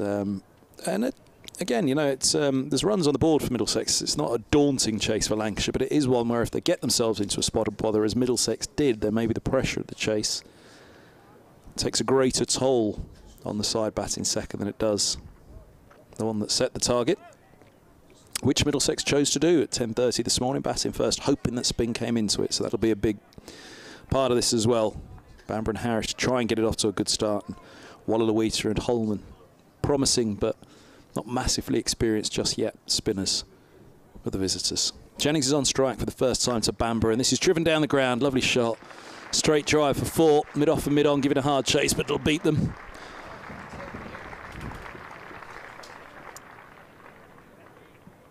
Yeah, 258 is the target for Lancashire to win this game. 257 all out is what Middlesex finished on, with 3 wickets for Tom Bailey, 2 for Liam Hurt, 2 for Jack Morley, 1 for Balderson and 1 for Wells. So Keaton Jennings and Josh Bohannon batting for Lancashire at 5 without loss, halfway into the second over.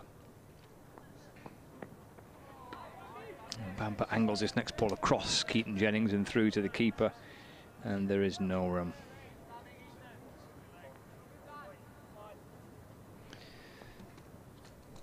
Five without loss. Young Ethan Bamber from the Brian Statham end for Middlesex in their flash of pink across the sleeves. Yeah, old link up they had with the charity Breakthrough Breast Cancer, as here's a length ball which is driven down to third off a thick edge by Jennings, who moves to 5 from 9. 6 without loss, Lancashire. 11 balls gone of their innings, and yeah, the pressure off at the start here for Lancashire. Just don't get yourself in a mess. That's all they've got to think about, really. Middlesex chased 300 the other day, having only hit set 300, having only hit 30 off their power play in the rain reduced match at New Road. Bamber bowls Bohannon. I would think there's an inside edge on that. They've gone up with a massive appeal. He's given. Oh, he's gone. Bohannon's out. He was trapped deep in the crease on it. I wondered, was there an inside edge on it? But not so. If not, then certainly that was a great shout for Bamber. They were all desperate, as they would be, after the way it went with the bat. But 6 for 1. Bohannon's trapped LBW. And no bat involved. And Bohannon doesn't look too disappointed as he makes his way off. Bamber strikes in his first over. Bohannon, LBW for 1. Certainly no issue with height, neither was it. Hit him just below the knee roll. Shaping to play it like side, but as you described, Kevin, Josh Bohannon didn't look kind of massively disgruntled with the decision. Nick Cook took his time, nothing wrong with that, neither. They've done that all day, haven't they? Yeah, They've been really patient with the decisions. I like that. Nothing knee-jerk from the umpires. Luke Wells, new batsman to join Keaton Jennings, the 2 tall left-handers together.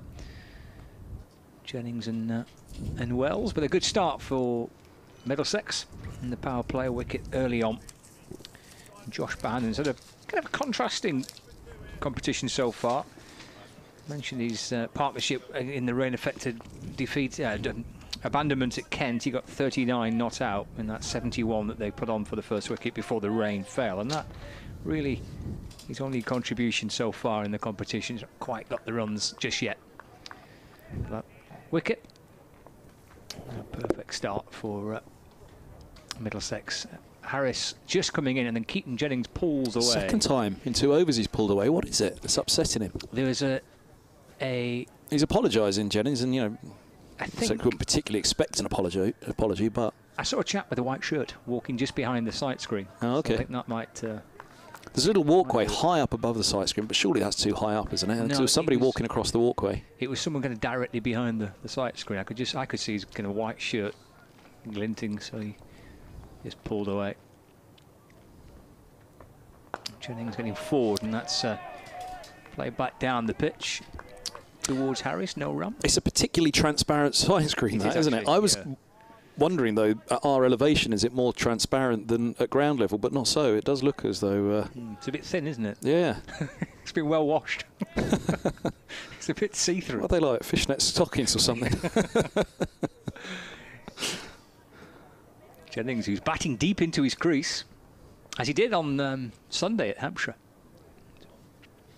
2 slips in place. Harris in, bowls to Jennings, who plays forward, just pushing it back down the pitch.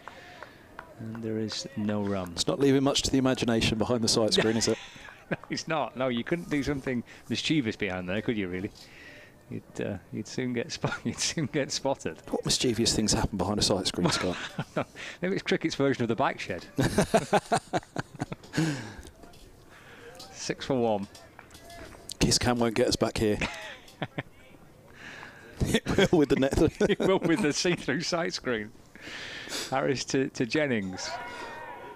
It's pushed out into the offside, and there is no run. Gathered by Davis at point.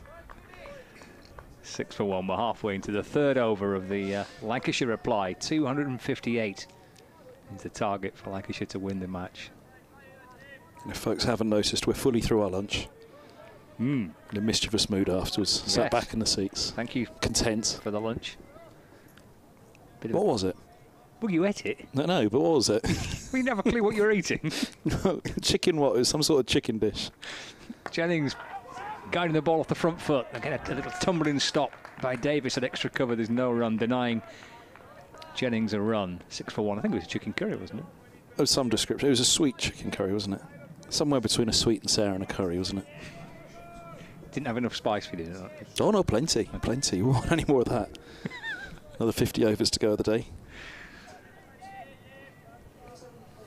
Spuds as well as rice. Did all right, didn't we? They just restocked it as well. They must have had loads going spare in the players' dining rooms. They just restocked the whole thing. Harris to Jennings. Let's play back down the pitch. And fielded by Harris off his own bowling. No run. 5 dot balls so far. A few going back for seconds. Oh, I could well imagine, yeah. And thirds. Whoa, it's a bit cheeky, isn't it? We're back for thirds. Yeah, the 2 dishes were completely refilled. As I went to put my plate back and didn't have seconds. Not sure if I believe you. Kevin Howes spotted me. So coming out with the seconds plate. He'll be on deep into his thirds. Shook his head all the way. And then went for his thirds exactly. Final ball of Harris's second over. And this is guided down to third man for 4 runs. He's playing away from his body there, Jennings, and there's certainly an element of risk involved with 2 slips in place. He'll get sufficient bat on ball and steer down towards the third man boundary. He comes back for 2 and moves to 7, and Lancashire move to 8 for 1 after 3 overs. Yeah, good start for Middlesex. The early wicket, which just means the power play should settle down. They'll be careful about their shot selection now. They might want to be 2 down early on. Jennings will try and put the bad ball away. Wells a little bit more circumspect, similarly to Robson coming in at 3 for Middlesex. Will it's play a longer game, is that fair to say? Probably, yeah. What I've seen him over the years for Sussex. I think he's been quite positive on Sunday at Hampshire, but I think that he got 66 not out in pretty quick time, but they were trying to get ahead of the run rate because they knew the rain was coming. Bamber to Wells. Right arm over in the left-hander defends to mid-off. 2 slips in place. Sorry, Kevin. He's actually not played that much List A cricket. We're looking at this on Sunday because he got that 66 was just his second List A half-century of his career, which I was quite surprised at. But then he's only played 30 matches compared to his 150 first-class games. He's not played too much List A cricket. Luke Wells. Bamber's midway through his run-up. The 2 slips go down. He bowls, and this one goes through to the gloves of White, snapping at the ball on the back foot. Wells looking to punch. He replays a cut shot. Not sure the width was there for the cut. Probably the shot that he selected. It was truer than the cut. Could have been really tucked up for room for a cut on it, I'd imagine.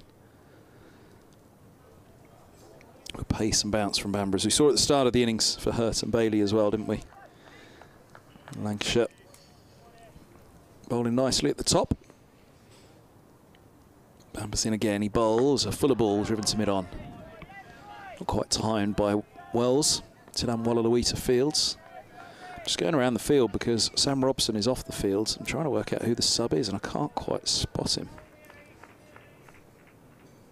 Must be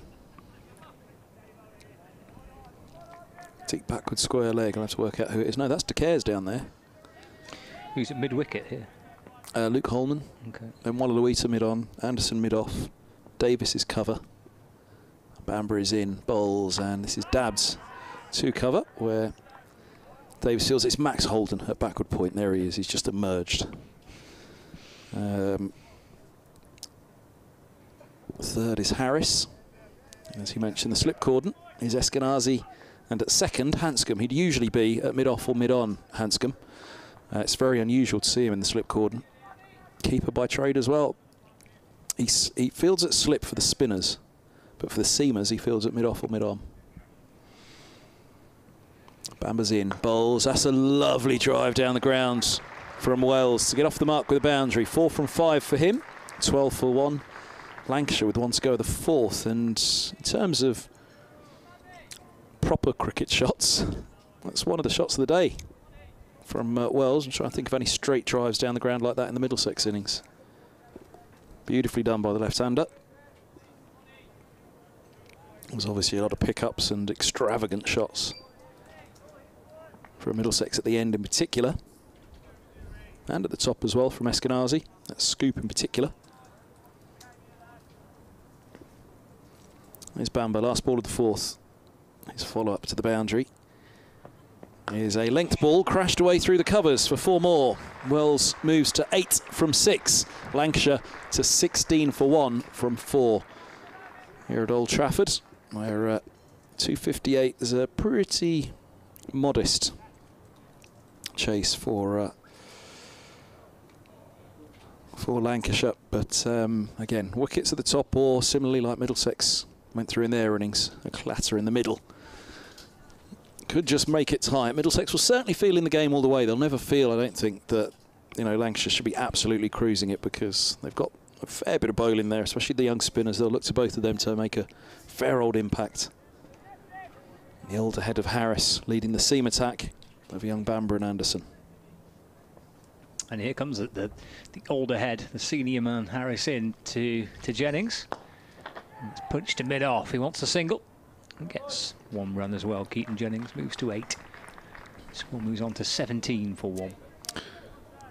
Kind of character Harris as well, even though he's leaving at the end of the year. You're not going to get anything short of 100% from him. Really one of the good guys in cricket.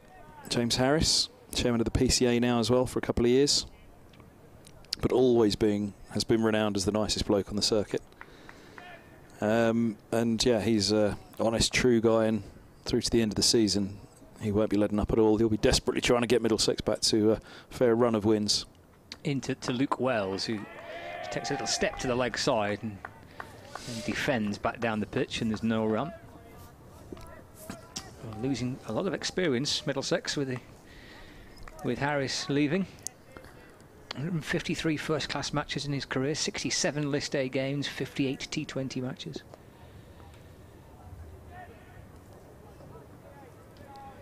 Those 2 Player of the Year awards as well. Second best bowling figures in the history of Middlesex, second best bowling figures in the history of Lords. There's more to come, I can tell. Harris in to Wells, he's playing forward and defending into the offside, no run. You should know me better than that as a correction. Second best post-war bowling figures by a Middlesex bowler. Richard Johnson, now bowling coach at Surrey.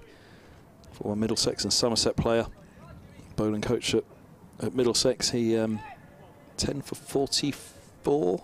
Someone's going to scream at me, 10 for 45 at Derby. the best post-war figures by a Middlesex bowler. Anderson's Harris sits second on that list with his 9 for against Durham at Lords. Here he comes, running in from the Anderson and balls, and that's guided down towards backward point by Luke Wells, and there is no run, 17 for 1. Second best bowling figures at Lords, behind Gubby Allen, who claimed a 10 for.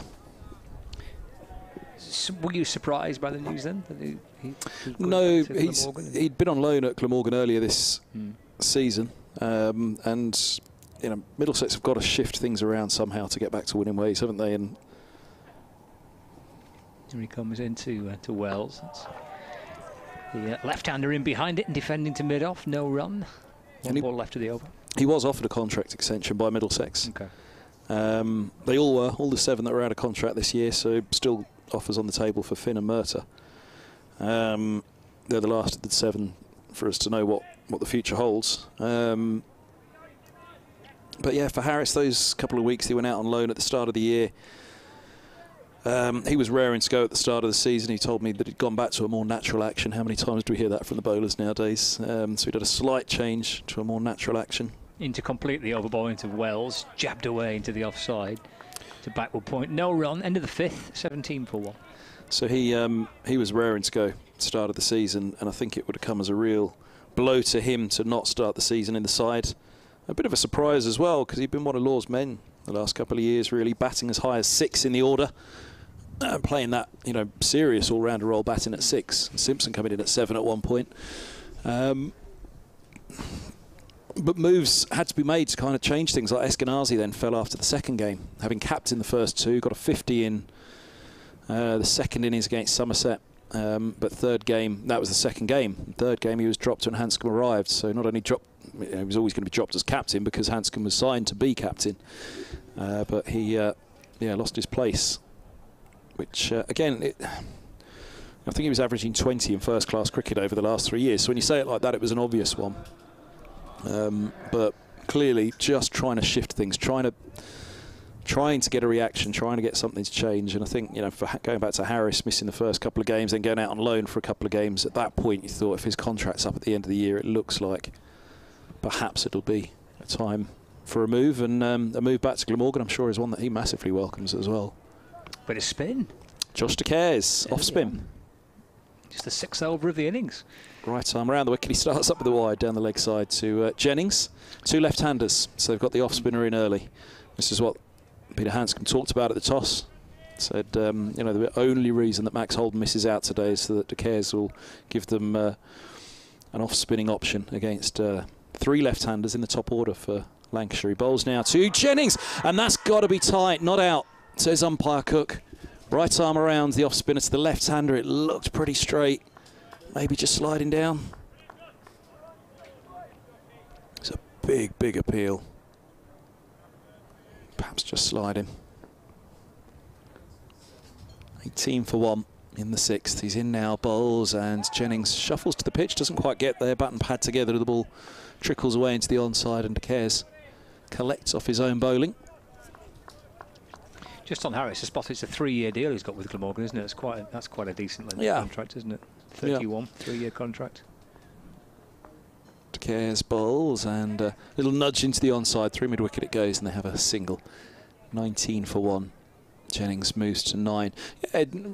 Injuries from memory have been relatively kind to Harris over the years. They had a side strain this summer. I think actually he did pick up a couple. I think after the Glamorgan spell. He then did pick up 1 injury, and then I think got a second side strain then, which kept him out for a while this summer. De Cares bowls, and this is dabbed by Wells to the short third, where they thought about a single, but nothing doing. Wells 8 from 12, 9 from 19. Jennings 19 for 1 in the 6th. Good start here from De Cares. Just the 1 run off the bat. Wide first ball of the over. He bowls now. Down the track comes Wells and looks to smash De Cares back over his head. Thumps into the pad, maybe courtesy of an inside edge as he charged down, but fortunately for Wells, the deflection off the pad was not through towards the keeper for a stumping, as this ball's a good length delivery from De Geers, and Wells with a long stride defends into the offside. 6 bowled, 19 for 1, just the 2 off De Geers' first over. A good start from him, and a long chat that he has with Hanscom as well as at the end of the over. He really was making a point about something to the skipper about what he felt. Good to see from a youngster. Confident stuff. 19 for 1 after 6. Just a reminder elsewhere, games in the Royal London One Day Cup competition today. Gloucestershire against Essex. Gloucestershire 204 all out, didn't bat through the 50 overs, got to 49.1, so 205 is the Essex target to win the game. 16 for 1 in the 7th. And Surrey 132 all out in the 45th over in Cardiff, where Glamorgan in reply are 67 for 1 in the 14th. I'll come back to it because Harris is already in, bowling to Jennings, who's coming to step down the pitch towards him and nudging it up towards mid-on. And there's no run. Yorkshire got to 320 for 7 in York from their 50 overs. Gary Ballance making 54. George Hill 64. Johnny Tattersall making 20. And Warwickshire in pursuit of 321 to win, of 49 for 1 in the 10th. It's James Harris for Middlesex running in towards it from the Anderson end. Balls to Jennings. He's not quite sure there's a run there or not, but Wells says there is. He just drops it into the offside, and they get through for 1. Score moves on to 20 for 1 in the 7th. 258 the target for Lancashire.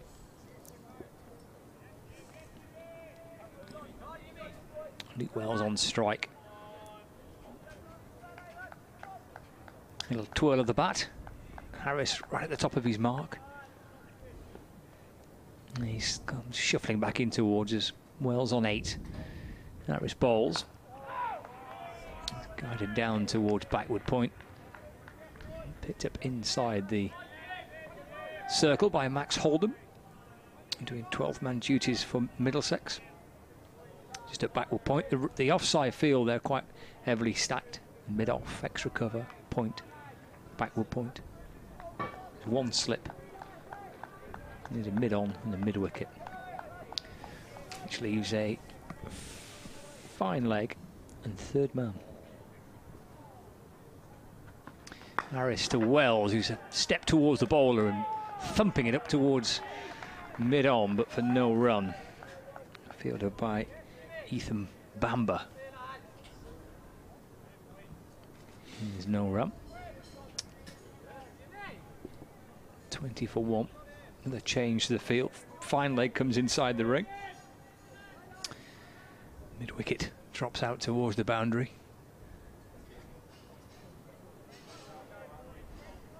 See Luke Wells twirling his bat around, looking out towards that leg side. He's on 8, Wells. Gets himself set. Also thick top edge. Bamber with the catch. Wells departs for 8, and Lancashire lose their 2nd wicket. Did really try to hammer that ball away, Luke Wells. And in the end, more height than distance. It went up.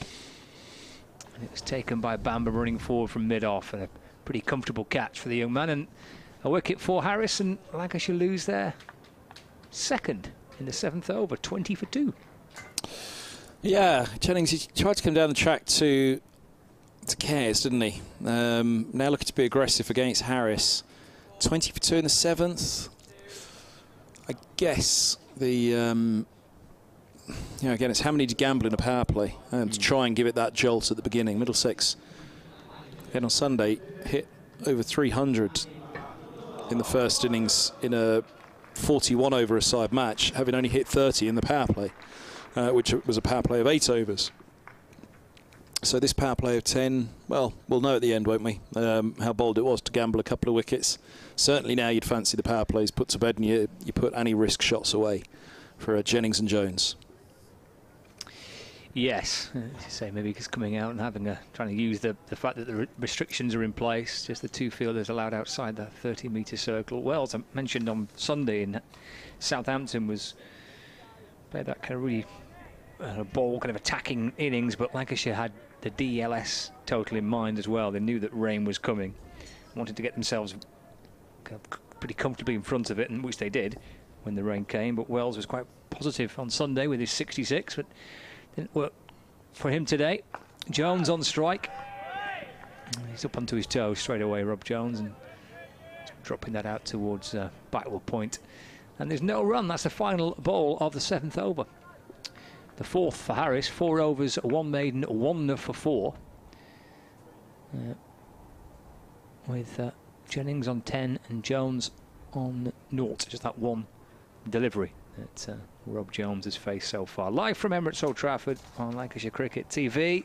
Access the live streaming pictures via Lancashire's website and the Middlesex website as well. Ball-by-ball coverage on the BBC Sport website and app as well. Scott Reed and Kevin Hand in the commentary box at the Brian Statham end of the ground, the player and media centre end of the ground.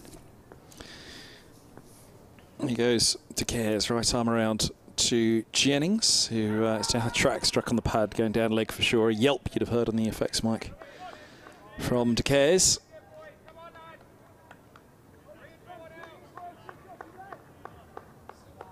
Plenty of chatter as well, and rightly so. A couple of early wickets. It's a good start here for Middlesex as De Cares bowls again, and Jennings gets a solid defence back up the track. 2 out, deep square and deep mid-wicket for the off-spinner around the wicket to the tall left-handed Jennings, formerly of Durham. 10 from 23 has. De Cares bowls to him and he defends into the onside again with a little shuffle to the pitch. Stands up tall as he defends the ball. Plenty of encouragement here for young De Cares. In for Holden, who is an off-spinner as well, but they obviously fancy the promise of De Cares off-spin more. Bowls now, and this is clipped out to deep mid-wicket for a single by Jennings. Moves to 11 from 25. 21 for 2. Great chance for him, isn't it? Didn't quite work with the bat. So when you've got two parts of your game to look at, 2 different suits, 2 different options, didn't work out as a top order batsman. See if he can try and spin his side of a couple of wickets as well.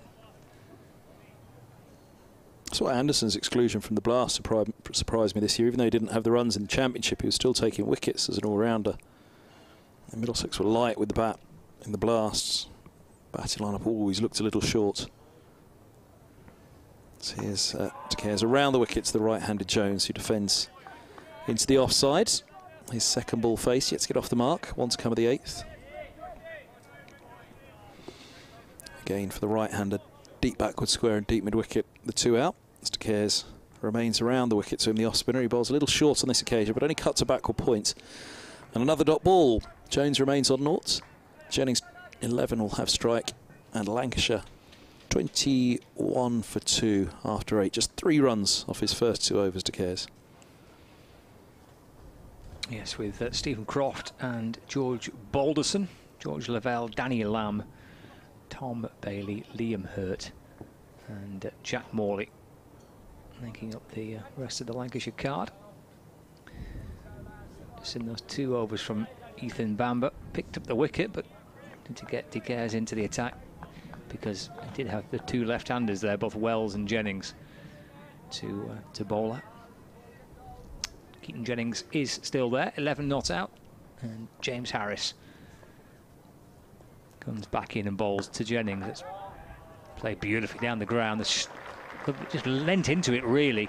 Oh, the timing of that was outstanding from Keaton Jennings. Gets 4 runs. See back on the replay, it was just lent into it and guided the ball straight past the stumps, and Bamber and Anderson chasing after it, but it was timed beautifully by Keaton Jennings for 4. Effortless, really. Moves on to 15, 25 for 2. Pretty typical Jennings, that shot, wasn't it? And here's Harris over the wicket to Jennings.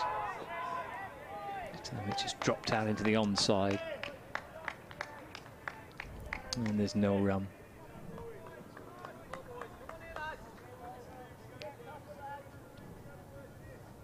It's been an opening spell of at least 5 for James Harris. Into his 5th now, 1 for 8 is pretty miserly looking figures, but how long will Harris have in this opening spell from the Anderson end? James Anderson Pavilion end of the ground. Shadow follows him as he comes over the wicket and bowls. That's worked off the pads by Keaton Jennings. There's plenty of room on the leg side. Is that timed well enough to reach the rope? It is. Pretty valiant effort from Luke Holman, who lost his cap in pursuit of the ball, but just nudged away off the pads, roll of the wrist, and the ball rattles its way out towards the boundary.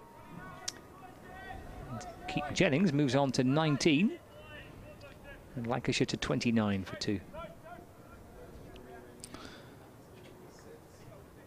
did say that De Cares and Headley's grandfathers played in the first test for the West Indies. It was the first test played for the West Indies in the Caribbean, 1930. 1928 they played their first test in England. So it was the first test that was played in the Caribbean. Harris to Jennings to steer down towards 3rd man for a single. Precise placement from Keaton Jennings for that 1 run. He moves on to 20, 30 for 2. Well, you still need to get that picture, don't you? Really? Aye. Someone else do that. Like a professional photographer. Yeah, exactly. We're busy men, aren't we, Scott? Well, you say that.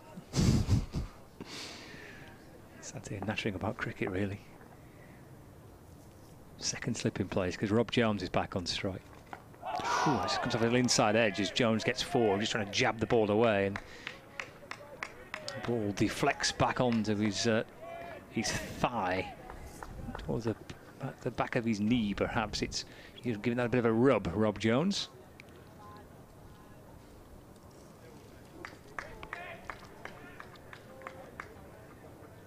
One for 13, Harris.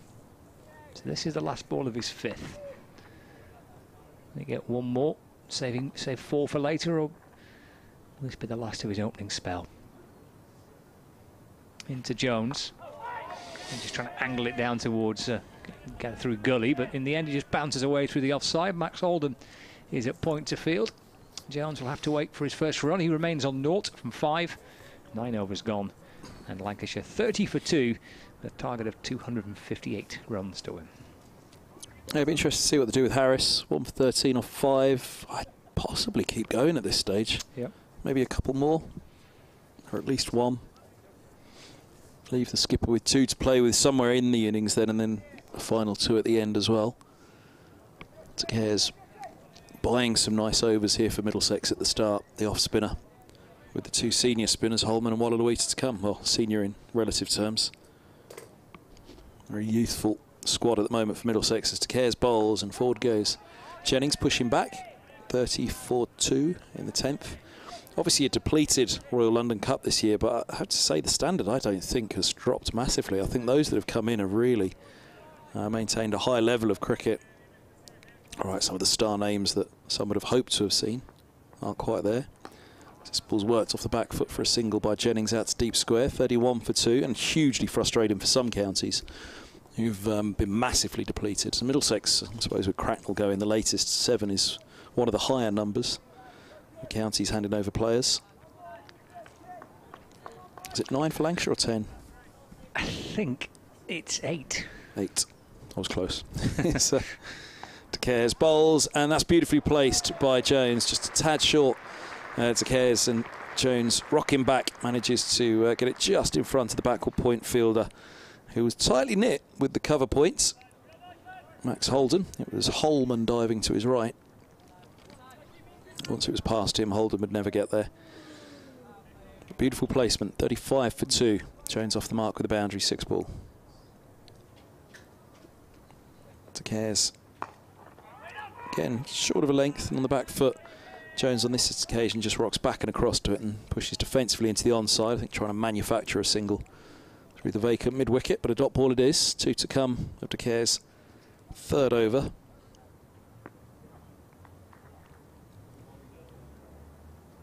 Bowls now with a lot of flight on that one, right up underneath the nose of the batsman, and Jones turns a single to deep mid-wicket off the front foot. He moves to 5 from 8, 36 for 2 with 1 to go of the power play. And pretty even Stevens. So some of the power plays that go well, you can see 60 or 70 on the board, can't you? But again, the 2 new balls, just a little bit of an even up for the bowlers in power play 1 as Holden bowls, and down the track comes Jennings, clips a single out to deep mid-wicket. He moves to 22, and Lancashire at the end of the power play. The scoreboard's saying that's the end, the big screen. Yeah, it is. There we go. Thought he was going back to bowl again, De Caires. 37 for 2 after 10. Jennings 22, Jones has 5. I think he was 8 players to the 100, but one of them, Gleeson, hasn't featured. In fact, I don't think he's going to play for the Manchester Originals, Richard Gleeson. He's got an injury, so he's been kind of ruled out of it. But yeah, they've lost. As indeed, as you say, most counties have. Actually, Essex haven't lost many, have they? They seem to between Essex and Hampshire in this group, they'd only lost, I think, 2 and 3 respectively. Yeah. You kind of assume that, therefore, those would be the stronger sides because they're not as depleted. But well, Hampshire have struggled, haven't they? Essex got off to a win against Middlesex at the beginning. Again, having Wesley and Cook in your top 3. Goodness me. And that was always going to be a tough one for Middlesex. First up, they had a tough time with the bat and was skittled cheaply in a 9-wicket win for Essex. The washout against Hampshire on Friday was a blow for Middlesex at Radlett. That's a game where they really fancied their chances. Here's Tilan Walalawita, who, well, like many of these Middlesex youngsters, played a lot of cricket at Radlett. It's been the second 11 home for many years now. And that's why I think Middlesex do so well there. They just know the dimensions of the ground, the track so well. Feels a little bit more like a home venue for them than Lords does, where they have to turn up and see what track the MCC's given them. Left arm spinner? Yeah, left arm finger spinner. Looks for bounce. Okay. Here he comes for the first time with the ball in the game. Bowling to Keaton Jennings. Looks to try and cut the ball, Jennings, but chopped away into the offside. Robbie White comes from behind the stumps to field. No run. And that one didn't look as though it bounced much. Jack Morley got the odd one, didn't he, to bounce. It's pushed away by Jennings down to Gully. Open face of the bat, gets through for 1. Bowling in the shades. Fancy looking sunglasses too, aren't they?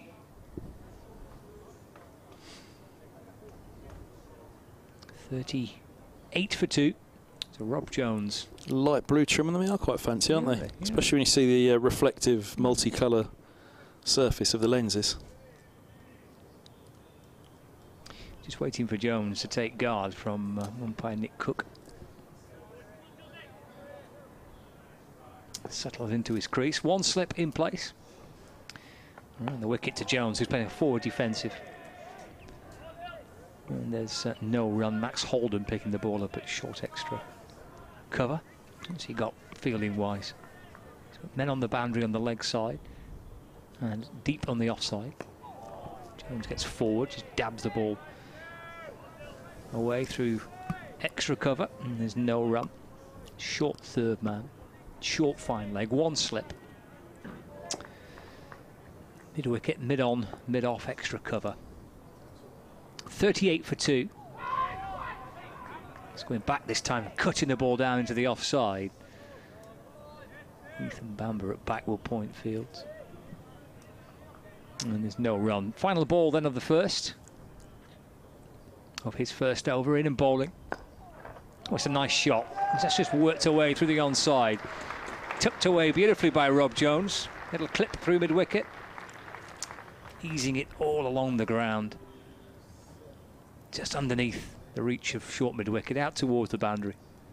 4 runs to end the over, so 11 gone, 42 for 2. Jones moves to 9, and Jennings there alongside him, the taller of the 2 men.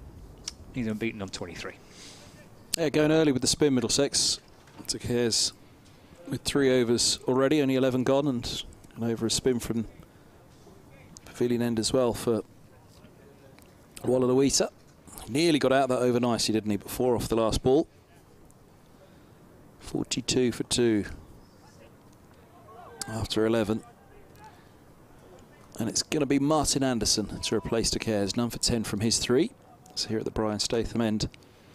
Anderson will be right arm over. That was exactly what I was going to come to, actually, on Molalawita, that when would they bring Anderson in? He took a bit of tap at New Road on Sunday after his brilliant 38 into the 40s today, Anderson. But, yeah, Sam Robson ended up bowling as such Anderson's overs as the 5th bowler. Because his first 2, I think, went for 23. I'm just going to get the exact number now. But, yeah, this is a spell that he'll want to start well and get his confidence going with the ball. Anderson's bowled well in the Championship this year. Slightly high economy as 4th seamer at times. But then on occasion, when asked to keep it tight and focus on keeping it tight as opposed to looking for a wicket, he has also got through some economical spells. How will he go today in the list A? He's right arm over and he bowls into the rib of Jennings with a short ball first up, and Jennings rides a single through square. Coming down from mid-wicket is Eskenazi to collect. 43 for 2 with the single. I'm sure he can take plenty from the way he batted. Bit of confidence with the way. Yeah, both days. Bought runs for Middlesex earlier on today.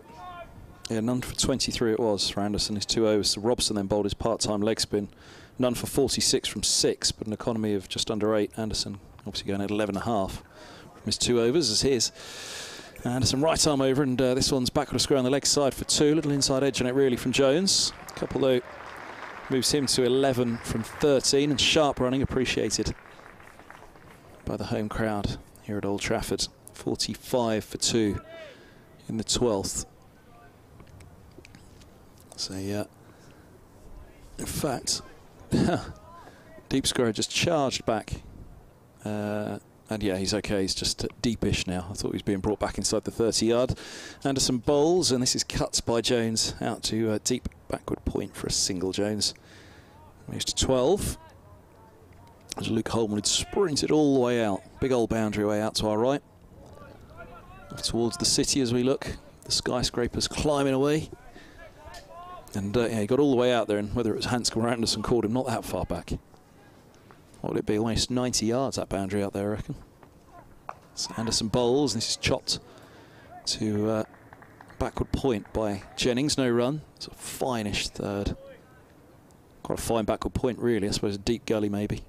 And deep cover points is Holman. Yeah, what would it be? 30-yard circle. Another 30 to where Holman is, maybe 80 yards out there then. Big hit, isn't it? Decent size. We didn't see a 6 over there, did we? In the Middlesex innings, as here's Anderson bowls. It's clipped out to deep backward square for a single. Yes, it is. I thought he struggled collecting the ball out on the boundary rope, but not so. Davis coming around, scampering around there. Yeah, I mean, the entire square being used. Obviously, again, this summer there is so much cricket. I mean, venues are being battered, aren't there? There's pitches having to be produced for the 4 competitions, and then plus whatever international cricket maybe being staged at test venues as well. Anderson bowls, and this is cut in the air. Oh, and it's hit backward point. And well, it was a chance which I think it's Max Holden's going to pick himself up. He just didn't see it.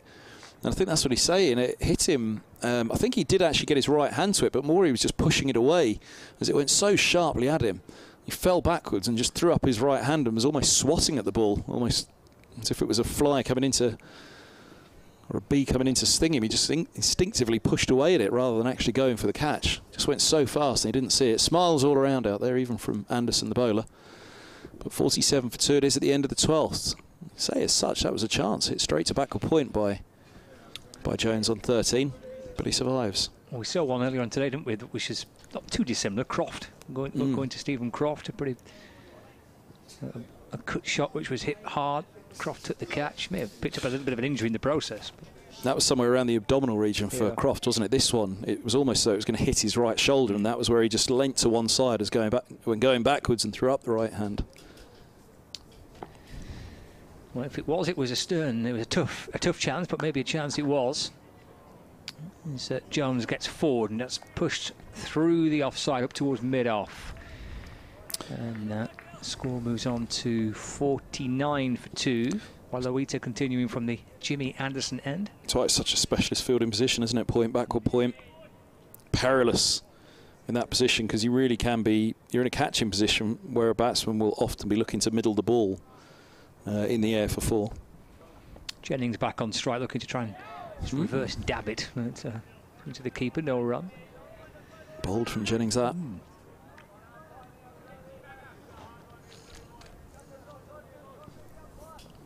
Loita from the Anderson end in and balls to Jennings. It's forward, trying to work the ball away, but just deflects out into the offside, no run. I mean, that shot from Jones, you couldn't have imagined that he could have hit it any harder, really. It went so quickly. Well, he crunched it, Holden, didn't he? yeah.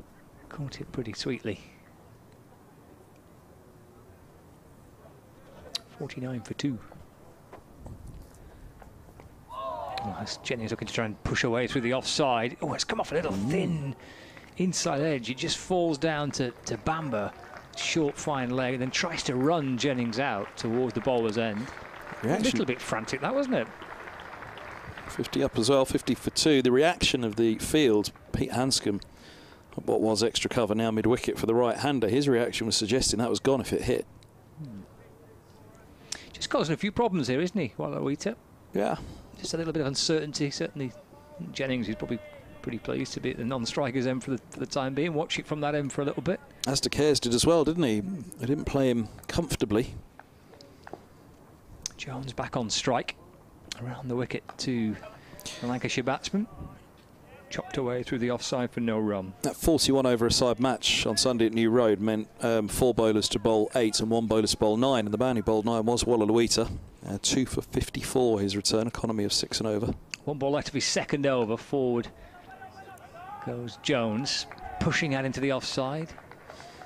Max Holden had extra cover fields. And there is no run. So 13 overs gone, 50 for 2. Jones 14, Jennings on 26. Live from Emirates Old Trafford in Manchester. On the Royal London One Day Cup. Lancashire against Middlesex in this group fixture. 258 to win for Lancashire. And Luke Holman's come for Middlesex as well, with some wrist spin. 2 for 51 he took off his 8. So an economy just over 6 from Holman. So good stuff from the 2 young spinners at Worcester. They're going to need to be good again today. Here's Anderson. Pulls right arm over to the left-handed Jennings. It's turned down to long leg for a single. Jennings on to 27, 51 for 2. Martin Anderson, bowling from the Brian Statham end, not from the Jimmy Anderson end. That would be very confusing, wouldn't it? Even with 2 S's in the surname, it would still be very confusing. Here he goes, Anderson bowls, and this ball's driven away through the covers by Jones, and he'll pick up a couple here. Fielded out on the boundary rope by a slide from Davis. Hanscom from mid-off retreating and getting the throw back in. Jones on 16, 53 for 2. Might use that good, Jimmy. He'd be allowed to have 2 S's in his surname if he wanted to, wouldn't he? He'd have whatever he wants.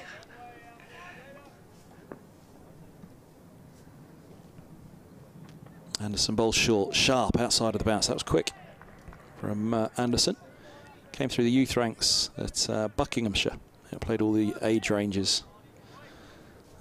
Berkshire, sorry, Berkshire. Came through all the age ranges at Berkshire. And was renowned all the way through as this quick kid who bowled 80 miles an hour. A couple of stress fractures at the back, though, have held him up for a couple of years. Perhaps hasn't quite picked up that pace since those stress fractures, as he bowls again a bouncer, and again a good one. Consecutive bouncers, and both within the restrictions of the height of the balls. It's 3 off the over, 4 bowls. This is good from him after a tough day with the ball at or a tough 2 overs. It was all that he had with the ball at New Road. He's past the umpire now. Bowls just short of a length again. This one's turned down to long leg for a single by Jones. Moves to 17. 17 from 22. 54 for 2. But he really got those two bouncers to kick through to the gloves of white, didn't he? I think Jones was perhaps a little bit taken aback by how quickly they came through. One batsman that faced him this year said to me, this guy's really tough to face. As he comes in now, bowls, and this is cut just in front of the backward point fielder, Holden.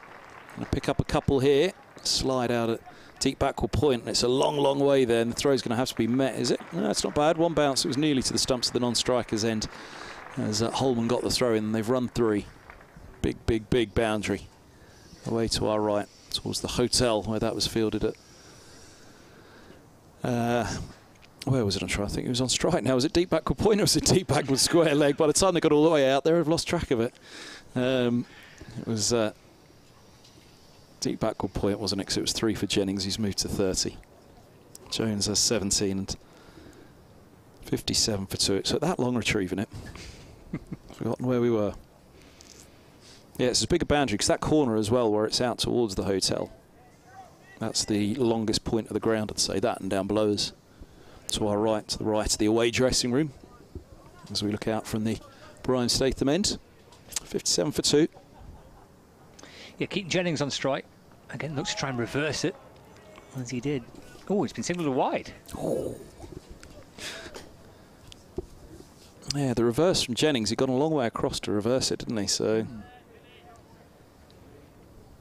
58 for 2. Just tickled away down towards backward square leg.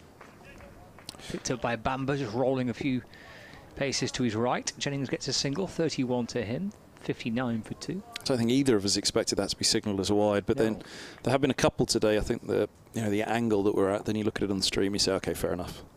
Waluita into Jones now, just jabbing it back down the pitch. And there's no run. He talks about the usage of the square here at Old Trafford. It's that distinctive grey, isn't it, that you can see all across the square from the used tracks. Waluita bowls to Jones, and that will bounce across some of those distinctive grey pitches into the offside, where Max Holden fields. Jones remains on 17, score on 59 for 2. Waluita in and bowls, and Jones is back and cuts. Nice stop just at backward point. And there's no run. Can't think of anywhere else in the country that does have that dark grey feel to it, even on the most used of tracks. It is something quite unique here to Old Trafford, isn't it? Around the wicket comes Waluita. A bit of flight this time. That's just nudged away through the onside by Jones. Through mid-on, Harris comes up from the boundary to field. Jones gets a single. He moves to 18. The score ticks along to 60 for 2 with 1 ball left of this 15th over. It brings Keaton Jennings back on strike. Probably the only square in the country where if you just put a camera up above the ground and all you could see is the square. It's probably the only ground that you go, yep, that's Old Trafford, and the other 17. Feel like not quite sure. No idea. I think the oval goes all the way across. Say the oval is probably one because the full width. The square goes all the way. Yeah. And Lords, if they just tilt the helicopter a little bit, then you can angle it, make it look like it's flat. You won't guess that one. But lots of pictures used. The 100 games, the Lancashire matches here. Of course, there's a Test match to come in September. And is it Jennings trying to get forward and pushing into the offside? No run in August, rather, the Test match. Oh, no, it is in September, I think, isn't it? Yeah, it is. At 60 for 2. At the end of that, at 15th over, Jennings 31 and Jones on 18. So it's a tough job, isn't it, for groundsmen up and down the country trying to prepare pitches? Well, New Road, where Middlesex were on Sunday, that was underwater at the start of the season, as usual, as it always is at New Road. And when they took the covers off, it was a delayed start because of a damp outfield, but when they took the covers off at first, you thought, my goodness me, the brown colour, the dark brown colour of the track that they played on. He thought that must be so wet. And Pete Hansen came off to do the interview after the toss. It looks pretty dry out there, you know. But from the sidelines, you looked at it and thought, goodness me. There was a little muddy puddle though on the track right next to it, and you thought this is going to be a real problem. And they dug it up and put in, one of these quick drying. I mean, do you know what it is? What gives you the greyness here? I mean, it's different at each ground what they use, isn't it? But I think there's clay, isn't it? Clay underneath the surface. Anderson is in, bowls, and this is pushed back up the track. Because of course Jones. Sorry, because they rotated the square round, didn't they, as well, 10 years ago. So the pitches in the middle of the square are still the pitches that you would associate with kind of traditional pitches at Old Trafford. It's the ones towards the edge that are the new ones when they rotated the square around. Anderson bowls short of length, and this is cuts through the covers for 4 by Jones. Bit of a long hop, that one from Anderson. And Jones over the top of it with a sweetly struck cut. And 64 for 2 it is in the 16th. Yeah, they really dug it up. As soon as they took the covers off, you thought, is that an optical illusion? Because it honestly looked like a puddle. Big mud patch with a puddle over the top of it, right next to the track, on the adjacent track, you know, not in the run-ups or anything. But quickly, they're all of a sudden shoveling it away, digging a hole. As Anderson comes in, bowls, and this is dabbed into the offside. No run, backward point comes up. Jones remains on 22. And then they got whatever it was, the quick dry and stuff, filled it all in. Fair bit of sawdust put down on it as well. And away they went. It was amazing how they patched it up and got things going. But fortunately, no further rain, because it was quite a damp outfield in the early part. The overnight rain, but nothing more fell through the day, fortunately, as this is a short one from Anderson down the leg side. Wide signals. I was going to say it's just about on the borders, that one. Possibly even for height as well, but down the leg side it was wide. 64 for 2. Trying to kind of artificial pitches, aren't they? They're kind of the hybrid. The hybrid pitches, and I think quite a lot of grounds have those. Oh, they've even got McLeod's now. Have they? Yeah. Oh, blimey. Controversial. Anderson's in bowls, and this is played off the back foot fine of De Caires at mid wicket. Holman at deep square comes around to collect. Jones is on to 23, 67 for 2. They try and keep those for the T20 games, don't they, or the 100, the hybrid ones. There was a game at T20 there last year, Kent's were the visitors, and Daniel Bell-Drummond and Zach Crawley opening the innings. My goodness me on that. And it was a relatively short boundary down to the mound and the tavern, but still, the way that they hit the ball that day. Here's Anderson bowls. This is chopped to backward point by Jennings, and there's no run. 66 for 2. The way the ball came off the bat, the timing was just something ferocious. And that's the thing, the hybrids tend to just about favour the batsman a little bit more, don't they? Consistency of the pitch, consistency of the pace and the bounce. Last ball of Anderson's third. He's in now, bowls, and on the back foot, Jennings works a single back with a square on the leg side. And he moves to 32, keeping the strike. Jones has 23. Lancashire, here in the Royal London Cup, hosting Middlesex, a 66 for 2, 67 for 2 after 16. And another 191 runs required off 204 balls. There's a countdown on that board over there. Is that new for this year, or has it always been, the countdown on the board? It's been there for a couple of seasons now. I think, good stuff. That middle band across the board. Yeah, they're going to try and have to squeeze it to one side, though, aren't they, and do it like the little levels that go up and down. Or they don't go up, do they? Well, I suppose they do when they're setting the target, but they come down in the chase of the 100. Well, that scoreboard's very modern, you see. That's like 100, isn't it? You start with the balls left and the runs required. That's very 100. 191 from 204. It's been a great part of the 100, that graphic. 67 for 2. As Jennings drills this next delivery through mid-on for 1 run. He won't mind me telling you, I'm sure, but Owen Morgan was the one who first mentioned that to me many years ago when all of this was being formulated. He said something on the screen needs to be, there needs to be a graphic on the screen that's just a little bit clearer to people who don't really get cricket. Jones waits, leans into it and turns it across his pads into the onside to Peter Hanscom, no run. Something visual that just makes you go straight away, right, I see that, I get that. And that's what it is. And, for youngsters, my kids have watched it, and, all of a sudden, this little countdown on either side of the screen. Jones with a little dance down the pitch, and that's flicked out through the onside. 1 run. Do you think the blast is going to have to consider it? Well, I'm about to say, it's easily done, isn't it? Exactly. There's no reason. 20 balls. Yeah. No reason. Same with this. You've got it on the screen there in that sense. Maybe at the end of the innings when it gets tighter, you can do it with the bars going up and down. Or again, in the chase, it's only going down, is it? It's going up in the first innings of the match. This is swept by Keaton Jennings. I think they were listening to us in the box downstairs. Swept out toward deep mid-wicket as it flashes up on the giant screen now. 188 runs required off exactly 200 balls. There we go. We've got a double 100 here at Old Trafford. 200 balls left. Jones onto the front foot. Pushed up towards mid-off for 1 run. But I mean, it does seem they'll get us in trouble now with all the members, won't they? Well, get that down off the board, they'll be saying. Yeah, Scott Reed and Kevin Hand told us to put out there. It just seems a bit bizarre. Banned. It's taken a new competition just to do something that makes you it know, quite simple. Things evolve, don't they, and things change. Jennings back on strike, looking for the third time to try and reverse sweep it, and again he doesn't get it. 3 times he's tried, and 3 times he's not been able to get bat on ball sufficiently enough to get himself a run, and he's got a smile on his face. Keaton Jennings enjoying the challenge, I'm sure. He may have seen plenty of footage, but obviously will not have faced Waluita before, and maybe enjoying that challenge of facing a new bowler. So we've had 17 overs, 71 for 2, Jennings 34, Jones 25. And yeah, like I say, I think it really was Owen Morgan who really pushed it home that it needs something on the TV for the non-regular cricket fans or those who don't know anything about cricket, just to instantly say, right, I understand what's happening. And that, you know, take everything else out of it for the 100. That, for me, is the thing that's worked the absolute very best.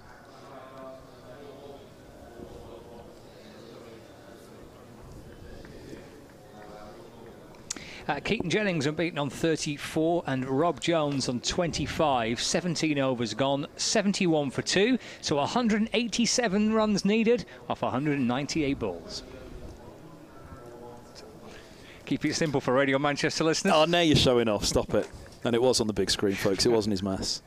But yeah, I do think for the blast in particular, at the ground, I think it's a graphic that can easily be put up, and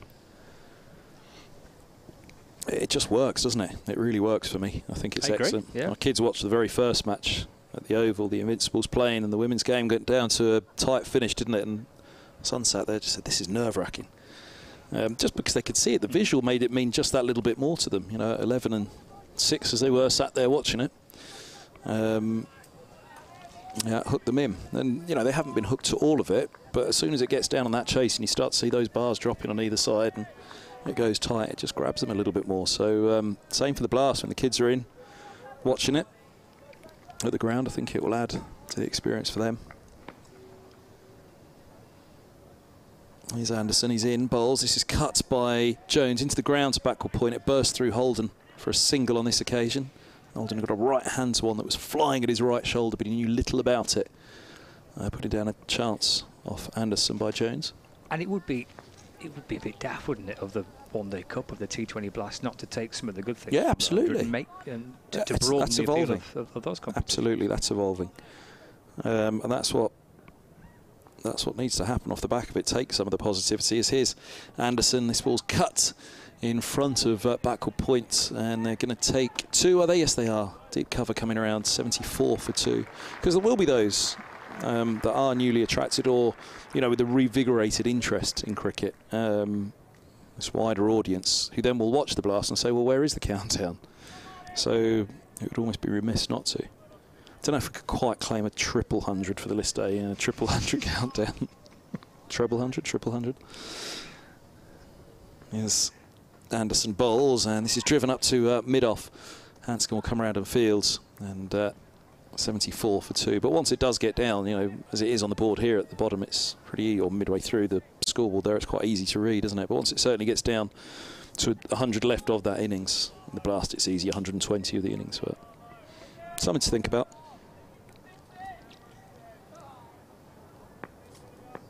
Anderson skips away. Bowls now just short of a length, and this ball's pushed away into the offside, 75 for 2. He's been a pioneer in so many ways for English cricket, Owen Morgan, hasn't he? Led the white ball revolution in lifting the World Cup, changing the way England played white ball cricket. Indeed. Yeah. Changing the way it's viewed now as well. So I can remember exactly where we were when we had the conversation as well. We were at Cardiff for an away game. I think it was in between. It was one of the trips a bit like this, where you're at 2 back-to-back away games. There's a short ball down the leg side from Anderson. He gets away with that one. Everybody was wondering whether that would be a wide down the leg side again. Jones ducking underneath it. He's putting a lot of short stuff here to Jones. Is this something that Jones is renowned for, struggling with the short stuff a bit? Because he's gone after him an awful lot with the short stuff, Anderson, and Jones has resisted on every occasion. He hasn't gone after it, and that, you know, it's a huge expanse in the onside where there's long leg and deep square. They're a long, long way apart. and a long way back as well, as another bouncer from Anderson is left alone by Jones. 75 for 2 off 18. A couple of boos there for it not being signalled no ball or a wide by the umpire. That one would have been a no ball as opposed to a wide, because it was comfortably within the parameters in terms of where it was bowled width-wise. Whether it was short enough to be a no ball, not so, said the square leg umpire. 75 for 2 it is after 18. Blake Cullen actually is off with 100 at the moment. He was given this exact role for Middlesex in the T20, and it worked so incredibly well. Now, he's a guy who gets it up to 90, and he was banging it in hard and rushing batsmen. James Vince being rushed by him at Radlett was the one that really stood out, because that night we were square on, Kevin James and I, watching it and thinking this is quick, when you saw Vince rushed on the hook shot by him. Is it Jennings down on one knee, sweep up through the onside, another play and a miss. He's finding it quite tricky here, isn't he, Keaton Jennings? One of the Waiters bowling nicely to him. He's tried a couple of reverse sweeps. He's tried the conventional kind of slog sweep there. Interesting challenge as he comes in and bowls. He's coming down the pitch this time using his feet and working the ball through the onside. Straight to Holden at mid-wicket, no run. 75 for 2. Lancashire with that target of 258 to win. Waluita in and bowling, and again Jennings looking to reverse sweep it. It is a popular shot for Keaton Jennings. He's very good against spin, of course. He part of England's touring squads to the subcontinent, getting 2 centuries for England, one in Sri Lanka and one in India. Plays spin well. Reversing and conventional sweeping, a popular shot for Keaton Jennings. Just nudges the ball out through the onside, out towards mid-wicket, no run. This is a challenge for him. Waluita's bowling very nicely from the Jimmy Anderson end. He's only gone for 14 into his 5th over. 2 balls left of it. 4 dot balls in this over so far. Got a long on and a long off, and a deep square leg and deep backward point. Got a skip towards him from Jennings and pushed away along the ground through the offside. Just behind square for 1 run. Moves to 38, 76 for 2. Brings Rob Jones on strike.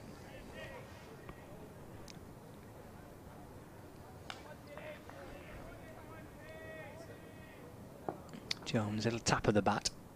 Crouches down, waits, and then takes 1 run through mid-on. Moves to 27. End of the over. 19 overs gone. 77 for 2.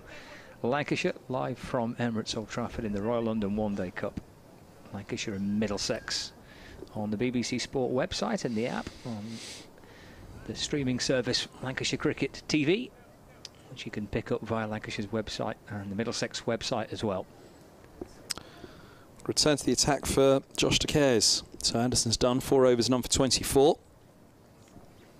Changing it up, and didn't do anything wrong, did he, Anderson? It was a good last over that he bowled, executed well, and Hanscom just liking the change up. Perhaps just wondering, can De Cares pick up the left-handed Jennings here?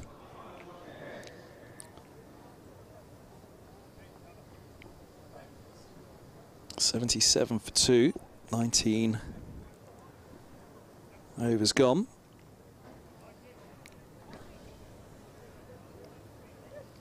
.10 on a sunny Manchester summer afternoon.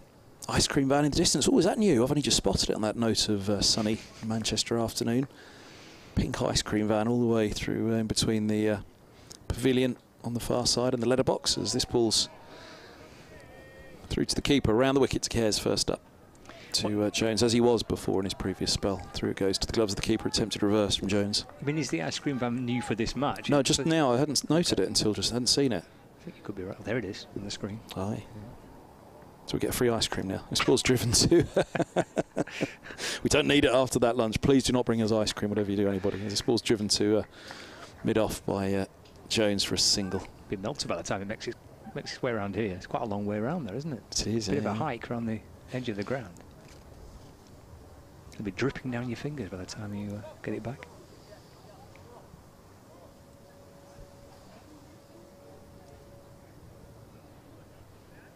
De Cares to Jennings. 78 for 2. De Here's bowls, reverse sweep from Jennings. He's been trying it for a while, hasn't he? He's got that one away. And as big a boundary as it is, and into that corner below the hotel, it's still struck sweetly enough to be 4. Long chase given around by Davis out there from deep cover, and the size, the sheer enormity of that side of the ground with where the track's placed today. You just thought that Davis might have a chance, but really timed nicely by Jennings. He's on to 42, 82 for 2 Lancashire. What have they come to do? They're having a look around. White's having a long look about the field placement out there, and they have gone to, they have switched backward point and deep cover, so we've now got deep backward point and covers up. As De Caires comes in, bowls, and he goes for the same again. Big appeal for LBW. I think this one's going down. And Jennings, oh, now he's got a cramp. Goodness me. Now, where is it? Back of the knee, or is he struck? Did he actually get hit on the knee? He's gone down at the non-strikes, and he hobbled through the run. On one leg, virtually. He was almost hopping down the track to get through on that run.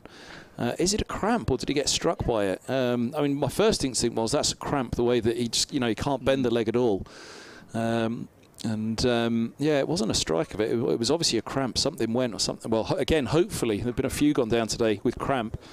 And Robson, in the end, it wasn't just cramp. We don't think he might have pinged something. And for Jennings, as he pinged something too. I mean, the Middlesex physio's run out as well. I don't think it's that bad, but I think just as a precaution, the Middlesex physio's gone out to see if he can help at all. But I think, hopefully for Jennings, it is just cramp. He's still down and just trying to stretch that leg out, but well, he looks okay. We'll soon find that one, because it's normally going to lift the leg up in the air and stretch it out. Stretch it out if it's cramp. So there you go. Here we are. Lift it up in the air, stretch it out. It's cramp. No, we can't say for sure, because Robson then ended up with a runner, and well, that's true. I doubt he had a runner for cramp, did he? So he probably did something a little bit more to that hamstring, Robson. So we'll have to wait and see. But for Jennings now, they're not stretching it out. Actually, he just tentatively lifted it, didn't he, to see, right, what's happening? Are we going to stretch this? And no was the answer. Pick me up, says Jennings. One-handed, he's lifted up, and he's going to try walking on it and see what he feels like. But that did not look good. Ooh. Doesn't look good, that, does it? There's a grimace, all right. Yep. If it's not cramp, as you say, has he set off for the run? Because they're not stretching it, so you'd have to think it's not cramp. And he just felt something kind of ping as he set off for that. Which is the way hamstrings go, isn't it? Yeah. You know, just ping, and then you're in trouble. Just straight away go. On the replay. See how he sets off. He goes to that sweep. It hits him on the pad. Then he sets off. Oh, and then just something goes there, doesn't it? In his right leg. See, he was late setting off as well, didn't he? So it had to be a sharp acceleration, because he went for the reverse sweep. They were all appealing. He was called through for the single, and he kind of looked up then, and then, having taken a step back, he had to really set off at a charge. And it just seemed in that moment, when he jarred backwards and then started to sprint forward as quickly as he could, that something just immediately went. And yeah, he's going to come off here. Going off, isn't he? Yep. Arm around the physio, and he's going to hobble off. So that leg is pretty sore, because he's not putting his full weight onto it, and is limping even with the help of the physio. 83 for 2 after 19.4, but Jennings retiring hurt on 42 is a real blow to Lancashire, and well, both Lancashire and Middlesex losing potentially to big important top of the order batsmen. If I mean, Jennings one looks an awful lot worse. He's got his hand over his face, actually, suggesting he's in a fair bit of pain there. His hand's over his eyes. Yep. Ooh. There's a right grimace, isn't there? It's not nice. Yeah, let's hope he's okay. Speedy recovery for Keaton Jennings. Yeah, he really is sore, isn't he? Let's wish him the best. He's given a thumbs up to Crofton's given him a word on what's happening out in the middle. He's managed to muster himself for that. Well done, Keaton Jennings. He's having a long chat with Croft and then a punch of the gloves, and just tells him a little bit of what's going on out there from Walla and De Caires. But off he goes. There's the applause for Jennings making his way off after a fine innings. 42, but you know, pretty confidently say that's him retired hurt for the game. He won't be back even with a runner with the severity, it would appear, of that injury. No, and you're just kind of hoping for Keaton Jennings that it's not him done for the next few weeks, but the way that he pulled up and has had to leave the field, you would think he's going to have a period of time off. What was the schedule? Because again, he's the 4th player to go down today, be it with cramp or injury, while batting. That's true. Yeah. And it's what they always say back to us, the schedule of, in particular, the One Day Cup, play one, travel one, play one, travel one, as it has been for Middlesex for 3 days. What's the schedule been for Lancashire up to this match, the last 3 games, 2 games? Well, last week, Bristol on Sunday, Kent on Wednesday, and Southampton on Sunday. Cares, right arm over, balls to the new batsman Croft, who cuts hard to backward point, and there's no run. But I think they may have stayed down. I'm not sure they came back. I think they went from Bristol to Kent to Southampton. I'm not sure how much up and down the motorway they did. Yeah. Cares, balls, a bit of flight. This ball's pushed away into the offside. No run. But yeah, unless it just happens to be a quirk for the fixture. But the kind of the muscle injuries. Well, the Eskenazi one as well. He's been injured for 3 weeks, and all of a sudden that was a massive knock the other day. Then get in the car and travel again. And he was in the squad on Friday. They didn't play, but it was in the car again. Travel to Sunday's game. So it'll be a little bit of fatigue for them at this point. As I said, they should be playing 18 at this stage, 16 at this stage, not 8. Yeah, you want more. It's the way it's scheduled, though, isn't it? Again, they don't play between August 12th and August 30th. Yes. Middlesex have had at least 2-week periods. One of them a 10-day period where they've had no cricket. Another one was a week-long period where they've had no cricket. That's already. And they've still got now 12th to the 30th of August and no cricket again. So it's just the way it's spread out, I guess. Needs to help a little bit more. 83 for 2. As Croft, the new batsman, strikes this ball away through the offside for 1 run. 84 for 2. Yeah, well, it's I presume tomorrow they'll travel up to Durham for a game on Thursday, and then back Thursday night, game at the weekend here against Worcestershire as well. Jones pushes back towards the bowler, no run. Apologies, I called that cut at the end of the last over, Croft, but it was Jones because the batsman had crossed. I forgot with the injury that they'd crossed. I just assumed he'd gone down injured, but they did because he hobbled the one, didn't he? Or the leg by. So the batsman had crossed. He did. Yeah. Got a run for the team and then limped off. Yeah. 84 for 2. Jones on 28. Going back and looking to cut the ball, which he does. Just in front of square through the offside. Gets through for a single. Moves to 29, 85 for 2. Gets Stephen Croft on strike for Lancashire. So 85 for 2, but technically 3 down, with Jennings unlikely to return. We shall see. Pushed away by Croft into the offside. Max Holden fields and there's no run.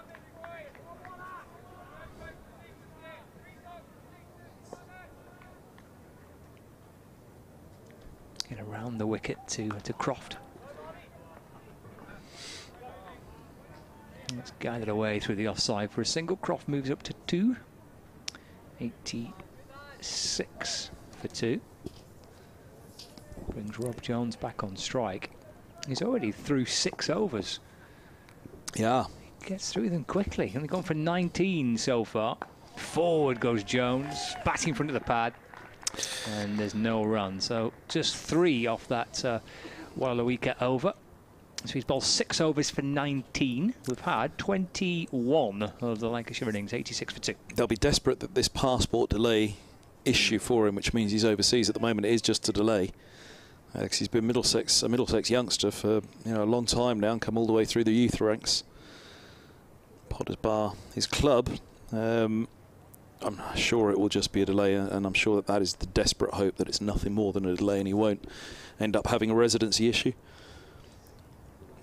Story's an interesting one. He Sri Lankan born, but he escaped the Indian tsunami, Boxing Day tsunami. His dad, they were in a beach restaurant. His dad heard the noise and went outside. What is that noise? And then realised what it was. Came back in, grabbed the family, including a young Tilan Wallaweeta, picked him up, ran out of the restaurant, ran to higher grounds, and the tsunami came crashing in. So yeah, he's had quite the journey.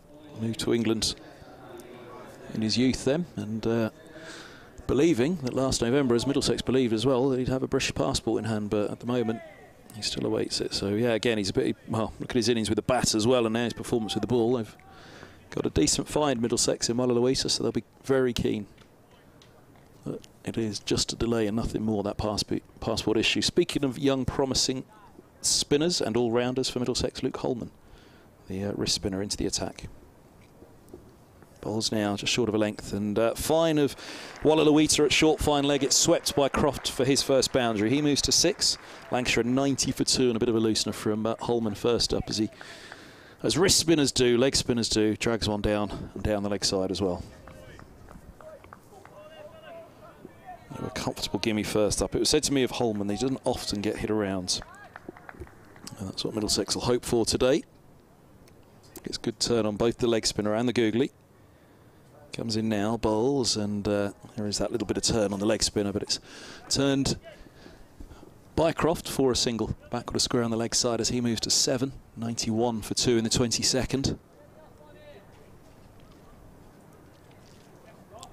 Very, very laid-back character, Luke Holman. You really couldn't imagine ruffling his feathers.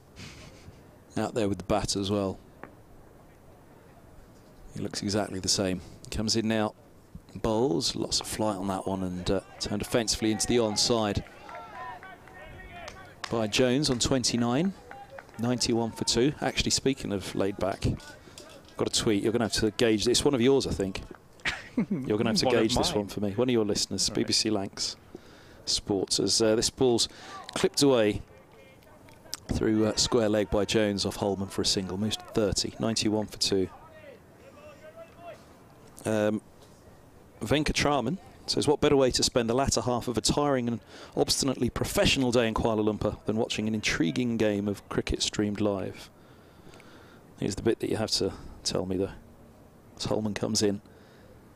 Bowls, and this ball swept fine by Croft. High backlift, sweeping down onto the ball and getting it away fine for 4. He moves to 11, 96 for 2. One ball to come at the 22nd. Nicely executed by Croft. Kevin Ham BBC has to be the most nonchalant figure in a commentary box.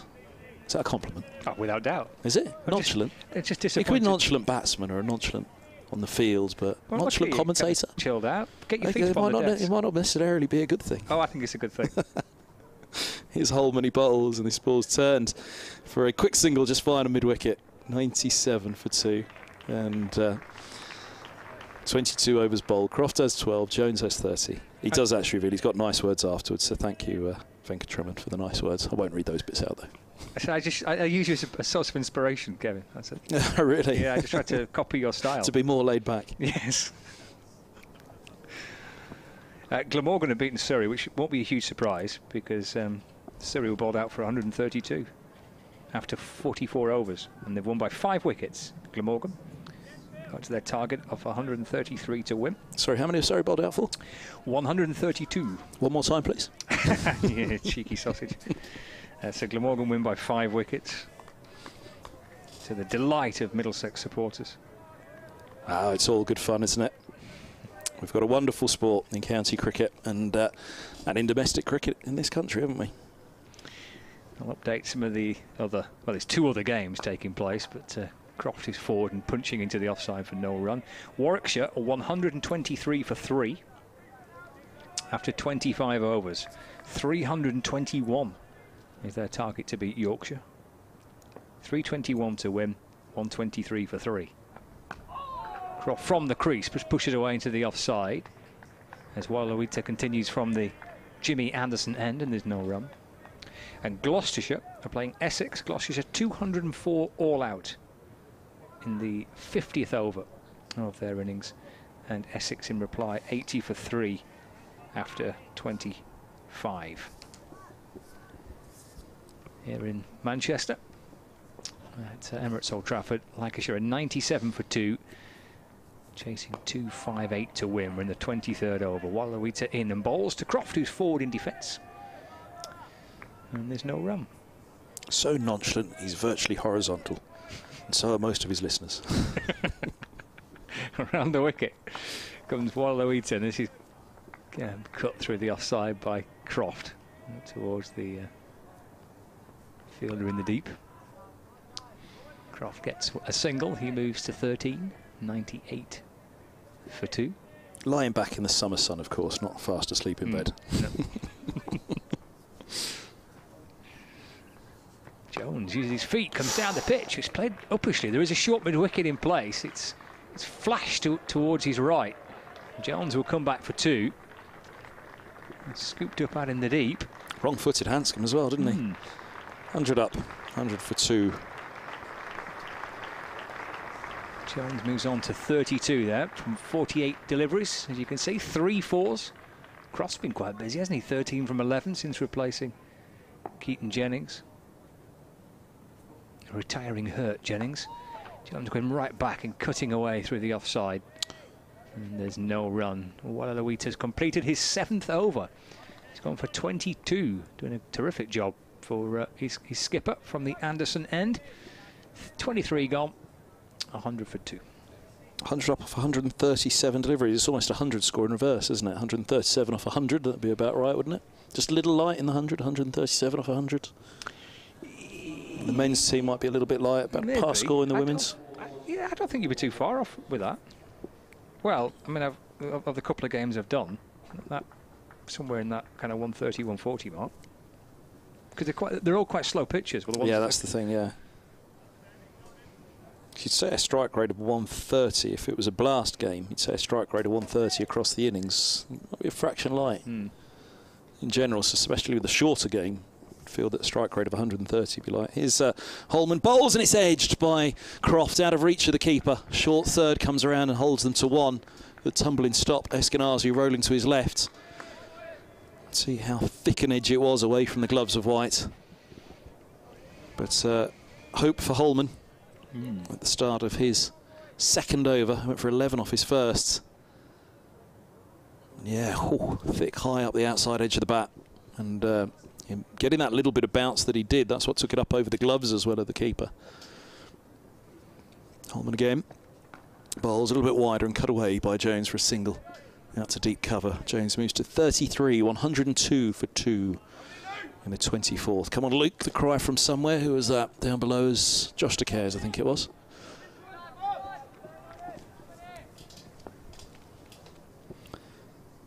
Holman steps in again. Bowls, lots of flight and a forward defence by Crofts. 102 for 2.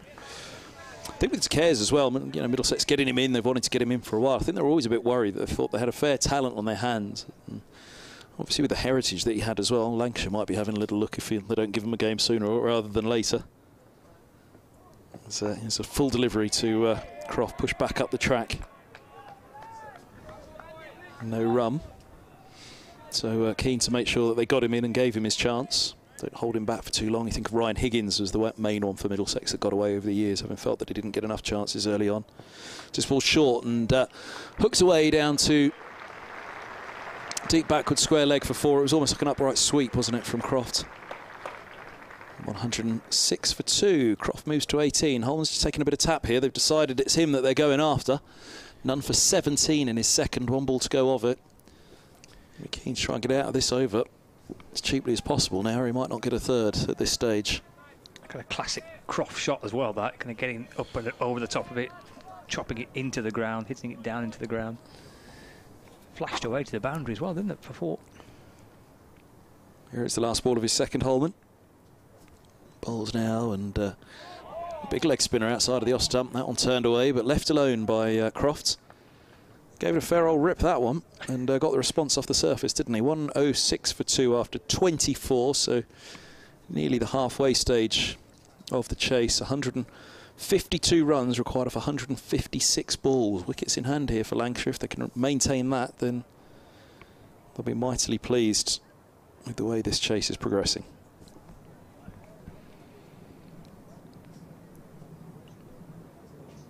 Looks like a bowling change. Yeah, Harris is going to come back into the attack. Target to win for Lancashire's 258 from their 50 overs. They have lost 2 wickets. Josh Bohannon for 1, Luke Wells for 8, plus Keaton Jennings, who's had to retire hurt, on 42. So they're effectively 3 down, but Rob Jones unbeaten on 33 and Stephen Croft on 18. We're almost at the halfway stage, with Lancashire having had 24 overs of their allotted 50 and need a further 152 runs to win. So that lengthy spell by RLODC has come to an end. He bowled 7 overs for 22. So it's good. I think all on the spin, wasn't it, from the Anderson end? I think he bowled them all on the spin. So Harris replaces him into Jones, who punches down the ground, one bounce to the right of the bowler, up towards mid-on for a single. Yeah, Harris from the Anderson end. Remember when he arrived at Middlesex, Andrew Strauss was still going, or he perhaps there or thereabouts, maybe he had just retired. I remember him saying on record of Harris, he reminds him of a young Jimmy Anderson when he arrived at Middlesex, and that potential was all there for Harris. He's had a fabulous career. He really has. You know, he's done great bat and ball. And you think of that 9-wicket haul, that was him at his absolute best. Remember this game against Hampshire as well around that time, where the bowling was just incredible.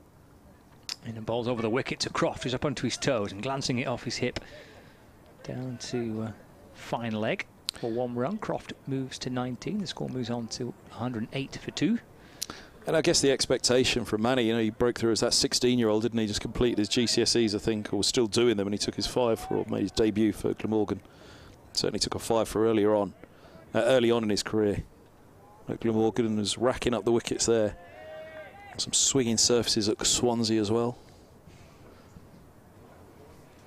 Comes in again to Jones, who defends, just cracks it back down the pitch and then picks up the ball and hands it to Max Holden. 15 years ago now, but the belief was that he was going to go on and, you know, be an international player and make that step up. Never quite happened. England Lions was as close as he came. And with Middlesex, you know, 31 years of age now, he wouldn't have liked the fact that he was battling for his place at the start of the season once more. It looked as though he'd nailed it down a year or two ago, and that, you know, the role had been found for him, batting at 6 or 7. But Martin Anderson's emergence, I think, has perhaps hurt him slightly. Jones waits as Harris bowls. That's driven to mid-off. He wants a run, and he gets a single. Rob Jones, 35 not out, and 109 for 2. I guess that transition period that we were talking about as well, you know, Ryan Higgins was lost to Gloucestershire and James Franklin was still going strong for Middlesex. 2016 he captained them to the title. 2017 was Franklin's last year, but at the start of that season, 2017, Higgins decided, if I'm not getting my chance now, I'm off. If he'd have hung around for 1 more year, he'd have played every single game of 2018, Higgins. Harris to Croft. It's a cutaway out through the offside. It's a great frustration to Middlesex members and fans that Higgins was that slipped through the fingers, because everybody always thought this lad's got something about him, and so he's proved at Gloucestershire, and he's been fabulous. Yeah. I think George Bell, you were mentioning earlier, with talking about the players that are out of contract, he produced the stat, you know, that nobody has scored more runs and taken more wickets than Higgins. I think Stevens might have come close, but Higgins has an incredible record over recent years, and obviously a big part of that side getting Gloucestershire promoted to Division 1 a couple of years back. Harris to complete his first over, back into the attack, and Jones on the front foot drives up to mid-off. And there's no run. 25 overs gone, halfway stage, 150 balls left, 148 needed to win. Croft 20, Jones 35. And I know the Middlesex coach is a massive fan of Martin Anderson, really thinks with the bat he's got all sorts of potential. He said on the record that when he's batting well, he reminds him of Mark Waugh and Jack Callis, which is a huge thing to say of a young all-rounder who came through as a bowler. But those booming drives and the extraordinary innings he's played so far, and dominant innings as well that he plays. Yeah, it's big praise, and I guess perhaps that's where the end for Harris at Middlesex has come, that they don't want Anderson to be another Higgins and slip through, and maybe Anderson this year has been pushed and given that chance where you thought Harris had nailed down his position in the side, but yeah, handed over to Anderson this year, and that perhaps has just helped Harris's decision on what to do, whether to sign a new one at Middlesex or, as you say, a 3-year deal at Glamorgan. Too good to say no to. It's difficult, isn't it? Because you want to progress and get young players into the team. You've got to try and find a route for them into the team on a regular basis, but then you've got senior players who offer a lot and still have plenty to give. It's a difficult balance to get right, I suspect, isn't it, as to when to try and get the young players in. Tom Lace went as well last year to Gloucestershire as well, and again that was another one where he'd scored runs away on loan at Derbyshire, and there was a lot of excitement about him coming back.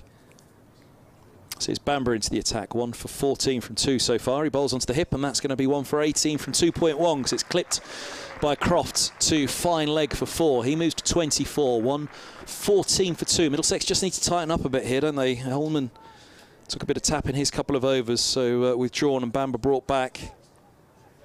But equally with the chopping and changing, bowler's just got to get into a rhythm. That's what it feels like from afar at the moment, but it's always an easier game from up here, isn't it? 114 for 2. Bamber hits the crease now. He bowls, and a solid forward defence from Croft into the offside. The DLS is 105 for the end of the over. Lancashire 114 for 2. It's always a good barometer, that one, isn't it? So if Middlesex could just throw a wicket on there, they'd see that DLS climb and be just marginally back in front once more on it. 144 from 148 deliveries. As we said at the start of this chase, if Lancashire bat their 50 overs, they win this match. Would be the fancy. As Bamber comes in, bowls, and this ball's full, straight and defended by Croft back up the track, and certainly from this position at the halfway stage, 114 for 2. Well, they wouldn't need to bat their overs to win it. So Middlesex need to bowl them out. They need to find a way here, find a couple of wickets and find some pressure.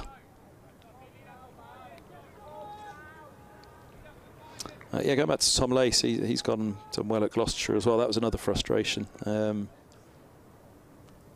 But he got away. But again, you know, there's a lot of young batsmen coming through at Middlesex at the moment. As this ball's onto the pads, works away down towards the short fine leg, and a single taken.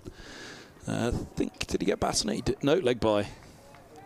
A late lift of the knee by umpire Cook. And a little tap of it. 115 for 2. But yeah, this is a batting line-up here today, which Max Holden can't get into. So it's a fair old battle amongst the batsmen for a spot, the young batsmen. Josh De Cares and Davis given a go today, and De Cares the man coming in for Holden. As Bamber's in, bowls, and that one, it's a little bit of bounce, hit high up on the splice, but timed nicely by Jones as he pushed hard at it, opening the face.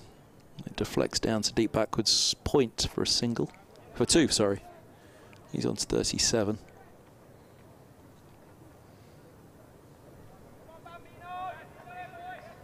Come on, Bambino. Bambino? Yeah. Terrific. I quite like that one. Yeah. Let's try to see who. Well, they all call him Bambino, so it could have been any of them, but he suits it, Bambino. Yeah, he's a great lad, Ethan Bamber.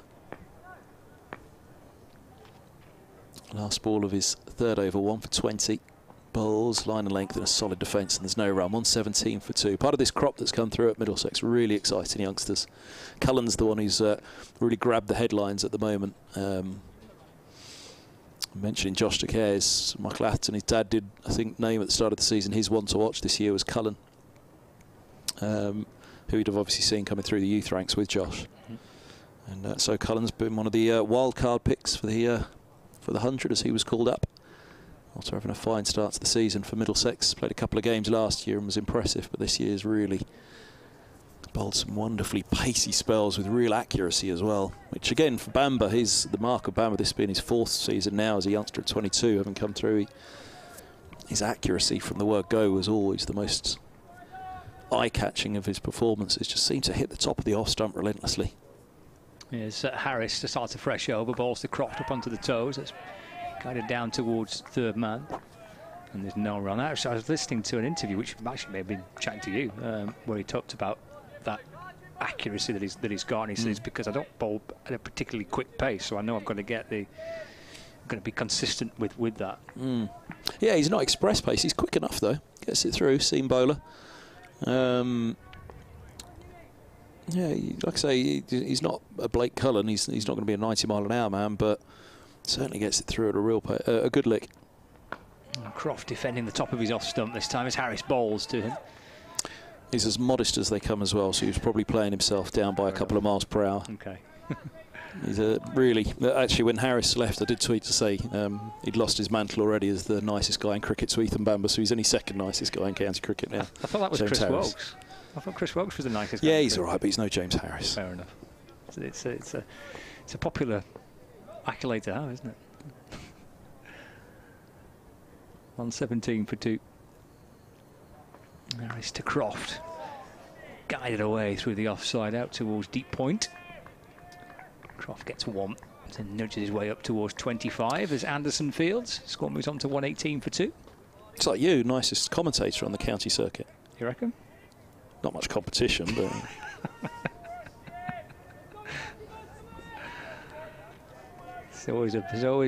You always give with one hand, don't you, and take with the other. Croft on 30. Yeah, sorry, Jones on 37 comes back on strike. Here's Harris from the Jimmy Anderson end. Jones driving. Stopped inside the circle. It's a short extra cover, and there's no run. Remains on 37 from 57 balls faced. Rob Jones. Lancashire in pursuit of 258 to maintain their winning starts to the competition. Middlesex on the back of a good win and a much-needed one against Worcestershire.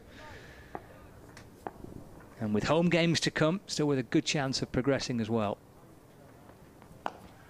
As Jones just takes this next delivery off his hip and jabs it away through the onside, and there is no run. Win for Middlesex today would move them up to 5 points. Then a couple of Lancashire, who are currently top, with that run of home fixtures to come. So it's still a pretty close group. There's Harris to complete the other balls, and then Jones helps it down towards fine leg.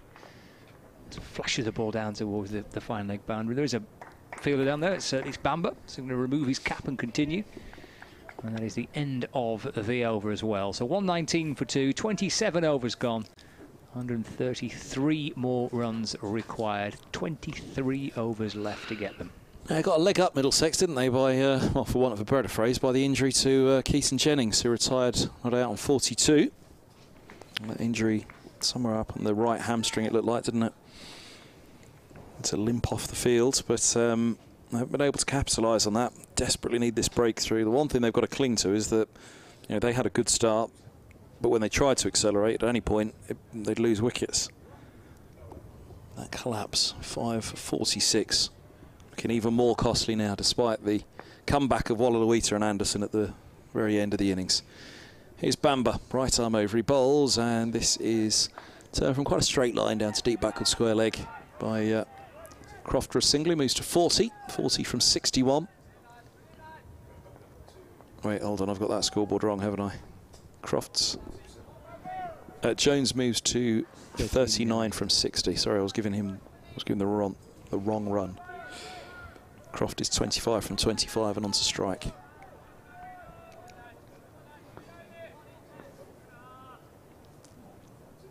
Bamba bounds in from the Brian Statham end. He bowls and goes past the edge of an attempted cuts or square drive. Quite upright from Croft. It's through to the gloves of White. White standing up, trying to keep the batsman in their crease.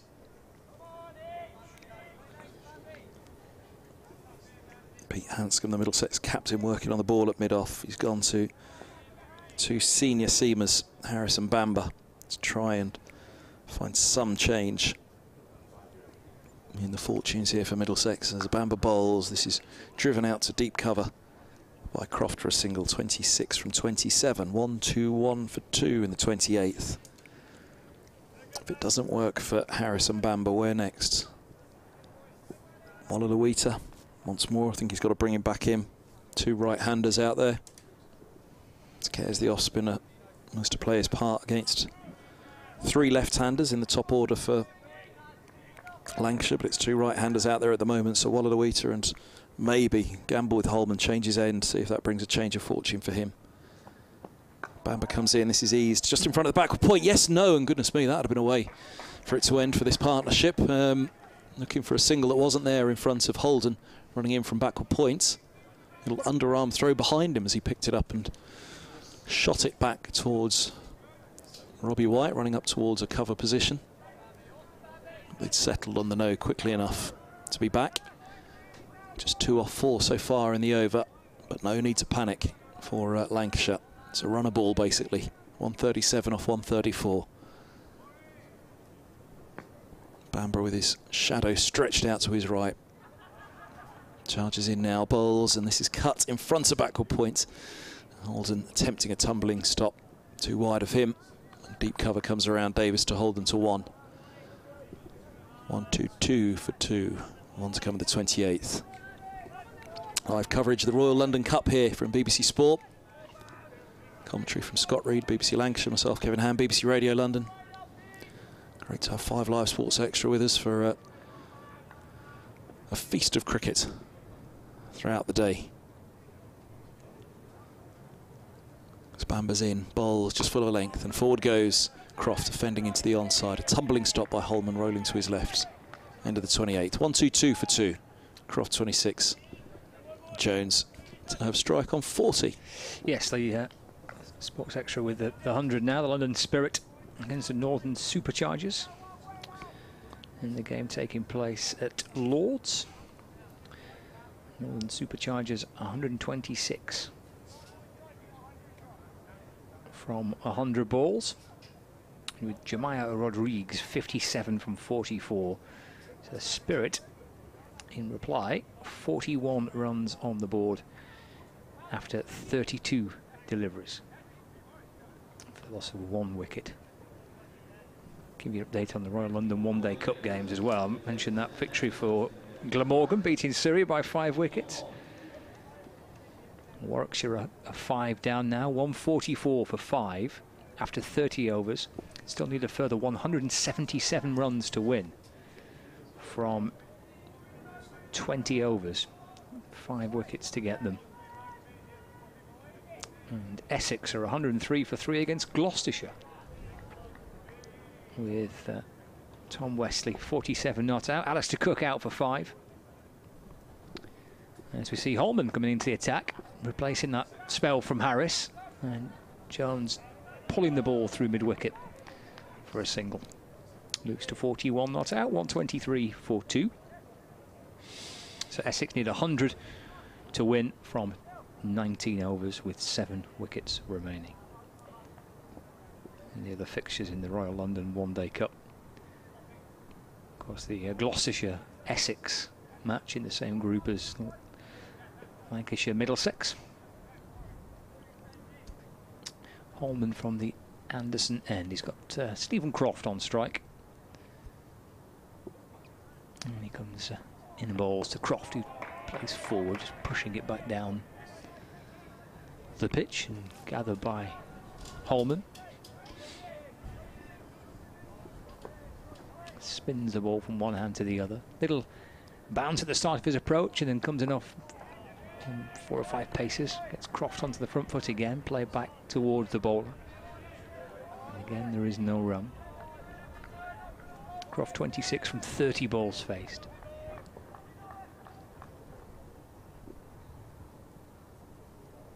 Holman to Croft, and just dabbed away.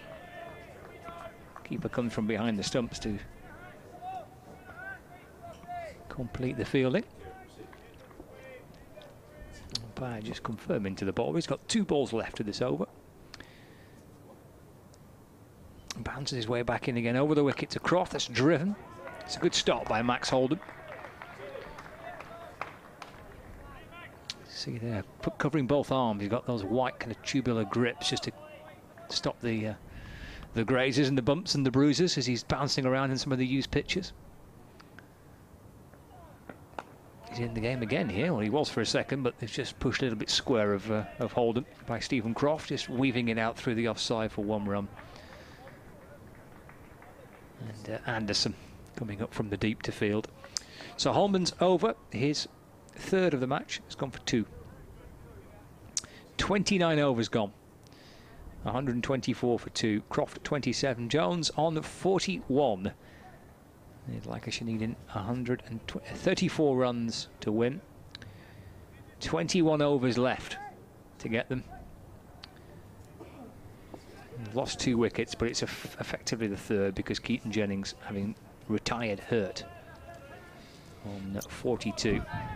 Yeah, so looked like a muscle injury of some form.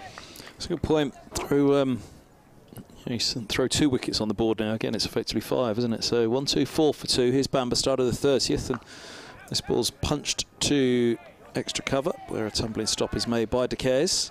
Bamba 1 for 23, now into his 5th. A change of ends for Holman, as we mentioned, perhaps the way to see if he can bring a change of fortune for him, and maybe RLODC bowls the next spell after Bamba down here. But they could do with Bamba settling into a good spell. Only into his 5th over now of his available 10. He's midway through his run-up. Bowls now to Crofts, who defends. Fielded at mid-wicket, pace off slightly on that one from Bamba. RLODC bowled 7 overs, none for 22. Again, 2 right-handers out there at the moment. There's no real point in holding RLODC back. If he can even go through his next 3 overs at an economy of 3, then even without a wicket, he will have just built a little bit of pressure. So Caires only went for 15 off 4. As Bamba comes in, bowls, and sending up tall to this one. Croft pushes into the offside, and there's no run. But they clearly went after Holman with the first 2 overs. Again, you know, as a team, you talk about the opposition, don't you? Say, right, which one are you most likely to be able to get after? Sunday, it felt like Worcestershire had said Anderson. They went after him hard in his first 2. Here today, it was Holman who they went after.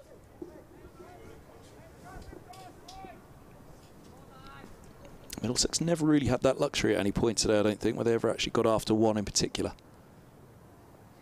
Bamba comes in, bowls. This is turned back on a square on the leg side by Crofts. Takes 2. Moves to 29. 126 for 2. Have managed to just put the squeeze on a little bit, Middlesex, haven't they? In that the required rate has climbed to 6.5 from what was 6.1. Yeah, I suppose that column just above it, isn't it? The DLS says 121, so Lancashire should probably look at that and say, well, it's all pretty manageable at the minute. Oh, it's very manageable, isn't it? On kind of par for where they should be in terms of the run chase. Difficulty is for sure for Middlesex. They've got to find wickets as Bamba comes in, bowls, and this is pushed to De Caires at extra cover, no run. One to come of the over. If it were a T20, Lancashire were chasing 132 off 120 balls, which is what will be left after this delivery, but they started 0 for 3. What chance would you give them of getting the 132 from 120 balls at none for 3? Interesting way to think of it, isn't it? Yeah. Bamba passes the umpire, he bowls, and this ball's pushed away to extra cover by Croft. 29 from 40 now, Croft, and 132 from 120 required. So a modest T20 chase, 132, but Lancashire are effectively 3 down at this stage. It's always worth just keeping an eye, isn't it, on the DLS? I mean, it's not going to rain. There's no forecast for rain, so it's not a case of it's going to, determine the outcome of the match via Duckworth, Lewis, Stern. But it does just give the team batting second the chance to measure where they need to be. I remember Stephen Moore, former Lancashire title winner, of course, as part of our coverage through the summer in the T20 Blast, says he used to use that all the time. The DLS, he used to look at that. Both in one-day cricket and T20 cricket as a batter to work out whether they're going at the right pace or not. He would take runs, required per over out of the equation. He wouldn't really give that any attention. He would look at where DLS is, and that's how he would manage a run chase when he was batting. So it just gives the team the batting side that bit of a gauge, isn't it? A bit of a steer as to whether they're on track or not. Yeah, and they start the 31st over on 126 for 2. The DLS 125. That does mean that just 1 wicket now. It would change that, yeah. It does change it, and the fact that the required rate has risen to 6.6 from 6.1 over the last few overs. Middlesex have just got something right here at the moment, haven't they? This could be the key spell though, Holman, because he doesn't, as I said when he came on to bowl and jinxed him, he doesn't usually get hit around, and he did his first 2 overs. Going for 11 the first over. If he can get it going here, there's that shorter leg side boundary for the right-handers hitting against the leg spin of Holman. It could be decisive. He's in again then.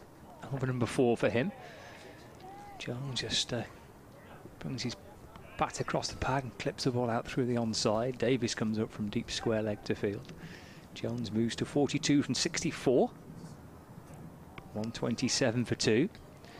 Stephen Croft it would be, I'm sure, the most experienced Lancashire player, but he's played more list A games than anybody else in the Lancashire team today.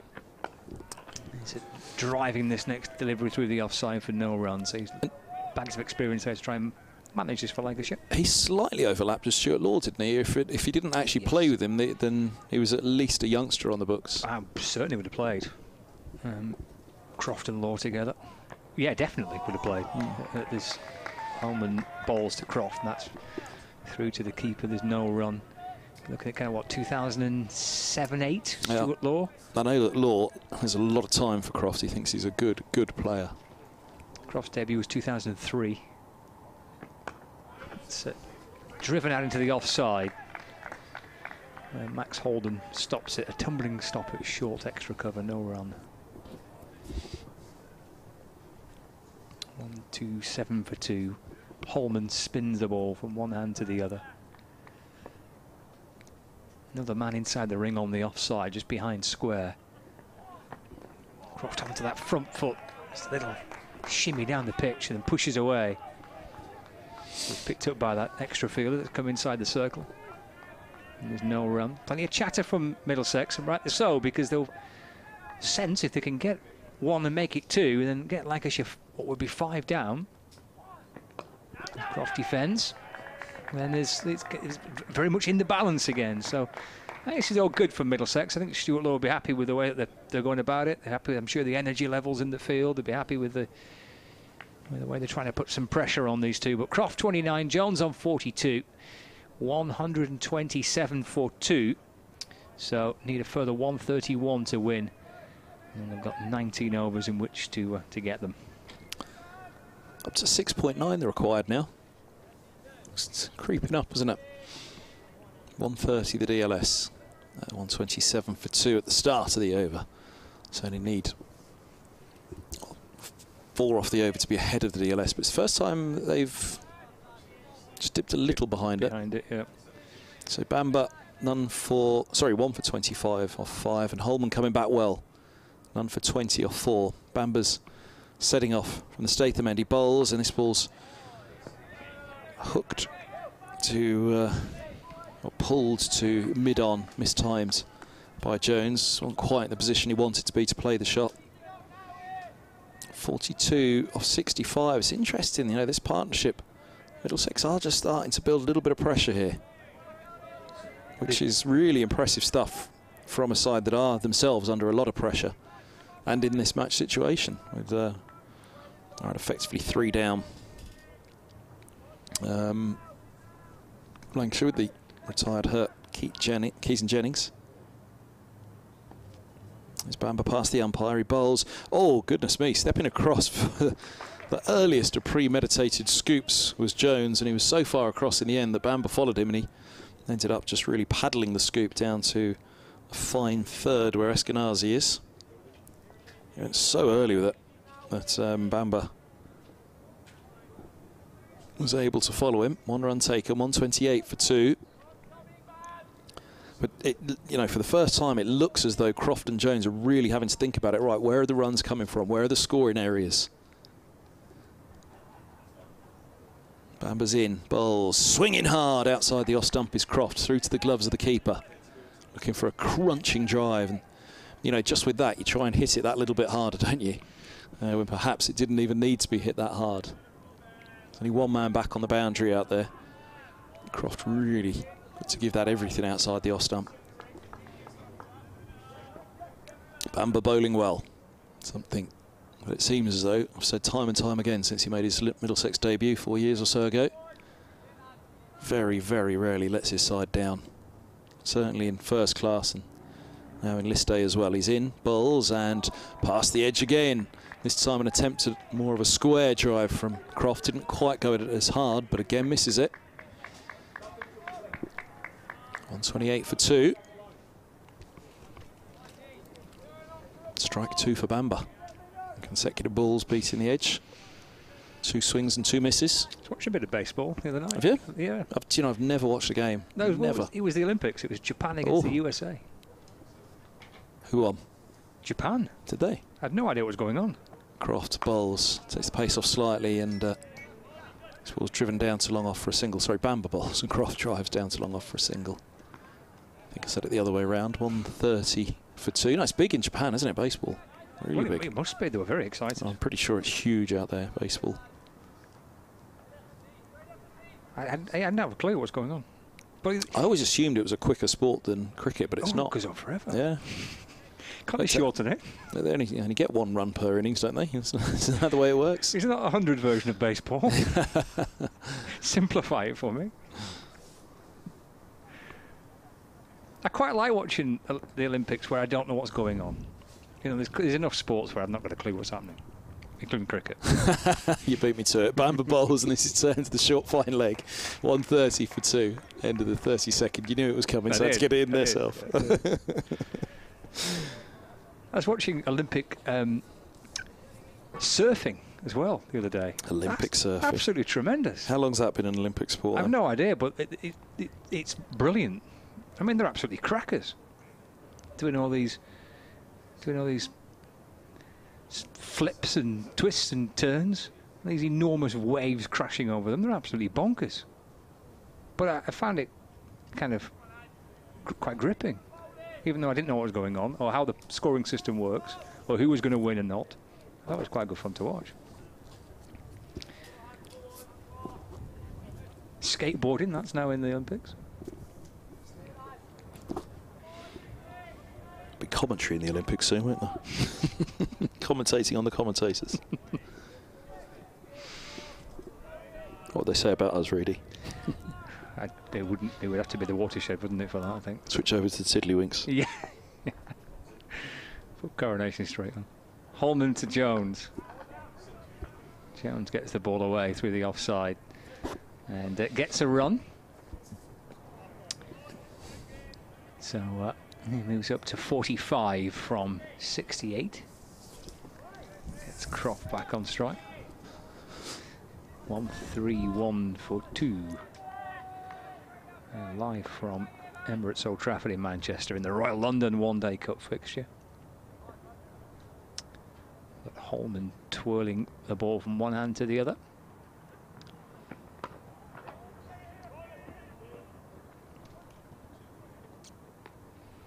At the minute, in control, Lancashire, with the score at 132 for 3 in the 33rd over. So 126 more runs needed and 106 balls to get them. Rob Jones on 45 and Stephen Croft on 31.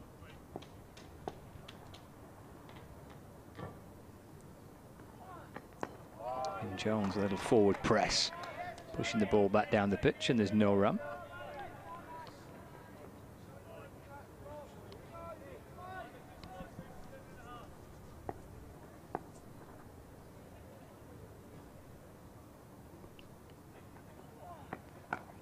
Jones going right back into his crease this time, trying to force the ball away through the offside, but can't find the gap between either side of the man. Max Holden had extra cover. He's been busy. He's on his 12th man for Middlesex. He's been excellent. He's saved quite a few runs for Middlesex in that position, lurking around at short extra cover. Just 2 off the over so far. Again, slapped away. This time Jones gets it to the right of extra cover towards the mid-off boundary for 1 run. Peter Hanscom with his hair poking out the back of his cap, tied up in a little bun, is fielding for Middlesex. That's a 50 partnership as well between Rob Jones and Stephen Croft. 50 off 79 deliveries. Met that 51 partnership now as Croft just works his next ball off his pads towards deep mid-wicket for a single. 1-3-4 for 2 Croft 32, Jones 46. And 17 overs remaining for Lancashire to get a further 124 runs to win the match. 7.3, the required rate.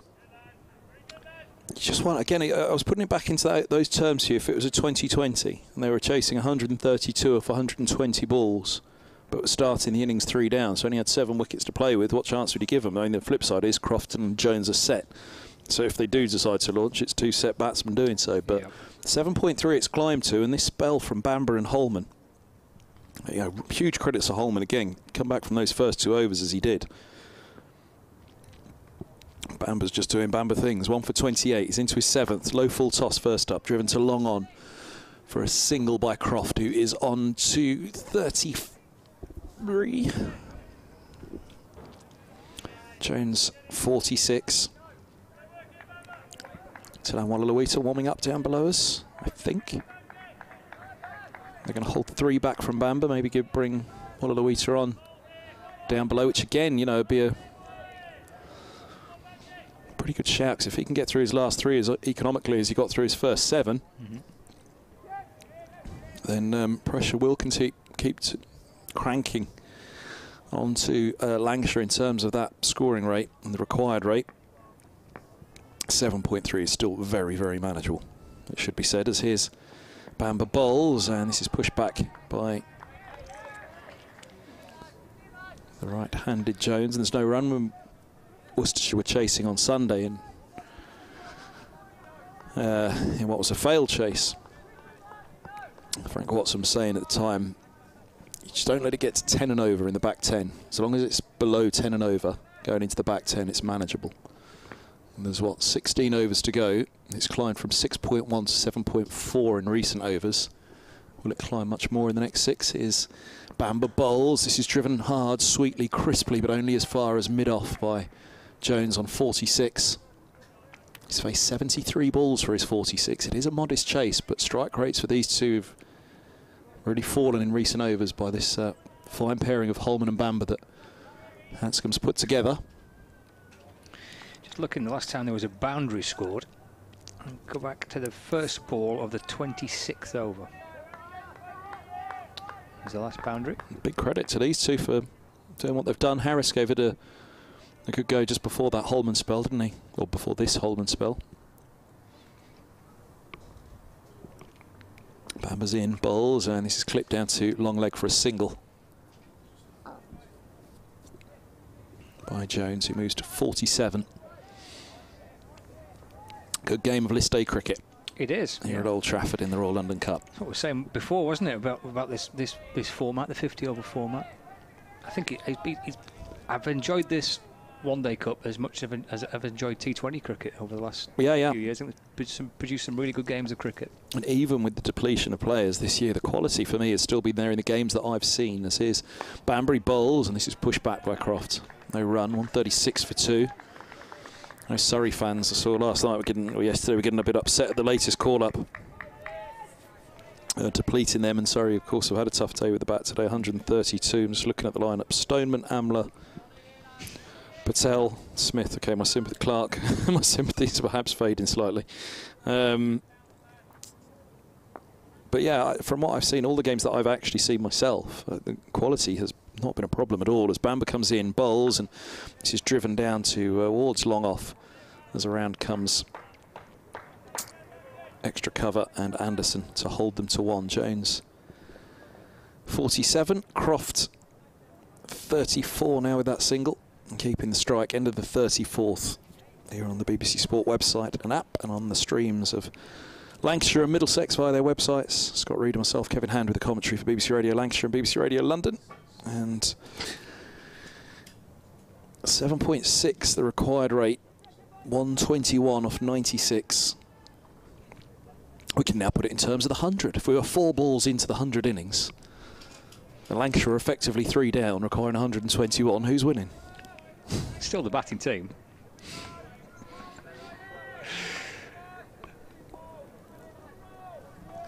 You are mischievous, Kevin. I'm not. It's true. It's 100 flag flutters on the roof of the pavilion. It's Holman who's in and bowling to Croft. That's nudged away just in front of square on the leg side for a single. Croft moves up to 35, 138 for 2.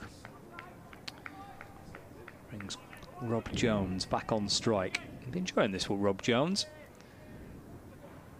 47 not out. Batting with his boyhood idol. As a kid watching Stephen Croft play. He's now out there in the middle batting with him. Meets his delivery on the full and punches it through the offside. Down in front of the pavilion. Oh, it's picked up by the Middlesex captain, Peter Hanscom. Jones ticks his score along by the addition of 1 run. Moves up to 48 not out. Croft back on strike. 35 not out. Holman spins the ball from one hand to the other, balls, and Croft force the ball away again, but doesn't get it past that infield. Max Holden, who's been really busy for Middlesex and has done well in that position, close and on the offside. Would have been a wide, I reckon, if he'd left that one alone. Leg spinner as well. He's pitching just about inside the line of the blue tracks, but turning away. Into Croft, he's up onto his toes and guides the ball around the corner. Chalks through for a single. Croft to 36, 140 for 2. 118 more needed. Rob Jones 2 runs away from a 50 as he waits for Holman to bowl, and that's worked down towards the wide third man boundary, and that'll be a half century. Will it be 4? Yeah, it reaches the rope just about. Nicely played by Jones. That's the first boundary for since the start of the 27th over of the innings. And that 4 gets Jones to 50. It's his second list day 50 for Lancashire. And the score moves on to 144 for 2. Jones 52 from 76 balls with 4 fours. Well batted. Really good innings. Holding things together here for Lancashire. You know, around the time when things collapsed for Middlesex, that's what they've got to be wary of, Lancashire, not allowing the same to happen to them. Holman to Jones. Nudged down towards short fine leg for 1 run. 145 for 2, and that completes the over. 35 gone. 145 for 2. 15 overs remain. 113 more runs are required for Lancashire. Jones 53, Croft on 36. 90 balls, 113 runs. As we understand it, only 7 wickets standing, with Jennings' injury looking pretty serious. Let's hope not. 42 from 58 he made before having to limp off with the assistance of the physio. His Bamber to bowl is 8th and possibly final for now. They might hold 2 back for the end of the innings, Bamber. Turn to Walla at this stage with the 2 right-handers in. Holman, the leg spinner, to the 2 right-handers, going nicely as well. Bamber 1 for 31. In he comes, bowls just short of a length and pulled away through mid-wicket, and it really has raced across the surface, the ball, all day, hasn't it? Out at deep square. There's Anderson coming around to deep mid-wicket, and they've run 3. Got an all run 3 as well for Jones. Moves to 56. 148 for 2 in the 36th. We haven't seen an all run 4 today out at any of these long boundaries out there. I suppose because of the fielder in the deep, it's less likely because they'll just come around and sweep it up rather than somebody having to retreat out to collect it. Bamber's in, bowls, and this is cut hard out to deep cover. And Croft picks up a single, moves to 37.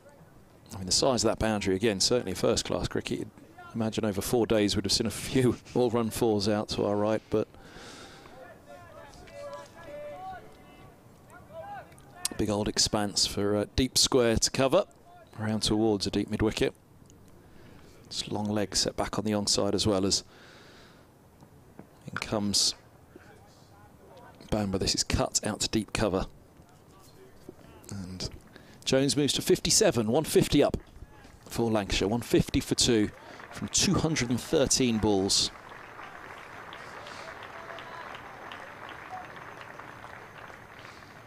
.36th over of the innings. And just getting it moving again now, these two, aren't they? Required rate 7.5. The Duckworth-Lewis is 150 for the end of the over. This is dug out by Croft. Bamber tumbles to his left, can't stop it, but Cares is there at extra cover to prevent a run. It's felt like a really kind of well-managed run chase so far, hasn't it? I mean, I think the fact that Croft's out there will help a lot. Rob Jones has not played a lot of List A games, but Croft has played thick end of 150 matches in List A competition. So I think having him there will be important for Rob Jones. Bamber bowls, Croft cuts for a single to deep cover. Croft moves to 38, 151 for 2. And the 36th over of the innings. And comes the last ball of his 8th for Bamber. Fancy. 161 List A games, Stephen Croft, since his List A debut in 2003 for Lancashire at Hampshire.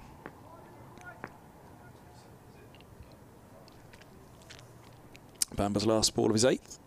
Bowls, and this is driven to mid-off. They take the quick single to Hanscom, who just bobbled on him, so it felt more as though he took it at the bottom of his palm. As he picked it up, didn't quite get it cleanly in the way as he'd have wanted to, but I think the single was always there to the fielder on the edge of the mid-off circle. 152 for 2 at the end of the 36th. 106 required from 84 balls. 7.6 the required rate. Croft 38, Jones 58. And it's going to be Tilanwala Lawita replacing Holman, which surprises me slightly. Do they bring Holman back down this end now? Because he'd been going quite nicely. None for 32 off 6. Bearing in mind his first went for 11. His second wasn't cheap either. Well, this would be him bowling out, won't it? While Lawita's got 3 left. 7 overs for 22. Just a fraction over 3 and over. Even if he's wicketless, he's still if he continues what he's been, it would be a good 10 overs for his side. What's Hanscom looking through with the umpire there on his card? On the big scoreboard up there, it's got how many overs each of the bowlers have bowled. What's the umpire got on his card that Hanscom would want to know? TV guy for tonight? Restaurant guides? Yeah. Middlesex travelling back in the morning from this one. Oh, well, there's plenty of options in Manchester tonight.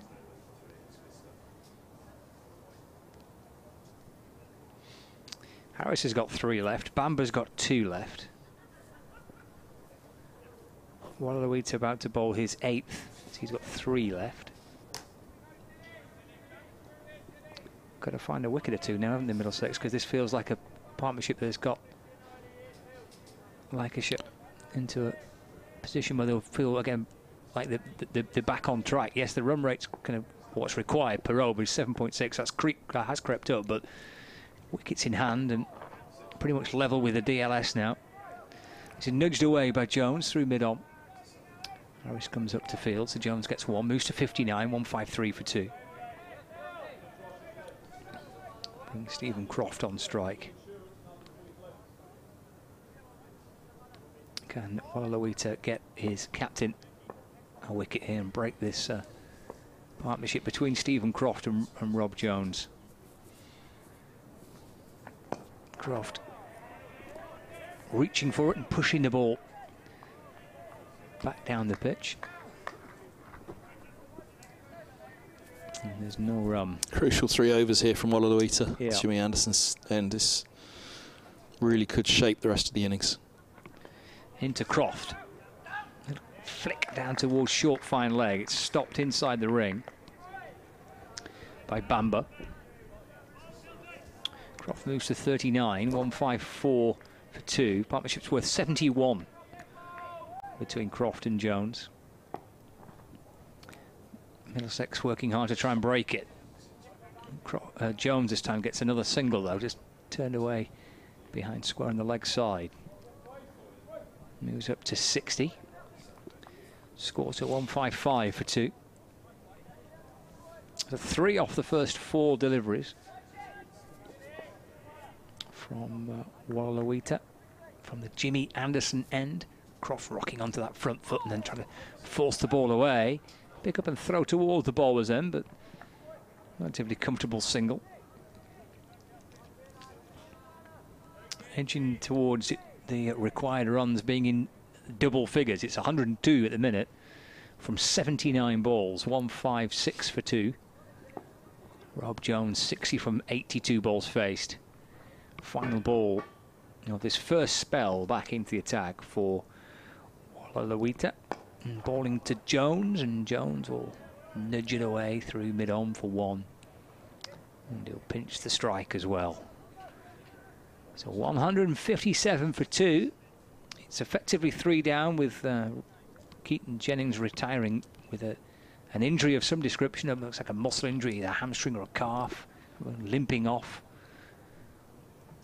And Lancashire need 101 more runs off 78 balls. Feels like Middlesex aren't doing a lot wrong here. You know, that Duckworth-Lewis has climbed again to 162. They just, or stretched again, I should say. It's Hanscom again having a chat with the umpire. Is this the DLS that he's asking? Well, it's on the board, isn't it? Yeah. Something certainly's got the interest. Or is it the ball they're looking at now, actually? Maybe it was the ball that on this occasion they were looking at. Umpire's got his back turned to us. They've dispersed. It's Holman, indeed. So they've changed ends back to the end where he conceded the runs at the beginning. Holman. So they gave Wallaluita the Jimmy Anderson end. And for Holman, it's back to the Brian Statham end. I mentioned the Wallaluita spell of 3. Now, this spell from Holman could be pretty decisive because this is the end where he took a little bit more tap and came back with a lovely 6-over spell from the far end. What can he go with now? None for 32 from 6. He's into bowl to Jones on 61. Jones is down the track and drives a single to long on. Just 1 off that last over from Wallaluita. 158 for 2.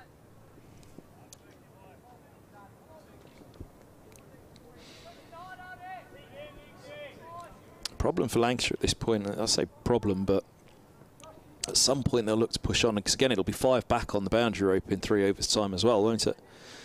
But if you did put 1 on the board now, then that required rate climbs and that DLS climbs massively. You put 2 on the board, and all of a sudden just this Middlesex have kept them honest in this chase. That's the key, isn't it? But throw 2 on that board now and could be trouble. Holman is in bowls, and this is pushed for a single, fine of the short extra cover, 158 for 2.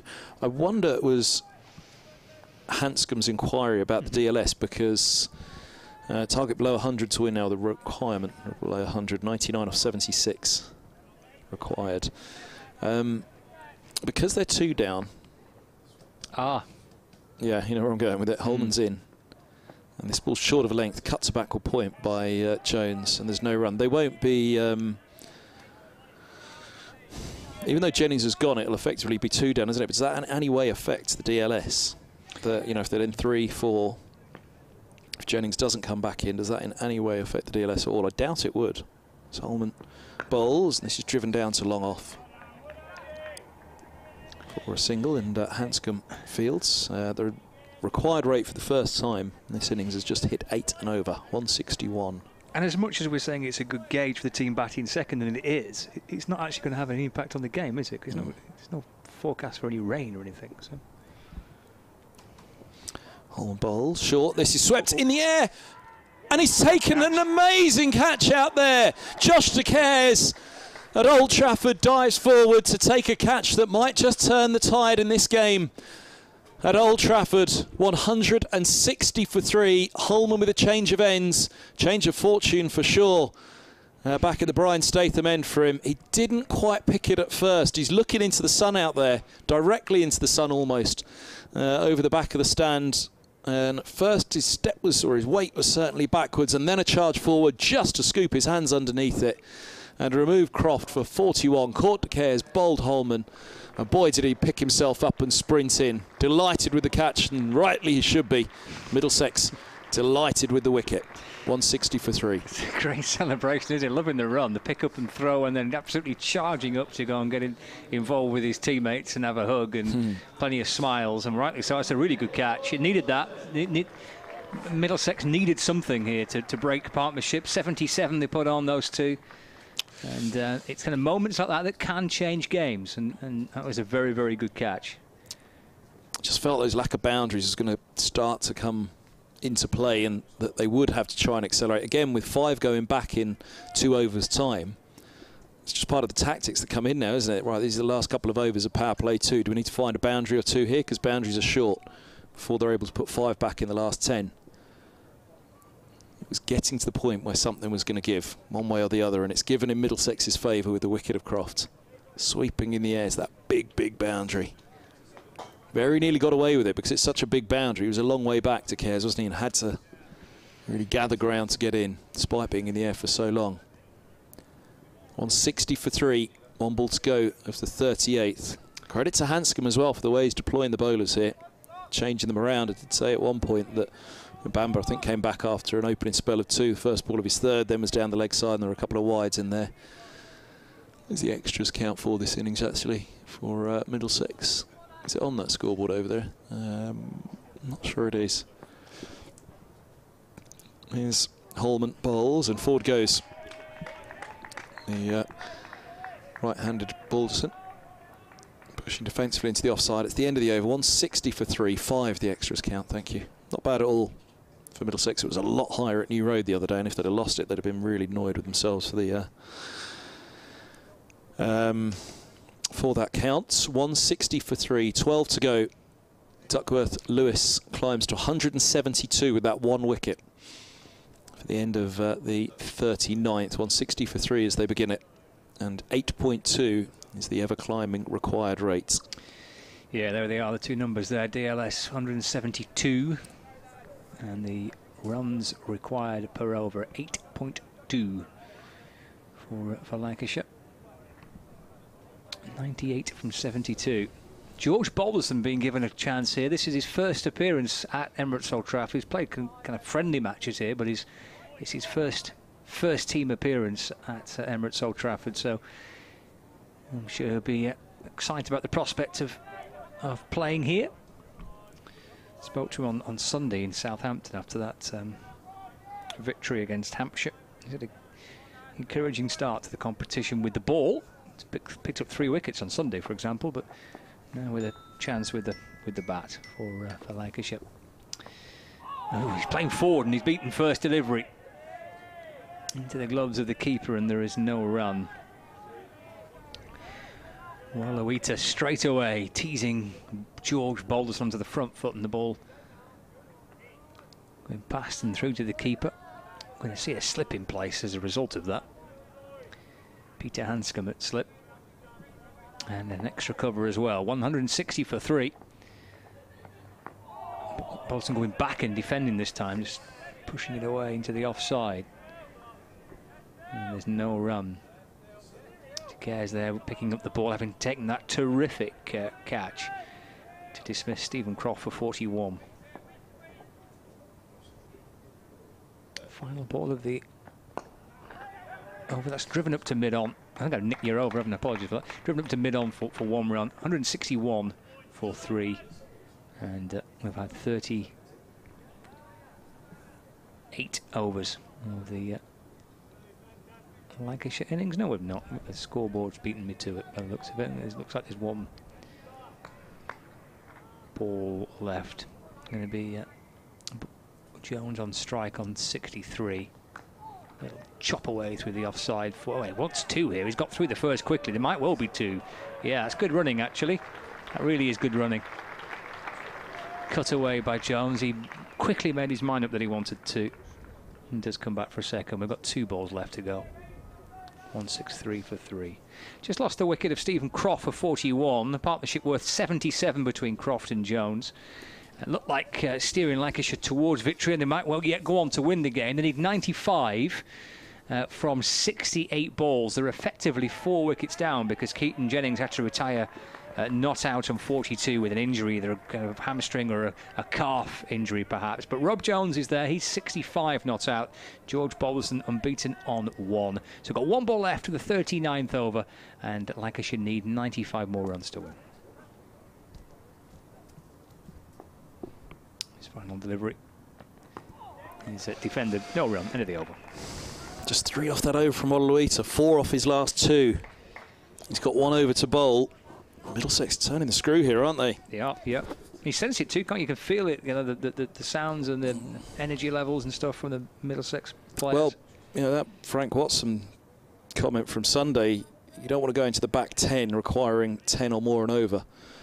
It's climbed to 8.6 and having just nudged to 8 for the first time in the innings now. On the wrong side of 9 or the wrong side of 8.5 for the required rate at 8.6. You know, another good over from Middlesex. They're changing Holman, 1 for 35 from 7 for De Caires. Now an interesting move, left-handed bat in, so picking up the right-hander has seen the fall of Holman as such, but maybe what they'll do is bring Holman back in place of RLODC at the Jimmy Anderson end, but they've got De Caires back on to bowl off spin to the left-handed Balderson. It's on 1 from 3.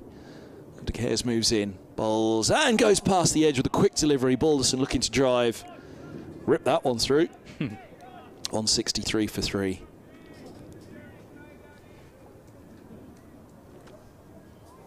Pretty sure a former batsman of these parts might be tuned in right now to see this.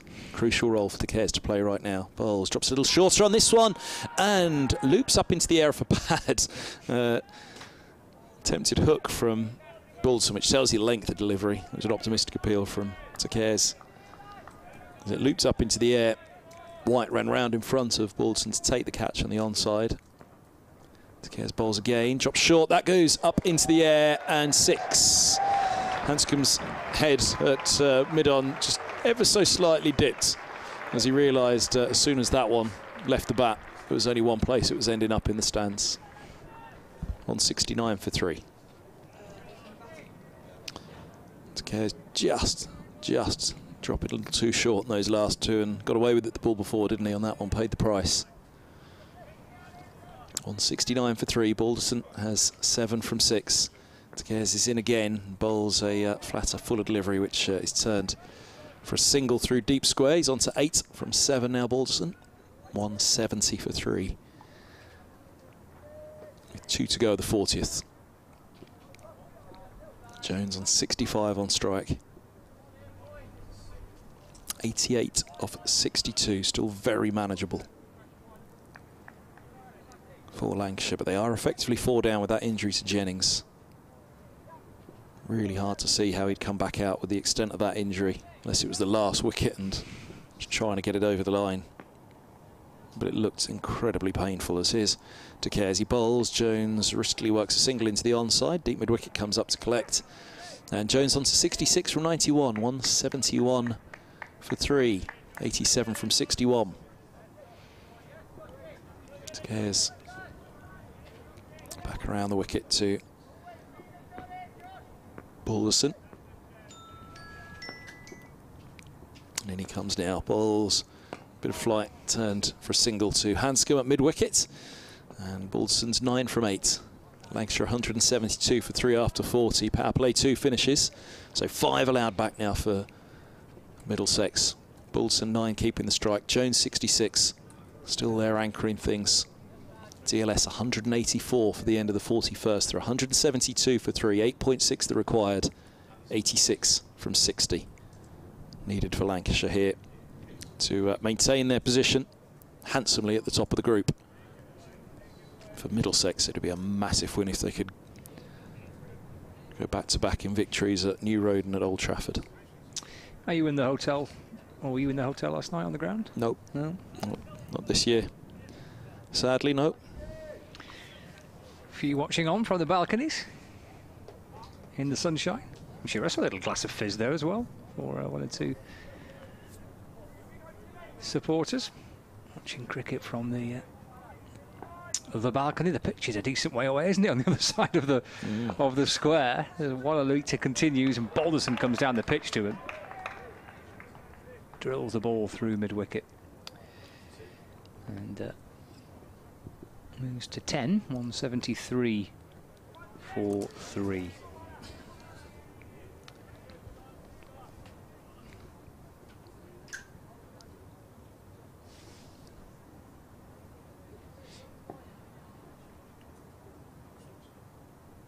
Jones defending, just dropping it back down the pitch. And there's no run. 66 from 92, Rob Jones.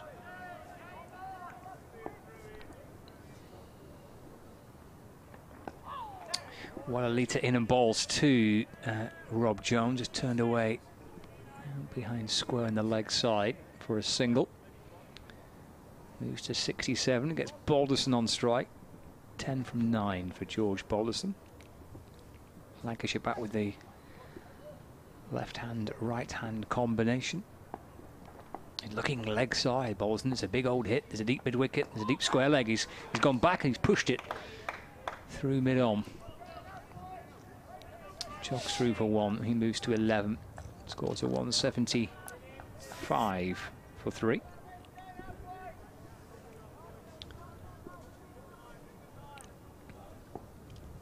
Brings Jones back on strike. Jones onto the front foot again, and that's punched away through mid-off for a single. Moves to 68. Walalita's got 1 ball left of his 10. He might well run out to be wicketless, but he's done a really good job for his team here. Yep. Only gone for 34 from 9.5 overs. It's a great effort. They've taken very few risks against him, have they? Yeah, they have. Here he is to complete his 10-over spell. Oh, he might get a wicket. He might get a wicket. No. Balderson going back, trying to work the ball away through the onside, but the umpire says not out. And that's the end of his 10-over spell. And that's a very, very decent effort. Almost capped it with a wicket right at the end there. But 41 overs gone. So 9 overs left. 176 for 3. Need 82 from 54. Hitting outside the line of off, I reckon, probably. He backed up to it, but gone a long way across. Yeah, number 34 from 10, Walalita. Excellent from him.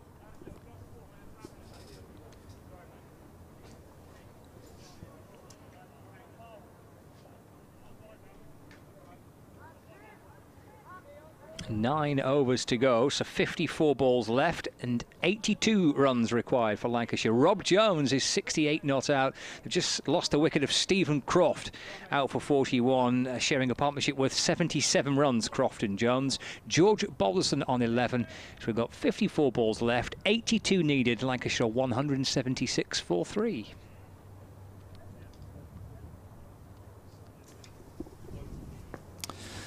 De Cares to Jones to start the new over.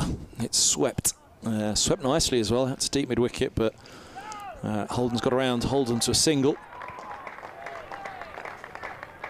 Deep backward square, a deep mid-wicket with a pairing out there. Switching now for the left-handed Balderson. That would be Middlesex's one. Get the left-hander on strike to De Cares. Going along at a respectable 5 and over. De Cares, his economy. 177 for 3 as he's around the wicket. Balderson drives hard down to long on and moves to 12 from 12. 9.2 the required. Getting a wicket now for Middlesex. The DLS will climb, that requirement will climb. Not going to be going too long in this back 10, requiring near 10 and over. 80 off 52. As here is De Cares. Right arm over, he bowls, and down the track comes Jones to work a single out to deep mid-wicket. Run of ball's fine for Middlesex at the moment. Lancashire do need to try and find some boundaries here. Again, all part of the chase as well, as you don't want to leave it stacked at the end, the pressure. 179 for 3, and De Cares back around the wicket. Balderson picks him up into the onside. Sweet pick-up and 6 runs. Really sweet pick-up. Over a wide long arm. Balderson moves to 18. And 185 for 3. 2 balls to go the over. Not much wrong with the ball, but seen it early, Balderson, and swung handsomely into the onside. 18 from 13. Second 6 for him, that, isn't it? Yep. Here's DeCare's response. Drops short on that one, and it goes big, but not all the way, because deep mid-wicket's there, and a single is taken. Thought he was going to get underneath it for a moment, Balderson. I lost the flight of it once it had gone, and just the way that he set up for it, I thought he was going to try and heave it into the stand over mid-wicket, but didn't quite go through with the shot fully, which would have been to his saving, as this ball's full to Jones and pushed into the onside. Long on, and 2 come and nearly collide. Throw comes in from Holden. It's all action out there. Put the pressure on the fielder, and they've taken 2. Jones moves to 7. In fact, they take... Yeah, 2. Take 2. And Jones moves to 72. Oh, goodness me, I thought he was limping for a minute. I think he was just a little laboured in tiredness rather than anything else. 72 from 97 now for Jones. Balderson 19 from 14. And DeCare's still going at a respectable 6 and over economy now. It was 5 before that, wasn't it? But that over going for 12. So none for 36 from 6 for DeCare's. Holman to continue now as expected at the Jimmy Anderson Pavilion end here at Old Trafford, and 8.8 the required rate comes back down below 9 and over after a fine over for Lancashire. 188 for 3. What a good finish we've got here. Yep. 70 off 48. They still need a few boundaries though, don't they? Absolutely. And they have been hard to come by. Yeah. There's George Balderson's come out and cracked a couple, hasn't he? So he's going to come out with bright intent from the young man, George Balderson. But what a really good finish we've got in store. Game beautifully balanced, really. Middlesex doing ever so well to keep Lancashire within touching distance. George Balderson was going to face Holman. He's coming in to replace Walalita, who's bowled his 10 overs. Balderson comes down the pitch, he'll be stumped. Here he is. Swing and a miss from Balderson. Taken by White. Clips off the bails. Balderson stumped for 19. And Lancashire have lost their 4th wicket. Came a little dance down the pitch, swing and a miss. And the keeper did the rest. Lancashire are 188. But with the dismissal of Balderson, 4 wickets down. Effectively 5 with Keaton Jennings retired hurt. We get another look at it down the ground. I couldn't quite tell. The angle we're at, we couldn't quite tell whether it was a googly from Holman or whether he just got one to skid through at a quicker rate. And 188 for 4 it is. Pressure just starting to tell in the chase now for Lancashire. But well bowled, Luke Holman. Again, well deployed, Pete Hanscom. 2 for 35. Holman now. And no, it wasn't the googly, it was the leg spinner. It went inside of the bat, didn't it? Through to the gloves of White, who seemed to have all the time in the world. Once he collected it, the batsman was miles down, wasn't he? And just managed to, I mean, he almost looked up at the, I don't think he was doing it mischievously. It almost felt like he looked up at the batsman before he just nipped the bails off. Seemed to happen in slow motion. 188 for 4. Big old wicket that. It was, yeah. George Lavelle, the new batter, joining Rob Jones. Holman 2 for 35 now for him. 70 off 47 is the equation. Middlesex with plenty of spinning options, of which Holman is one of them, and he's into his 8th over. Lancashire in danger of being all tangled up with a spin. Work to do with the bat. Good finish bubbling up in this Royal London One Day Cup fixture. Peter Hanscom settling in there at slip. with a new batter, George Lavelle, on strike. Bowling from the Jimmy Anderson end. Wicket with his first ball of this latest spell. In and bowls to Lavelle, who's driving through the offside out towards that deep cover fielder. Lavelle shuffles through for a single. He moves to 1. And much depends on the man on screen for those watching on the live stream, Rob Jones. 72 from 97. Daniel Lamb, Tom Bailey, Liam Hurt and Jack Morley still to come for Lancashire. How does captain Peter Hanscom operate his bowling options here? Heading into the final, what will be 7 overs after this one from Holman. Jones waits. He comes down the pitch. Oh, he's gone high. Out towards long off. He might be caught. And he is. Fist pump out in the deep at long off.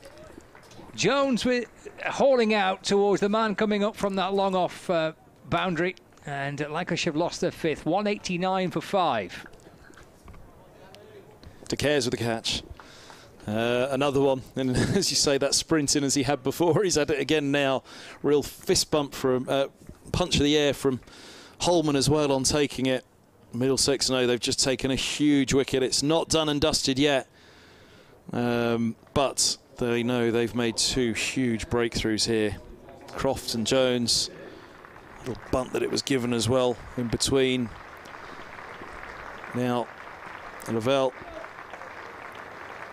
and Coe, Lamb's the next man in, isn't he? Have plenty to do.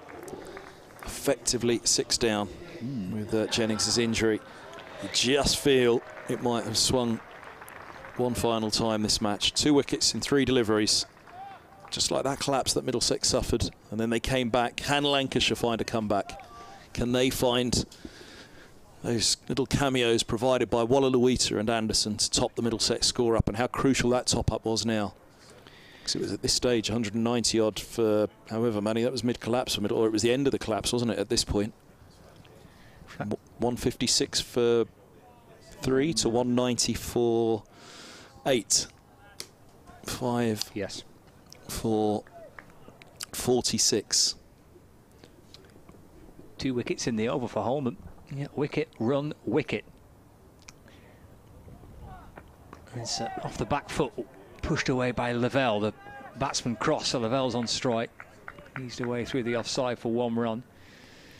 That's Rob Jones' best score in List A cricket. That's 72, but that was a type of shot we've not really seen him play so far today. Pressure, isn't it? Absolutely, it's the build-up of that pressure. It's the you look up to the scoreboard, you see what's required per over, you start to get a bit twitchy. It didn't look clever, did it, to get out of that stage and in that fashion? But that again is the part of it where it's you know, it's the pressure of chasing. It's the beauty of cricket. Holman to Danny Lamb, little forward press, just pushing the ball back down the pitch, and gathered by Holman off his own bowling, and there's no run. Lamb's star performance with a couple of amazing catches. He took the first 3 catches, 2 of them stunners, which really got things going for Lancashire with the ball. Those with the only 3 wickets to go before that 5-wicket collapse much later in the innings. Waits and tries to get forward and push the ball away. Just picked up an extra cover, no run. That completes the over, so 43 gone, 190 for 5. And as we see this little recap, the first wicket, Balderson down the pitch, swing and a miss, stumped. And then Jones, he comes down, goes for a big shot and caught out in front of the pavilion. That's long off, good catch. Paddy Cares, and Jones departs for his best score in List A cricket. Big over that, well bowled by Holman. 3 for 37, 2 wickets in it. 43 overs gone, 42 balls left, 68 needed. I mean, look, he was looking to go straight down the ground, wasn't he? And he just in the end sliced it to long off, having got underneath it. But they say know your game, know your scoring shots, know what's the best chance you've got of success, what's the best chance you've got of success against any given bowler. And going against the leg spinner like that, having not quite got to the pitch, it really felt like, boy oh boy, he's backing himself to do something he hasn't done to that stage, and we haven't seen Manny do today, really. 190 for 5. Middlesex were 190 for 8, but then came a wonderful partnership. It's effectively 190 for 6, though. We must remind ourselves with Jennings retired hurt. 68 needed off 42. It's far from impossible. The rate's up to 9.7. Required rate. Bambino's in, and this ball's eased to... Did I just call him Bambino, as the fielder did as well? You did, mate. Just as he was about to run in, somebody in the field said, "Come on, Bambino," which all of a sudden put it into my head as he was about to bowl. Bamba. It's eased to backward point by Lavelle on 90 for 5. Can we turn that effects mic down?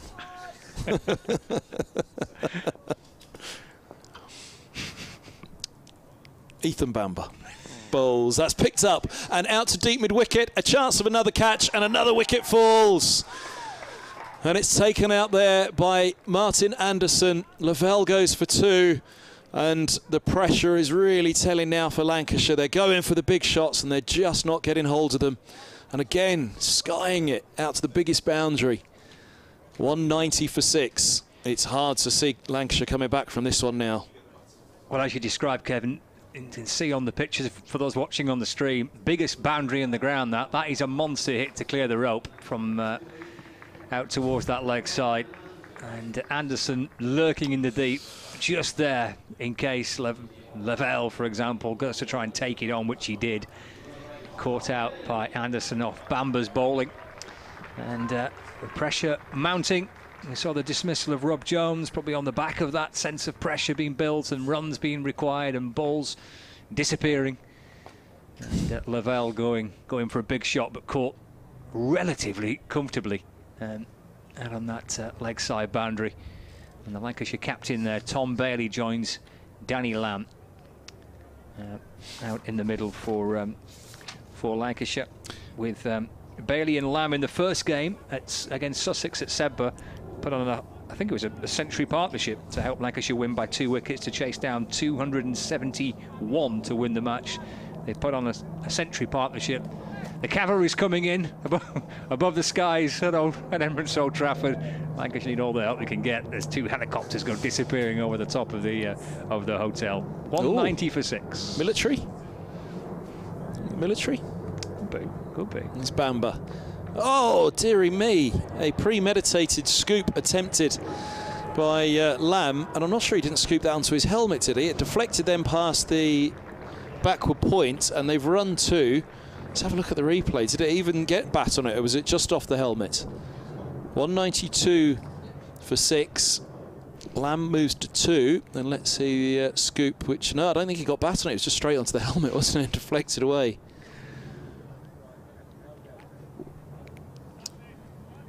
Yeah, I think they're Cherokees, or are they? Oh, I don't know. You could be right. No. These helicopters. Yeah. Something like that. Cherokee, all right. That sounds good. I mean, I believe Didn't you like Action Force when you were a kid, G.I. Joe? I'm sure those are the things they used to have, isn't it? I watched a bit of Rambo. Was that the same thing? When you were a kid? I wasn't allowed.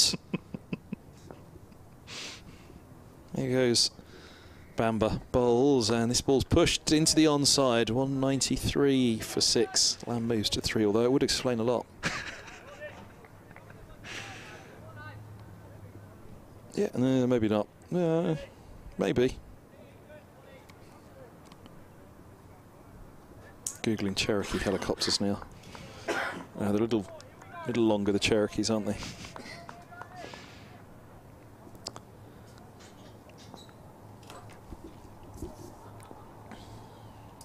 It is getting desperate here for Lancashire. Not quite sure they've called in the army yet, though. 193 for 6. Bailey on strike, and Bamba's in. Bowls. This is turned to mid-wicket, no run. I mean, for sure, Bailey can give it a tonk, can't he? Well, I say, yeah, that game against Sussex, Bailey and Lamb, these 2 currently batting. Put on 100 partnership, got Lancashire over the line. I mean, he does well against everybody, but over the years with bat and ball, Bailey against Middlesex, I've always just felt, can he just not do it against Middlesex one year, please? 193 for 6, 65 from 37. Look at that required rate now, 10.5. Duckworth Lewis is 214. Yeah, they're 193 for 6 with the 1 ball to go the over. Bamber bowls a slower ball into the block hole, and it's driven for a single, just pierces extra cover, not for an extra run. Mid-off comes around Hanscom, and it's 194 for 6 at the end of the 44th. Bailey has 1, Lamb has 3, and 64 off 36. With 4 wickets standing, but one of those unlikely to bat again. The retired Jennings, which was cruel that on Lancashire, wasn't it, at the start? 42 he made before having to retire. Robson similarly picking up an injury and having to bat through most of the innings with a runner. However, his injury wasn't so bad that he had to come off, as Jennings on was. 3 minutes to 6, and a fine day of cricket coming to a fine finish here in Manchester. James Harris back into the attack. So Holman, who was going pretty well. I'm surprised they've gone back to Harris at this stage. Holman, it was going nicely, wasn't it? Harris has 3 overs to bowl, so he could bowl the last 3 from the Jimmy Anderson end. 1 for 19 off his 7 with 1 maiden. Yeah, Holman's got 2 left. Bamber's got 1 remaining. Anderson's got 6. There's lots of options. There's Peter Hanscom, but he's gone to James Harris. You suspect will see it through from that Anderson end. He's bowling to Bailey, who goes deep into the crease and pushes up to mid-off. There's a pick-up and a direct throw. But Bailey's he's in. He gets 1. He moves up to 2. 195 for 6. Brings Danny Lamb on strike. It's umpire just reassembling the castle. The stumps. Bale's been all positioned again. It's Harris 1 for 20 now. Comes tearing back in towards us. Lamb waits. And swats the ball away through the onside.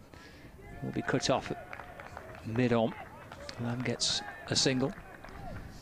Moves to 4. 196 for 6. 62 needed. 34 balls left. Good evening, or indeed good morning, to Anna Forsyth in British Columbia in Vancouver. Or the other way around, Vancouver in British Columbia. It's my day off, so I slept in. I'd only caught the last few overs, so I'll take credit for these wickets, thanks. Thank you, Anna. P.S. You and Scott are a dream team. She has some funny dreams.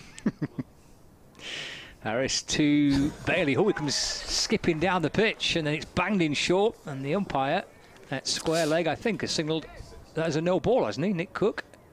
Yes, he has. Yeah, on high. Won't be a free hit, but the square leg's called it as a no ball. If those are your dreams, Anna, I'd hate to see the nightmares.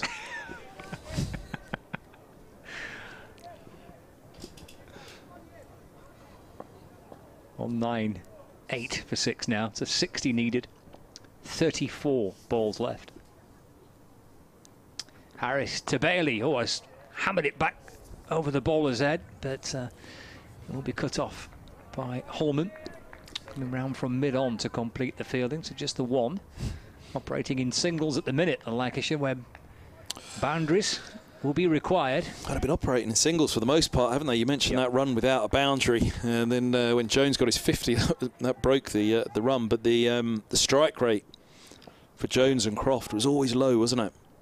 You'd want to keep it around 100. They were always hovering around 80. Lamb waits as Harris comes in and bowls. That's pulled through the onside. That'll be 6. That's in towards the party stand, the empty party stand, which will be full for the Test match here in a few weeks' time. But 6, and much needed 6 too. Lamb moves to 10. That brings up the 200 as well for Lancashire. 205 for 6. Set yourself up there, Reedy. The Scott Reed party stand. There's no one in it. Just me having a party all by myself. Not for the first time. Lamb to 10. 53 off 32.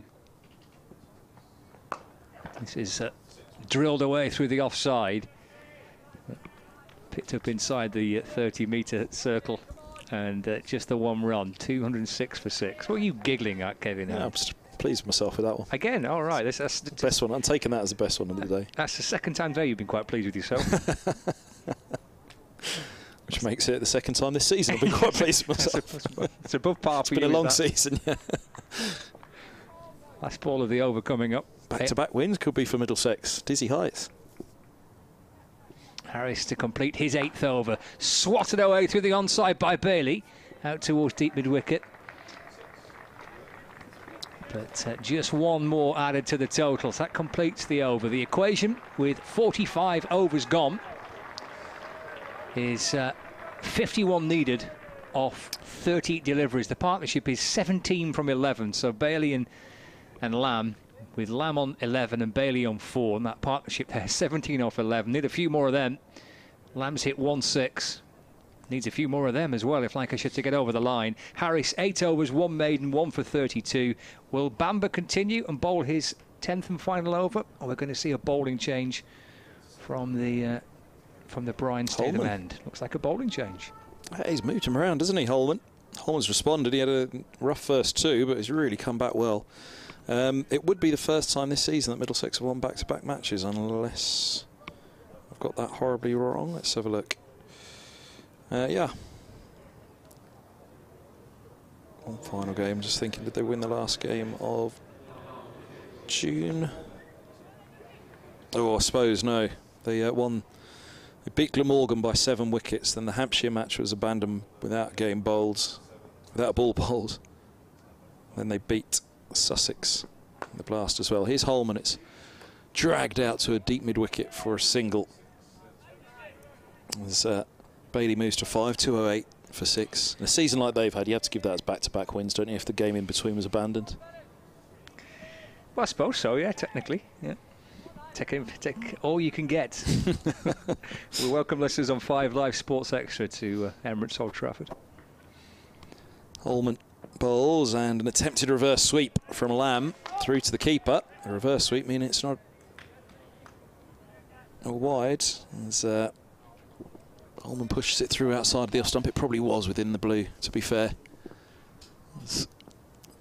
In again comes Holman, 3 for 38. He bowls. This goes up in the air and goes all the way down below us.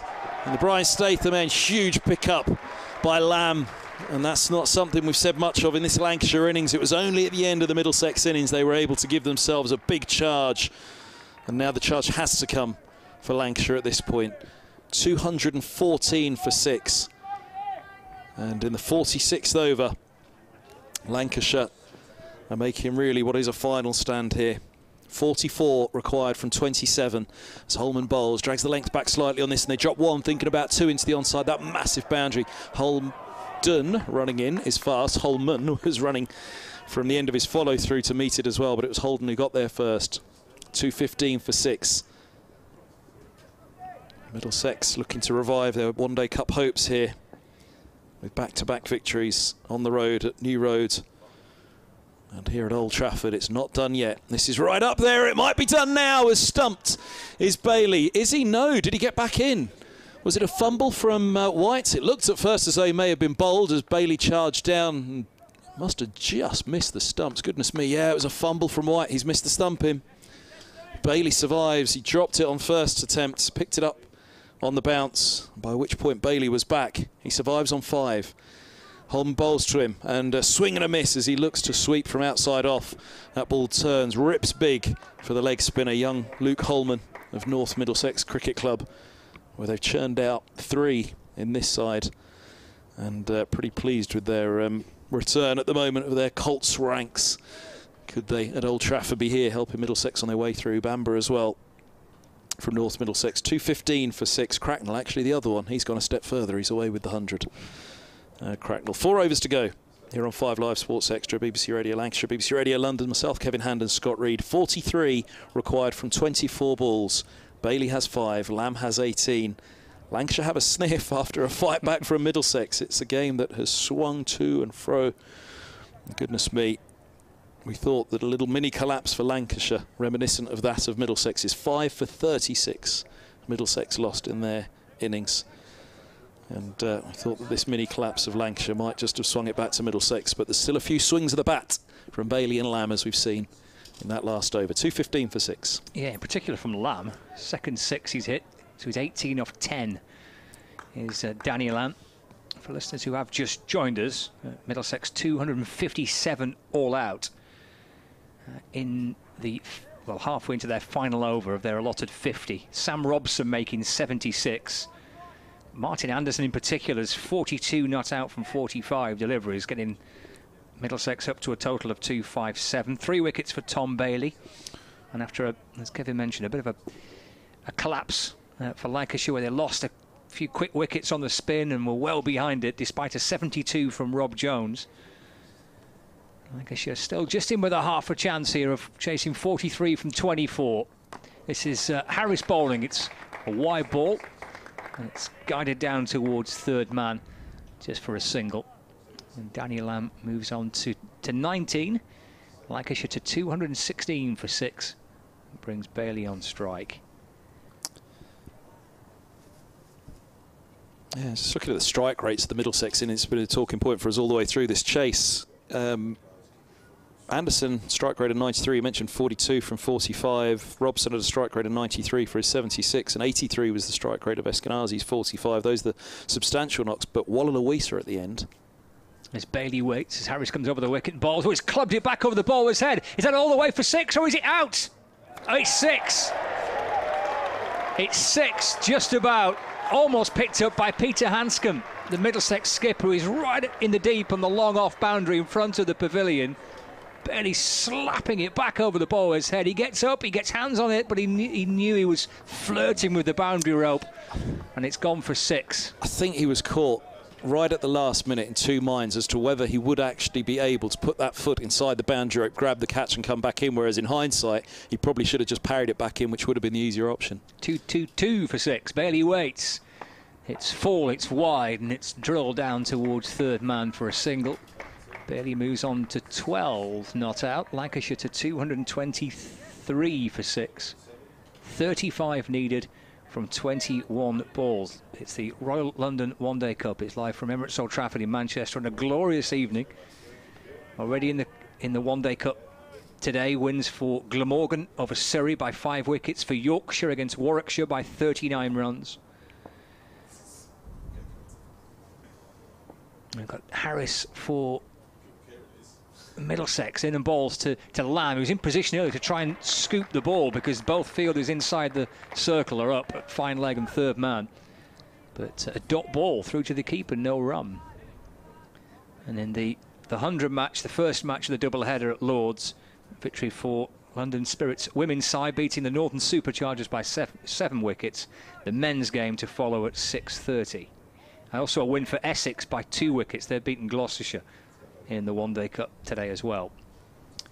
35 off 20 for Lancashire to win. Middlesex and Harris in particular coming in and bowling too to Lamb. It's a full toss. Oh, he's not got a hold of it cleanly. Will he be caught at the edge of the circle? No, it just bounces through the fingertips of the fielder running back from the edge of that 30-metre circle. De Caires was running back, both hands up, trying to get something on it. Couldn't keep it. He's a fingertip away from taking the catch, and he may have just done himself a mischief as well. He's running off, I think, for some treatment. I think he just damaged his finger. Yeah, I was just about to say, I hope he hasn't dislocated a finger with it. It was a nasty one, wasn't it? He seems okay. Oh, actually, no, he does seem in a bit of pain, doesn't he? I tell you what, of the catches we've seen today, that might just have been the best if he'd have held on to that. It was a blinder, 2 blinders from Lamb to remove Eskenazi. And also to remove Hanscom. Final ball of the over, this 34 off 19. Harris in, bowled, it's full. It's driven into the offside by Bailey. It's a terrific way to end the over by Harris. Full and straight and quick. And hammered away into the offside, but just for the single. Good stuff from Harris. He's got 1 over left to bowl. 47 gone, so 18 balls left of the match. And Lancashire need 33 runs from the 18 deliveries to win. Somehow De Caires is back on. All action, isn't he? He's taken a couple of great catches as well. But Lamb still holds the trophy at the moment for the catches of the day. 2 of them that he took.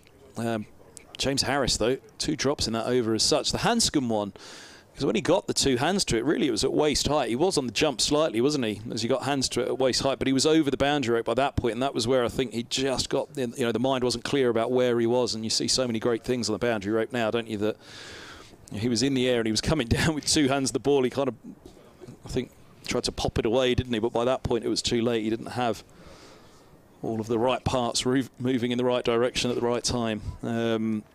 But as such, his whole way, he just never worked out the dimensions of it, did he? Because the fact that he took it, you know, at waist height meant that it could have been a catch if he was in the right position. Here's Holman started a new over. A sweep from Bailey. Leg by will be taken to the short fine leg. No, did he get a little bump? No, he did.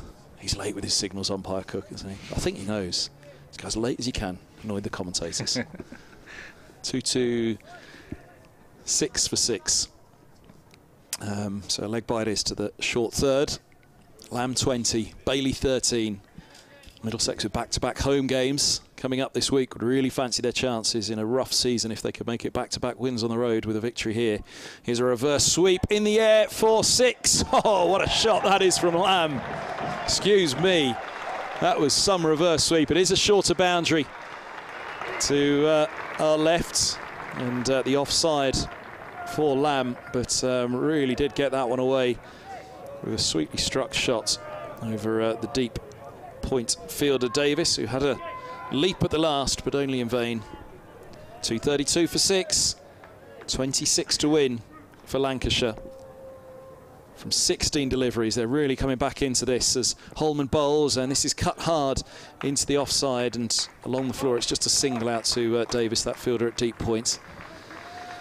25 from 15. Is it Lancashire's to lose now? We felt it could be a bit of a belter, and he's bubbling into an absolute belter. Holman rips one through a little quicker. It's swept. RLODC's not going to get there at short fine leg. Deep squares coming around. It's such a long chase. Oh, now does he get there? Did he flick it back in? And has he hurt himself in the process? Anderson picks himself up. And I think he now has picked up an injury. What did he do? Now, it wasn't 4, was it? That's the second thing to check. But first, I'm looking at the fielder to see if he's OK, because he picks himself up gingerly. But a sweep away in front of RLODC at short fine leg. He then had to run and help the deep backward square fielder, Anderson, who on the boundary rope down there slid to flick it back in and must have just gone over awkwardly on a wrist or a hand, but he seems OK and he's still in play, goes back to his position. And 3 were run. Bailey's moved to 16, Lamb's on 27, and it's 22 from 14 now for Lancashire here at Old Trafford. 2:36 for 6. They're not top for no reason. Here comes Holman, 2 left of his 10th. He bowls now, and this is cut out to deep cover for a single. Lamb's on to 28. They're making a mess of Holman's figures, aren't they? 3 for 56 now. And when he picked up that 3rd wicket just a couple of overs ago, it really felt like it had swung finally into Middlesex's favour on a day of contrasting fortunes for both here. A real roller coaster of a ride in the Royal London Cup. Here's a sweep into the air. Deep squares underneath it. Is this the end of Bailey? Yes, it is. Oh, and Martin Anderson, who maybe got some from the crowds on that push back in for 4, points away to those stood just below the hotel after holding on to that catch. 2:37 for 7. And Anderson holds on. Bailey makes his way back. And, well, goodness me, just when you thought Lancashire were going to go on and win this, so another wicket falls. Applause down below us for the effort. It was a big shot. Was it a necessary big shot from Bailey? 16 off 15 deliveries for him, but he's caught Anderson, and Holman finishes with 4 for 56 from his 10. That was the end of the 48th over. 12 balls to go, 21 required. Lancashire 137 for 7, but again we must remind listeners and remind ourselves it's effectively 8 down, because we doubt that Keaton Jennings will be able to come back out to bat after he had to limp off, retired, not out, on 42 from 58 after what looked like a horrible hamstring injury. Seems in a lot of pain. when he departed earlier on. Hurt is the new batsman. It's been a day of pain out there for all of them. Robson was batting. Haven't they? Yeah. Robson was batting with a runner. Cramps for a couple of batsmen as well. A few injuries in the field, or a few sore moments at the very least. 2:37 for 7. Where is the pain going to go at the very end, though? Because this one's on a knife edge here at Old Trafford. It is. Yeah, Liam Hurt joining Danny Lamb. 21 from 12. Lamb 28 not out from 16. Already today in the Royal London One Day Cup, wins for Yorkshire against Warwickshire, for Glamorgan against Surrey, and for Essex at Gloucestershire. In the first of the doubleheader at Lords, London Spirit beat Northern Superchargers by 7 wickets. The men's game to follow at 6:30 for those with us on 5 Live Sports Extra. We've got Harris to bowl his final over, the penultimate one of the game. 21 off 12. Here's Harris to Lamb. It's a swing and a miss. Oh, it's gone through the keeper's gloves. Oh, it might go down to the boundary for 4. Buys, it does. Bursts through the gloves of the keeper. Hence the cheers from the Lancashire supporters. A swing and a miss from Lamb. And through the gloves of the keeper down to the boundary for 4 buys. Got a nasty bounce just in front of White. A couple of feet in front of him as the ball died on him and then burst through, as you say. He won't be making any excuses himself, White. He'll be bitterly disappointed. It was just a little horrible bounce in front of him. 17 for 11.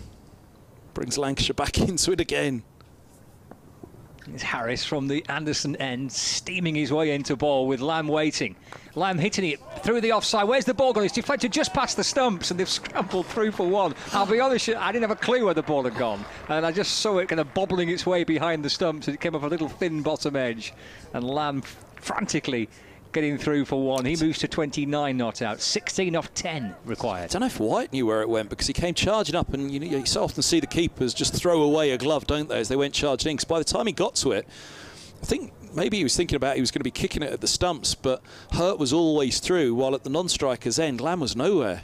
And if White had have picked it up and thrown, he'd have had a real chance looking at all 3 stumps to throw down the stumps there, with Lamb really, by my reckoning, a mile out.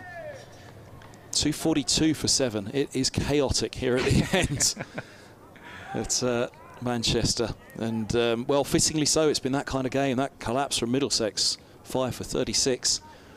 And then the fireworks at the end from Walla Luisa, the only man with a strike rate over 100 in the Middlesex innings, and well over 100 in the end. Liam Hurt awaits. First ball. Oh, he's clubbing it to mid-off. And Hurt departs. And Hanscom takes the catch. And Lancashire have lost their 8th wicket straight into the hands of the Middlesex captain, Peter Hanscom. And Hurt will disappear back towards the pavilion. Hanscom turns to the pavilion now as well in celebration on that one. I think Middlesex are obviously having a bit out there with the crowd. Adding to the mix of it all.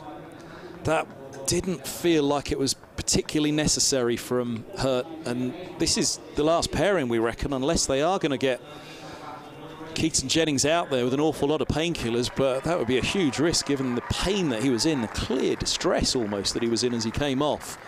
So it really feels, not knowing, we haven't got any information further, but the pain that he was in, it would be remarkable to think that he'd be able to come out there if there was a run or 2 required to see Lancashire over the line here. But Morley comes out, and again, just feel like a shot too many. Perhaps don't quite need to do it yet, Lancashire. But then teams do like to win it with an over to spare, whether it's a T20, whether it's a list day. Don't leave it to the last over.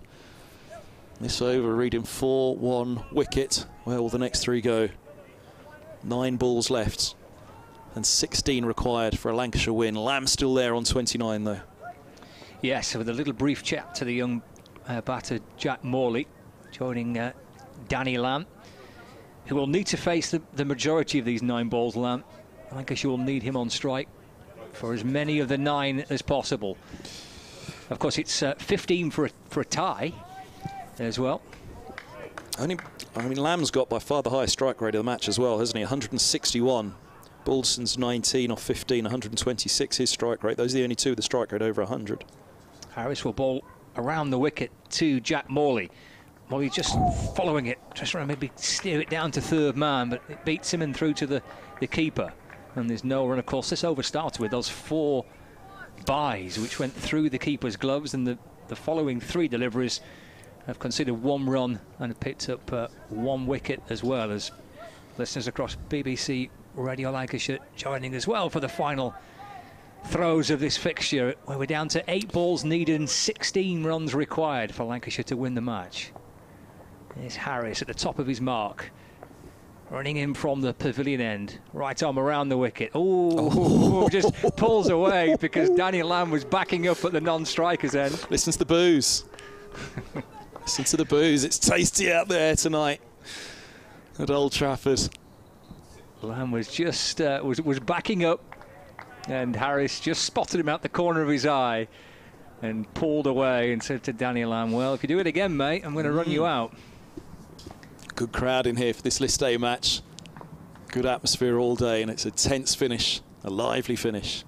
16 off 8. Harris bowls to Morley, just pushing forward tentatively back down the pitch, and there's no run. Well, he might as well block the next one out, Morley, or try and find a 2 or a boundary, obviously. But I think you need Lamb on strike for the final over. Were the wicket to fall now, were it to be bowled, and Keaton Jennings were to come out with a runner. Yes. So he would only have to get to the non-striker's end, and they'd have to reject a 1 or a 3, and it would just have to be 2, 4 or 6 for Lamb to try and hit it. If they could get Jennings to stand at the non-striker's end with the runner, he wouldn't be able to bat, surely. Harris to Morley. Oh, it's a no ball. Oh, he's asked for an LBW. Oh, they're not sure whether to run or not. Oh, it's chaos. Pick up and throw towards the bowler's end. Well, Harris went for an LBW. Then the signal came for the no ball. It's a front foot no ball. It will be a free hit. For Morley. For Morley. They tried to get Lamb on strike for it. They didn't cross. I think that was the thing. I think Lamb wanted to be on strike knowing it would be a free hit. But they decided that there rightly wasn't a run there. I really hope they're not able to do replays on the commentary cam, because the state of us 2 at that point. So 14 needed off 7, but this is a free hit. But it's Jack Morley on strike. You could tell Lamb was desperate to get on strike for it. He knew that was a front foot no ball. He knew it was a free hit, but they couldn't scramble a run. What a game of list day cricket this is. I mean, for it to go so close to this at the end, Middlesex felt light. They did have that top up, but it's a free hit. But as you say, we've no idea if this is the last wicket. We don't know if Jennings is going to come out and bat. It's Harris to Morley. He's bowled him. It's a free hit. Of course, it won't matter. Trying to swat the ball away through the onside. Big swing and a miss. Clatters into his stumps. So it's a dot ball to end it. Absolute carnage. 14 needed off the last over of the game. Which gives them a chance. That no ball, all right, it didn't go for any runs, fortunately for Middlesex, but those 2 runs could be invaluable for this last over for Lamb. I wonder, is there a message being run out now as to whether Jennings could come out with a runner if something happens? Because a sub has run a drink out to them. Have a look at the balcony for Lancashire. Are they sending a message to say whether Jennings is available or not? We can see Jennings inside, actually, behind the glass, but behind the glass we can't. No, he's on crutches. He's on crutches. You could just see he's hit the screen with the crutch, tapped the screen, and maybe he's listening. He just gave us the signal we can't, because he put right on cue. The crutch is up against the screen there. 244 for 8, 6 balls left. So, but the answer's got to be no, surely. There's no way even he could come and stand at the non-striker's end, because he wouldn't have to bat as such. He'd never have to bat. He'd just have to get to the middle, and then the non-strike. If he was at the non-striker's end, the runner's basically doing the work. Can he go out to the middle on crutches and then the subfielder runs the crutches back off? 244 for 8. We've seen most things in cricket, but Ethan Bamber is going to bowl the final over. 2 for 42 from 9. 14 runs from 6 balls. There's the PAG and up the crowd here at Old Trafford. It's a wonderful, wonderful finish that we've got brewing up here. Where will this over go? Where has this game gone so far? It's totally unpredictable. The way that it's just gone from one side to the other. Almost over by over in these final 10 overs, where you thought the finish will take us. It's a victory that for Lancashire would really cement their place top of the group and set them up nicely for the final 3 games, looking for a home semi-final, or for Middlesex will drag them right back in with a chance. Here goes Ethan Bamber, bowling to Lamb on 29. 14 needed. Oh, my goodness me. It's a waist-high full toss down the leg side that has gone away for 4 no balls. So it's 6 in total. Oh, a waist-high full toss down the leg side. Gets away from the keeper, gets away from the long leg fielder. You can't believe it. You cannot believe it. A free hit as well now. And all the drama comes out of it, because surely it's Lancashire's game now, but then it's only 1 wicket for a Middlesex win. Yep. 8 required off 6 balls. They've got a free hit. Mid-off's up. They can't move him back now. Long on his back. Deep mid-wicket, deep square, long leg. It's an onside field. He's going to have to gamble here. Going for... I mean, with mid-off up, he cannot put this in Lamb's half, can he? Here goes Bamber, he bowls to Lamb. It is a bouncer, and it's through to the keeper. It's a slower ball bounce, a tennis ball bounce through to the keeper. Very, very good from Bamber. When he dug that one in, I thought it was so short that that was going to be signalled a no ball on height, but it was a slower ball, so it looped through. And Middlesex get away with the free hit, but it's 8 required from 5. Lamb is on 33. Hanscom comes to have a chat with Bamber, but unbelievable start to the over for Bamber. The ball's clearly just slipped out on him down the leg side. What a comeback from him, though. Yeah. Great comeback. That slow ball bouncer. 8 from 5. That's all the big screen says away to our left now. Bamber comes in. He bowls a slower ball to Lamb again. That's going to be a wide outside the off stump. The slower ball's gone wrong for Bamber. Bobbles through to White. Lamb was almost falling over outside the off stump to try and get something on it. It's 7 to win from 5. Lancashire surely are going to see this over the line without a wicket now. It is Lamb who has the strike, 33 to his name. And there go the crowd. The cheers, the encouragement for the home team. Everybody on the hotel on the far side, all those rooms look full up there. Everybody seems to be on their feet. 7 from 5. 251 for 8 Lancashire. A batsman down, so this effectively the last pair. Lamb has to take a moment's pause before Bamber sets off. Down below us at the Brian Statham end. He's past the umpire now. He bowls into the block hole. He's bowled him! Bamber's come back and bowled him! My goodness me, what a finish to the match. Middlesex look to the pavilion to know what that means. Everybody looks to the dressing room to see where Keaton Jennings is, but off walk the Lancashire pair, and that is it. They've nudged fists with the umpire. The umpires all looked to see if Jennings was coming, but that is it. Middlesex have won. Middlesex have won by 6 runs in the most dramatic of finishes here. That final over for Bamber, we said the toing and froing of this match. Well, what about the final over? Poor Bamber, it couldn't have gone worse for him until the wicket of Lamb. An amazing comeback from Bamber. 3 for 49 for him. Thoughts with Lamb as well, though. His 33, a stunning strike rate, only matching that of Wallaluita's in the match, where he topped up the Middlesex innings at the end. Middlesex come together in a huddle, and somehow this team that have had a terrible, terrible season in all formats up to these last 2 games are just about pulling it together on probably 2 of the tougher games they've had against 3 from 3 Worcestershire, and now top of the table Lancashire here at Old Trafford. Brilliant fun that was. I mean, as you say, great effort from Lamb to try and get Lancashire over the line. Bamber, outstanding, really. I mean, it could not have gone off to a worse start, that final over. And then to come back as he has done shows ridiculous amount of character and courage and skill from the young Middlesex bowler. Fantastic way for him to come back, having had such a horrible start to the final over. But above all else, the most important thing is it's just a fantastic game of 50-over cricket. Brilliant to watch. We're going to struggle to see a better game of 50-over cricket this year, aren't we, than that? And again, all the depletions for the county sides. Middlesex missing 7, Lancashire missing 8. But boy, oh boy, have they put on a great, high-quality game of cricket here as well. Yes, OK, there was chaos at the end. But that's pressure, you know. I mean, Bamber's one of the finest bowlers in the country in the county championship at the moment. He's Middlesex's main man, so it's not about a lack of depth, a lack of skill out there, but that was just the pressure of the moment.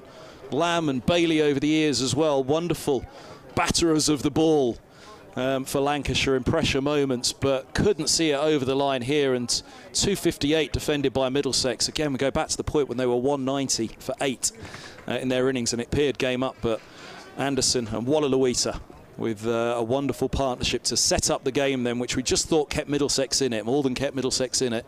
It was match winning, but great performance with the ball as well. Bailey's just making a point to the umpires there at the end. Not sure what that's about, but something wasn't quite right for them as well. But hands shaken between the players though. No problem there, but Bailey clearly upset about something that he felt went wrong. Would it have been that Anderson dive on the boundary over there? Was that 4, are they saying? That Anderson, when he pushed it back in, he was getting a, as we saw when Anderson then took that catch, he turned to that section of the crowd, didn't he, and pointed at them, having taken the catch. So he'd obviously copped a bit that they felt that that was 4 down there. Whether that was, because that's the direction where Bailey was pointing to and talking to the umpires. So whether he was saying that was, that should have been 4 down there, but, you know, what can you do? There aren't the TV replays for the umpires to use on this one. Wow. Wow. What does that mean for the table? What does that mean to anything? I can barely take my breath on that final over, Scott Reed. Well, it's Lancashire's first defeat of the one-day cup this season. Obviously, as you say, it's back-to-back wins for Middlesex. Takes them to 5th with 5 points from 5 and 2 home games at Radlett this week against... who have they got? Gloucestershire and Kent, who are... Well, they've got 3 of the bottom 4 to play, Middlesex. And from that point of view, 2 more wins probably sees them through to the next stage, be it just a play-off or if they were to take 3 from 3, perhaps an away semi-final. So all to play for them. Yeah, the Essex, with their victory today, are top 8 points. Lancashire are second at 7 points. Worcestershire are third, 6 points. Durham are fourth with 5 points, and Middlesex up to 5th with 5 points. Then Gloucestershire 4 points, Hampshire 3, Sussex 2, and Kent 2. The top 3 qualify for the knockout stages. The winners go straight to the semi-final. If you finish 2nd or 3rd, then you have a play-off to progress to the semi-final. And Lancashire played 5, as indeed have Middlesex. So 3 games left for both Lancashire and for Middlesex, but brilliant fun. And it will have done the world of good for Middlesex's confidence. As we said, it's the first time this season that they've won back-to-back matches, although, again, in the Blast, they had a washout in between 2 wins, so you could say that those are back-to-back victories, really. But in a season that's been pretty tough for Middlesex in all formats, in the Championship heading into the Division 3 in Super September, where they've lost 7 out of 10 in the Championship, and the Blast season, which has pretty much gone to form for Middlesex in the T20 Blast, i.e. not very good, where they finished 2nd bottom of the group with 9 defeats in 14. So, yeah, to have registered another win here, back-to-back wins, those 2 home games this week, just maybe from what's been a really, really, really tough, horrible year for Middlesex.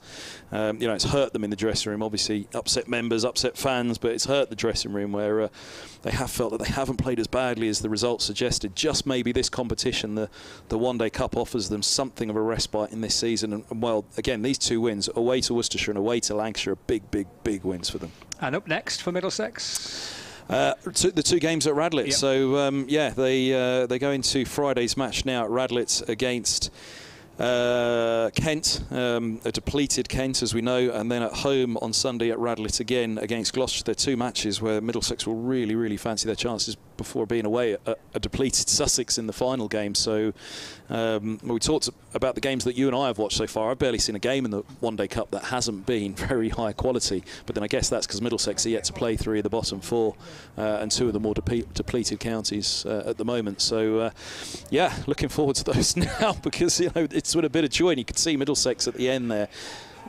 Wins have been so few and far between, and there's the Middlesex victory song down below us, which we'll probably have to talk over because I'm not quite sure it's the cleanest of victory songs. So maybe on that note, we should wrap up. Don't finish the chant is all I'll say of middle. Lancashire are off to Durham next. That's on Thursday, so we'll catch you there for that. Be able to watch all the action on Lancashire Cricket TV live from the North East on Thursday, 11 o'clock start, and commentary on the BBC Sport website and app. We'll sign off from Emirates Old Trafford in the knowledge that it's a Middlesex victory. They've won by 6 runs.